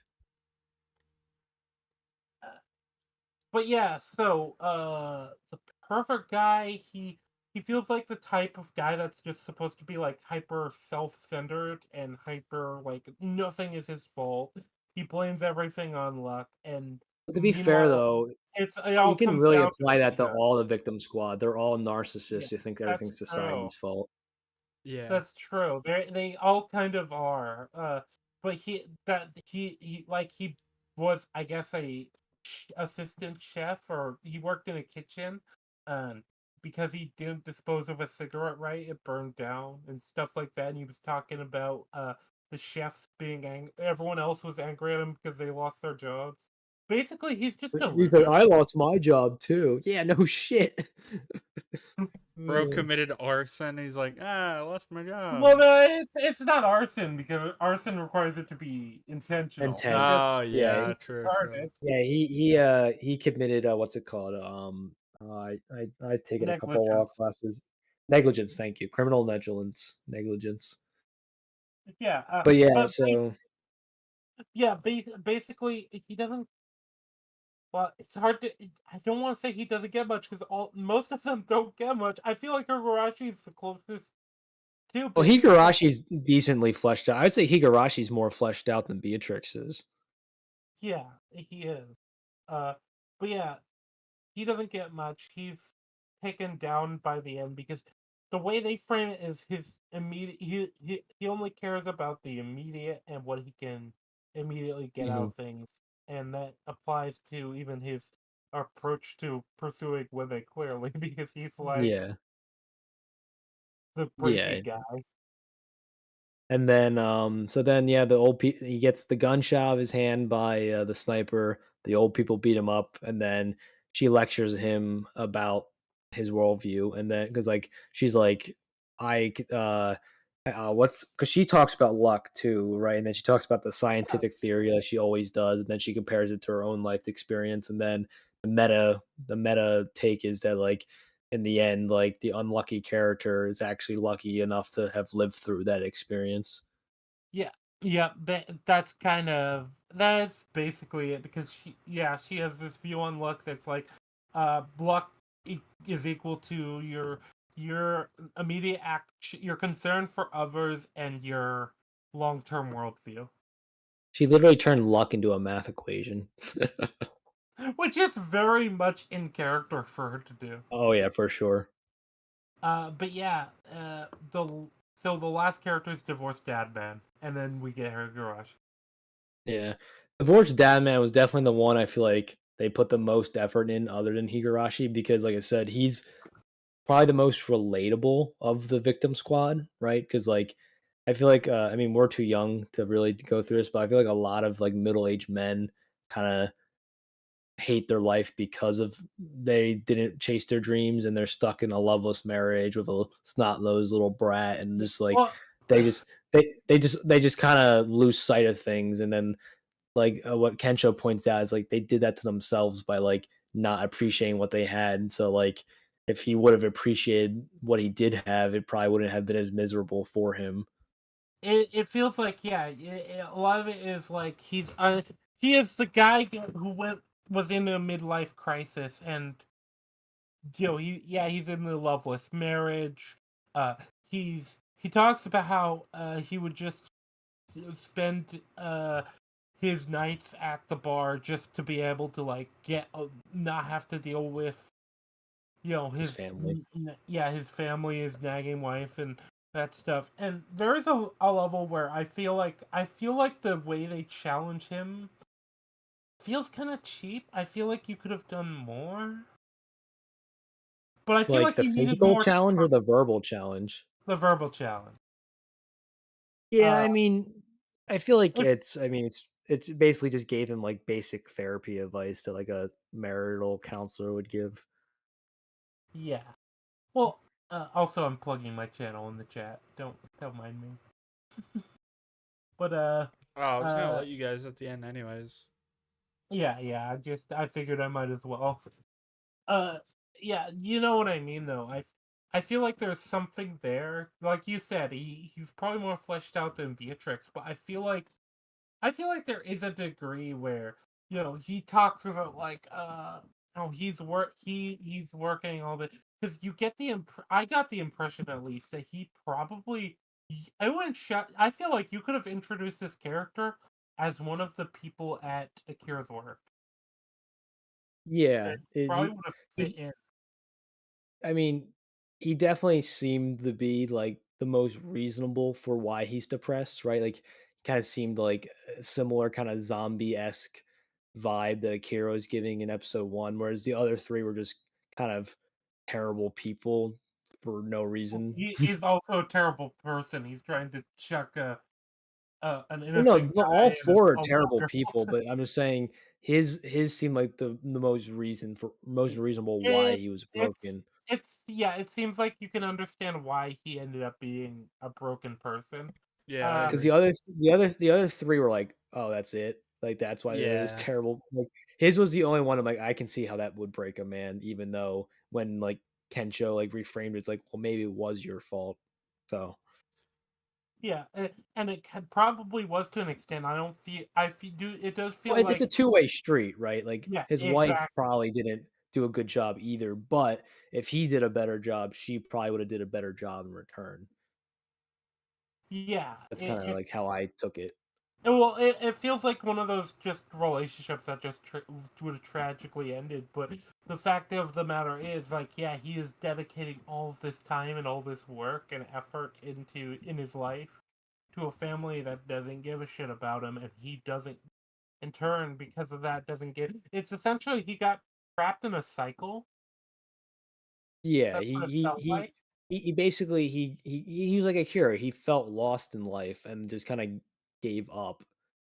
And then, Yeah, he also felt freed, but unlike Higurashi and the other victim squad, he decided to use that freedom for, nefarious deeds rather than, uh, I I helpful actually ones, feel positive like he's ones. of the victim squad outside of Higurashi. I feel like he's probably the one that could have been his own like solo villain.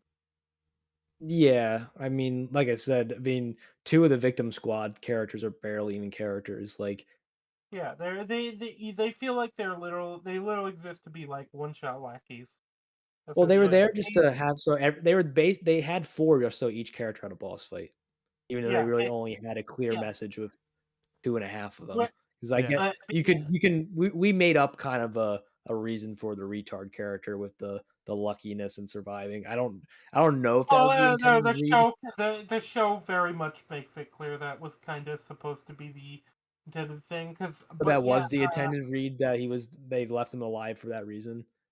I think so. Well, I also buy the more accurate thing of well, these are good people that aren't just gonna like murder somebody, no matter how horrific Yeah, they so do you are. think what do you think came first in this, like, chicken or egg situation? Do you think they came up with the luck thing because they wanted a reason, like, the on a meta reason to explain why he's left alive, or do you think they gave the luck character to the people because they know they wouldn't kill him? I think they wanted to tie the luck Second thing one. into I think the second one. Shizuka's. Do you Yeah, I think, think they wanted to tie the luck thing into Shizuka's overarching character arc with her care of other people and stuff. That's kind of what it is used to do. okay, Uh, but yeah, we get to the main villain, Higurashi. anti-Akira.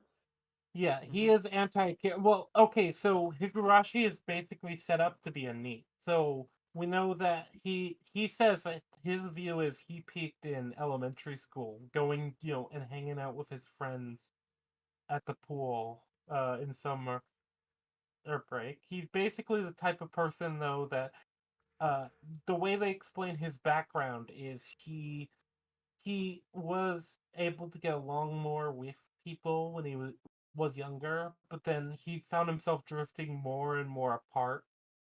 He was kind of the lonely, sad nerd, and he got really bitter about society because he's not accepted. And a lot of it comes down to he's not putting in the effort either. Uh, Mhm. but he feels like society abandoned him. That's kind of the Yeah. way it's framed. And Well, you also get the clear impression, yeah, he became a NEET. He had no job. But he went to college, but they mentioned that he dropped out. yeah. Uh, Oh. if he also mentions that he did try to go on all these things, like these different training programs and traveled abroad and stuff like that to try and do it, but he just couldn't connect with people. It feels like it's literally a case of he's somebody who probably just isn't very good at dealing with people and isn't very good at taking any sort of initiative doing that. but he doesn't have the self-awareness to realize it's his fault that he's like that. Right. Yeah. Yeah. Which there are definitely people like that. Hell, I was like that for a while, even though I don't think I was this type of loser. But I just didn't interact Yeah. with people a lot. Yeah. Uh, but yeah, and Like, I it's think, interesting. He was resentful of society, and then when the world ended, you actually get the scene where he sees the person getting eaten, and it's kind of a parallel to Akira's situation with the end of the world. But yeah. he's rather than Akira, who's like, "Oh, I'm free from that job. I don't have to go back to work." He's like, "I'm free from society. No one's going to judge Yeah. me for not working because Yeah. he's the one who's not doing the things that he's supposed to do in society." Well, Akira's freed from what he's doing in society and the kind of societal pressures and obligations. Yeah. He's just freed from the expectations of society. Yeah, sorry, I was just finding that frame of the shot where they're all across the bridge and like yeah, the one of the victim squad guys is just front and center next to the dog and the little girl. Hmm. So I don't know. I just feel like that was definitely something they were gonna toy with in the second season. Just Um, did you guys like the fact that he gets bit and dies, or do you think it would have been better if they kept him alive? I I I liked that he I got bit and died, even though because I think there's two sides to look at this. You can he Yeah. obviously could have been explored more and had like a redemption arc, but at the same time, I he runs away from Akira, which was what starts all these problems because Akira was trying to befriend him and he ran away from that.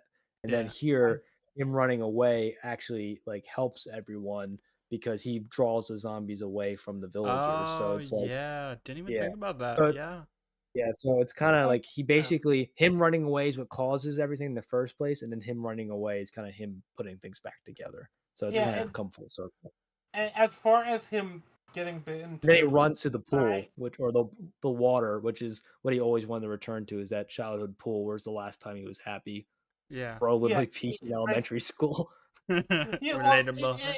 it kind of makes sense because basically he peaked when everything was kind of carefree, and he's the Mhm. type of person that clearly just didn't deal with Stress well. responsibility and expectations well, and Yeah. Yeah. does not and just couldn't adapt and couldn't like deal with other people because his concerns never really changed with other people's concerns, and his Yeah. like view of the world kind of never changed. It's tragic. I don't feel like he's a redeemable character or good guy or could have been a good guy. I I mean, also I don't don't Yeah. know. think he Animes redeem some pretty horrible characters like Vegeta, Orochimaru, right? Like these guys are like serial killers. Mm, Vegeta only blew up a few planets. Fine. planets. What's that? Yeah, What's that? Like a Vegeta few committed billion genocide, and now he's like people? one of the main heroes. I mean, I is it I think genocide if if you blow up a planet? I feel like that Yes, there's a you blew probably a up you different wiped role. out an entire race. That's or multiple races. It's Or mass genocide on a mass say, scale. I was gonna say there's probably a more extreme term for it than just genocide at that point. That's the joke. yes.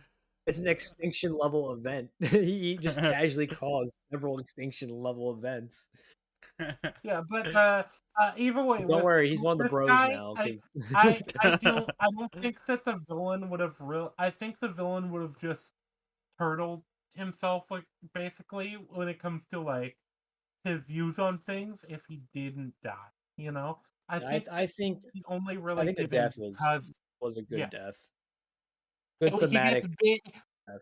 Yeah, because he gets bit and he's still freaking out at that point, and he's still being kind of an My ass. And one criticism with the scene is I get it was like thematically relevant for Akira to like physically forgive him by hugging him, and like they show that with the crossing off of like the Yeah. bucket list.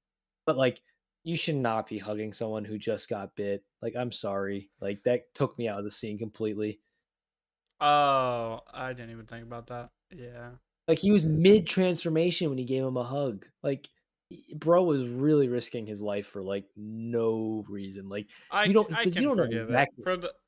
for the Yeah, wholesome of scene. Like I can I forgive it. get it. It's just, like, I couldn't enjoy the wholesomeness of the scene because, like, my logic brain was like, he's literally hugging a guy as he's turning into a zombie. Like, it's like, Yeah. his, like, veins are turning black and his teeth are, like, getting all yellow and his eyes are, like, bulging out of his head. Then, Like, he was it's one of seconds those away things. from yeah. Yeah, it's one of those things though where the past we've seen the zombie thing take longer. Like it taken at least a few hours, and now suddenly it's taking. Well, this It was like a seems to be mid-level one, right? Because like Yeah. we've seen it take seconds, we've seen it take hours, and this one took minutes, right? Because he jogged for a few minutes. yeah, Yeah. that's kind of true, and yeah, he with him with that though, I do think that a lot of that is it's kind of that there's the wholesomeness of the scene. There's also like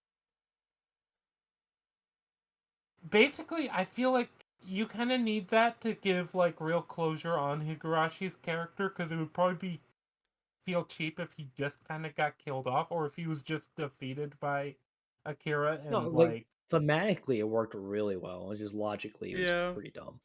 yeah, it's yeah, there's a little bit there that I think is a problem, but other I than mean, that, though, yeah, that's the yeah, villain squad. That's yeah. the victim squad. I like that name for Thank them. you. That's because like, dude, they're all just like bitching about first world problems. And I'm like, oh my god, you guys are literally all victims. I'll call you the victim squad.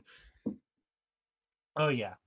Uh, with that too, it really did feel to me like yeah, uh, they wanted to do sort of dark reflection of each person, but then they just didn't have the time or didn't put the time in to develop them. Yeah, It I makes think me that wonder. was probably a rush thing.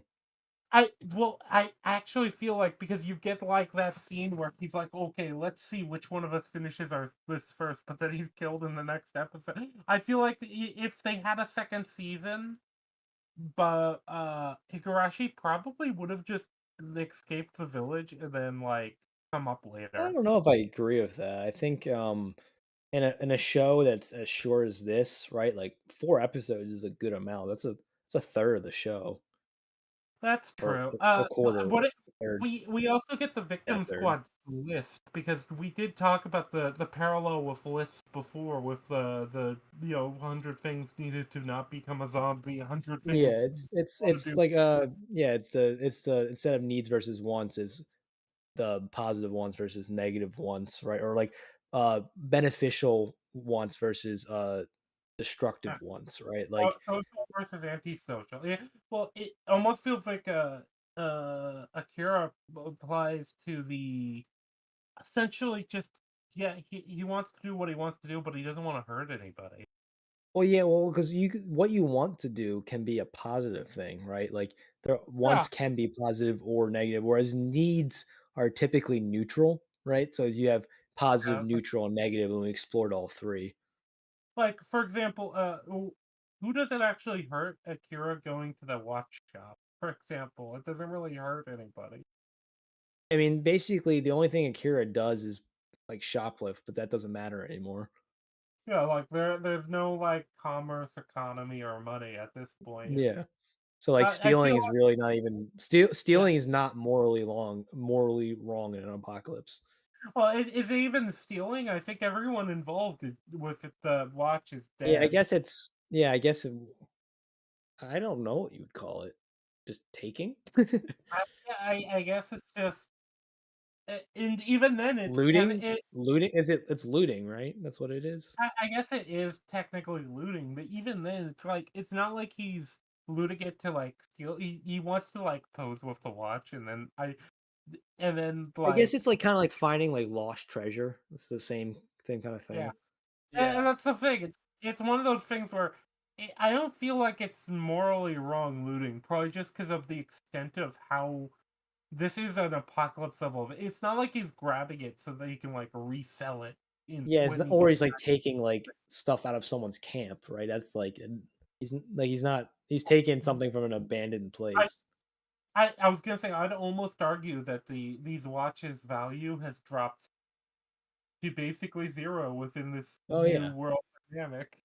Because basically you need what would happen is after a few decades where society starts to rebuild, then gold would be the first like currency again. You basically just go through history again, right? First you do the bartering system, then you do like commodity based, then natural resources like gold and silver, and then you go back to like a physical like paper currency. So like Yeah, it would just well, like, go one at a time.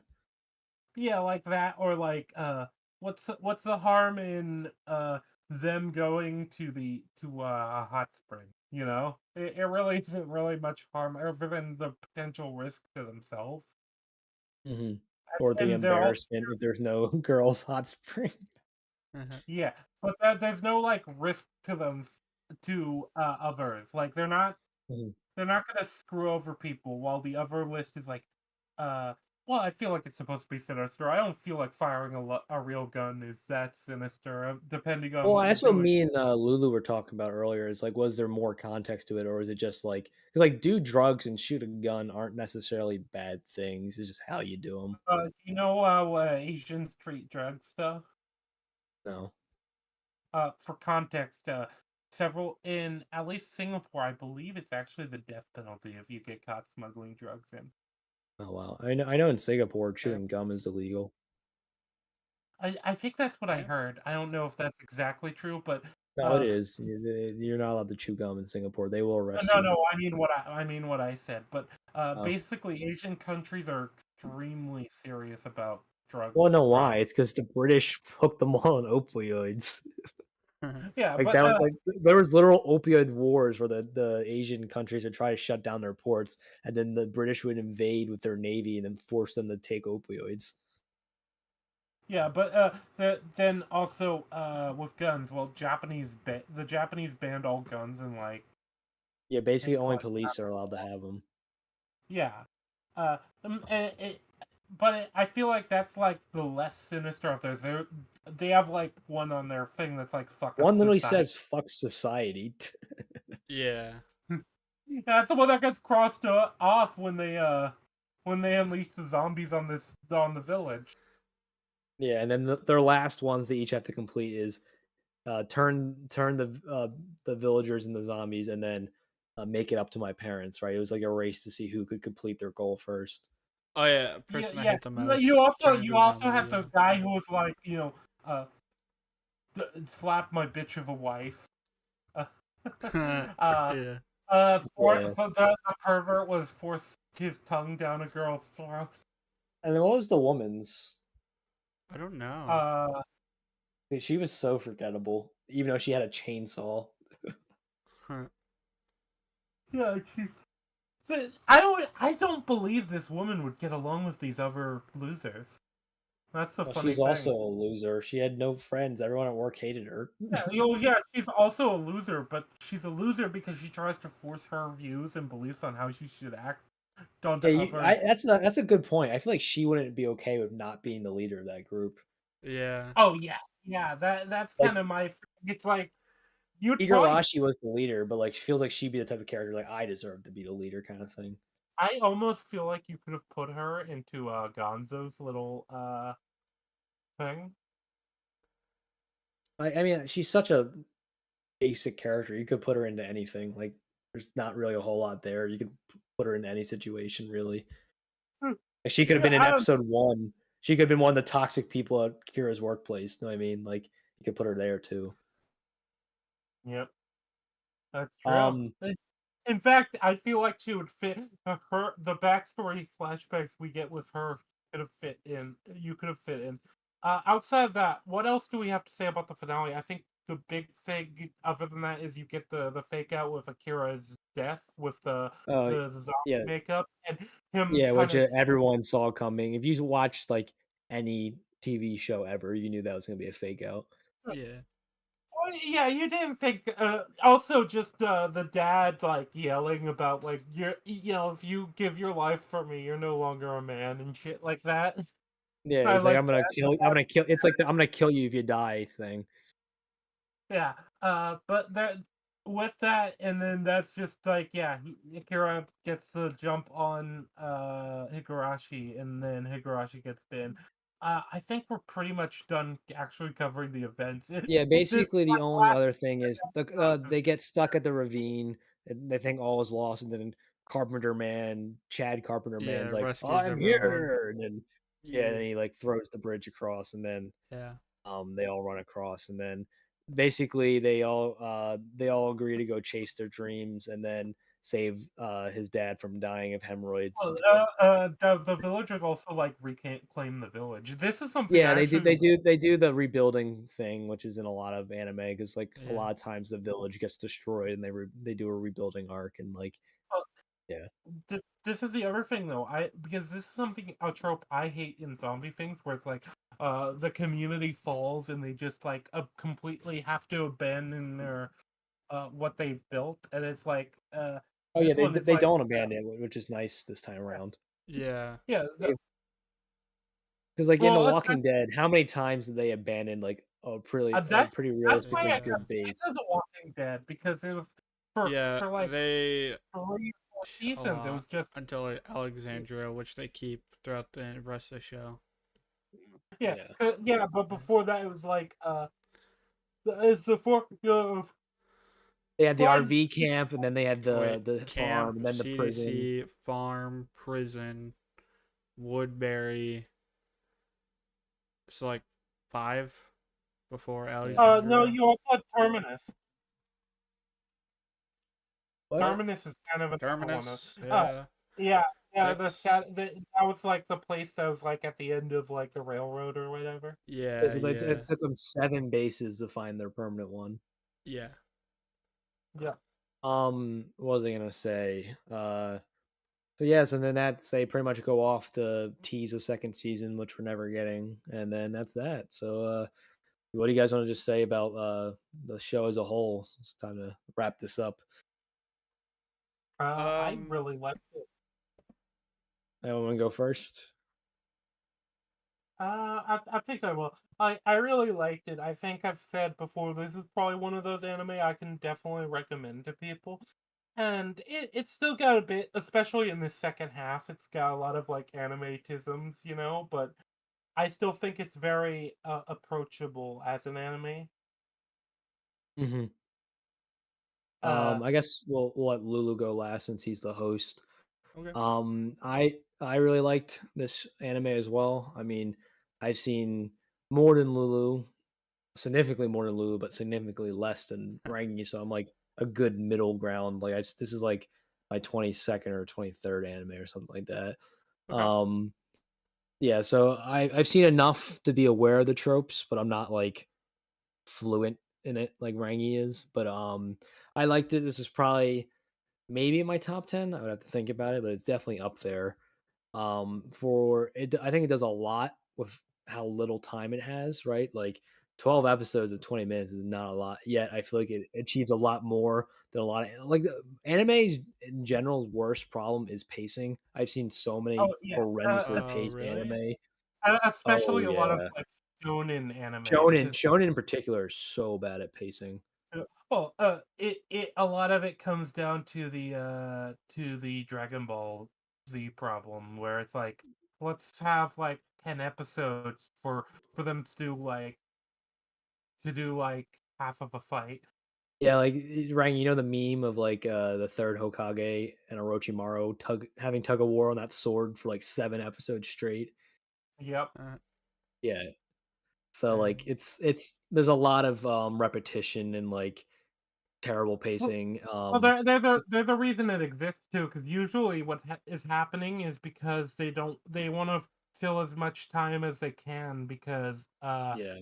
es- essentially it's because uh with anime with anime a lot of the time is they want to buy as much time for the manga Hmm. to get ahead as they can. Yeah. But yeah, Yeah. so This anime was much better paced. I think they did a good job of making at least all the protagonists super likable, right? A lot of times there's an annoying protagonist that like no one can stand. Yeah. And then I mean this the show's weakest part is probably the villains, right? Other than Gonzo, I don't think any of the villains were particularly um special, right? Like I think it was interesting what they did with Higurashi, but I don't think he was anything great. I think the Uh, premise of him was the most interesting thing about him. So like other yeah, than it almost Gonzo, there wasn't a lot of good villains in the series. it almost feels like if you wanted to end the series on a good villain, I don't know how you would do it because I think you'd have to really rework the series. But it feels like Gonzo would have been a better like main villain. I think if you Than knew for sure you were getting a second season, you could have had him be the final villain. But the way that they're probably like they knew kind of that there was only going to be one season, I think you kind of have to end it with how they did it. Yeah. yeah, one of those difficult things where in order to have Gonzo be the main villain, despite the fact he's obviously the best villain of the show, I Oh think. yeah, I mean he like breaks Kira way more than Hirashi ever did, and then I just think the voice actor just did a phenomenal job. Oh wait, is Akira and Higurashi voiced by the same guy? They sounded very familiar or very similar. It wouldn't surprise me, but I don't I know. think that might have been intentional to like have the Actually, same wait, I voice can look this actor up. do the show the parallels. Behind the voice. I'll have to Yeah, look that would into have that made later sense. because they sounded super similar, and I was wondering whether it was just two different voice actors trying to sound similar, or they just had the same guy do it. But yeah, so I like the show. I definitely recommend it to people. I wouldn't recommend it to people who've never seen an anime before, but like if you've seen like one or two, I feel like this is definitely a good one to pick up. Um, so Yeah. yeah, I give it a recommendation if this is not your first anime, or if you just like zombie shows. Even if you haven't seen an anime, I think you just like it if you like zombie shows. So Yeah. two thumbs up for me. I really enjoyed watching this, and I'm really bummed we didn't get a second season. All right, Lulu, your thoughts? Um, I thought it was. I thought it was cute and wholesome and a very cool, like unique, like optimistic look on zombie. You know, where most of it is pretty brutal, dark, grimy. Um, like you said, all the main characters are likable. Even the side characters are pretty memorable. Um, Like Carpenter dude's pretty cool. yeah, and besides some plot holes and like unfinished storylines, the show is pretty good. And yeah, the only thing, the only like zombie media I can give a closest comparison to would probably be Z Nation, because Z Nation Okay. is a TV show and it's like serious story, but it's like comedic bits. hmm Um, and it's like a road trip movie, and it's very goofy, off the wall, weird, and yeah, that's the best comparison to a live action thing I can give. Um, yeah, I'd recommend it to, just people who like zombie shit, or anime watchers. Either one will probably more than likely like this. So yeah. hmm Uh, y- One last thing Also, I did forget to say is I think the strongest point of the show was its thematics. I think it was a very thematically poignant show, and it had Yeah, good through lines throughout with its thematics. I agree. So I the was really because I'm not usually a huge theme guy. Like, I appreciate theme, but like usually I like other start parts of a story more than the themes. Whereas with this show, I think the themes were my favorite part. That yeah. is also like the Uh, biggest part of the show. Like that's kind of the whole point Yeah. of the show. hmm yeah. Uh, Also, I looked up the voice actors while we were talking, and it's different voice actors, but uh, the voice actor for Higurashi for English is Bryce Papenbrook, who's also known to, well, he's one of the most generic voices in anime dubbing back when I watched dubs. I Mhm. always could kind of pick him. He's also known for doing Kirito from Sword Art Online. Oh, no wonder he sounded like super familiar because he just got like generic voice. He also voices Eren from Attack on Titan. Yes, that's right. And then he's also in an episode of One Punch Man where he plays a character Yeah. that basically turns into a Titan, which is funny. I've never found his voice particularly great, but maybe it's just because I can pick it out so easily. It's fine. I mean, it's like he's like typical like plug in go He, anime guy. Like he'll do yeah, any job and he does a fine job. he's No, Richard typical. Epcar He's typical or Steve plug-in Blum. generic protagonist man. That's kind of his Yeah, voice. yeah. Richard He- Epcar is probably the best of the dub voice actors that were in this show. He's just awesome. Yeah, but yeah, I think we're good to close it out. Okay. Yeah, just We've wanna been going for a while. yeah, Yeah. and you can find me on Iron Mandrill. You can find Rangi on Rangi, or links will be in the stream. I think we're good with plugs there. Wait, Yeah. as promised, I'm gonna shoot the Oh yeah, monkey. yeah, you gotta shoot me. Yeah. I got something Alright, prepared. All right. yeah. Hold on. Where is it? Where is it? Fuck. I've like my dementia's kicked in. I forgot how to use OBS. Shit. You can't I like disappoint that you're everyone. like. I like that you're like. I had something compared, and you're like, "Fuck, All wait, right, where here is we it?" go. Here we go. Can anyone see this on the stream? By the way. Yeah. It's just the PNG. My God. Here, Rangy, you get to do the honors. Well, I don't have hands. Do you I see don't have this? hands. Wait, look at the stream. Look at the stream. You got a sound effect lined up? No, I should though. I should. No, we can't afford sound effects here. We're poor. We're a poor man's podcast. Wait, hold on. Wait.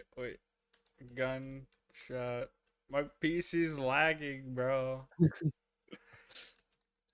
Bro, what? It made me type a gun shit sound effect. God damn We're it. getting delirious now. Yeah, I am. Here, hold on. Wait. Where's it? Where? Oh my god. That actually scared the fuck out of me. Jesus Christ. I don't know if the chat will be able to hear this. I didn't hear anything. Anything, but if it's captured on OBS, it might have come through the chat. Wait. Also, You'll of hear it on course, you stream, hold didn't on. hear anything, Iron. You got shot. Wait. There's an ad. Wait. Oh, I heard me. Oh shit, I moved the wrong thing. Wait. Hold on, wait. Okay, hold on. I gotta line this up perfectly. Oh no, he's dead. He got shot. How do I flip him? Shit. How do I flip? Damn. Wait, did he leave the call? No, come back, Iron. Wait. I haven't finished You shooting can't come back. He's in the hospital now. You shot him. Wait, hold on. I need to see his dead corpse on the stream. Wait.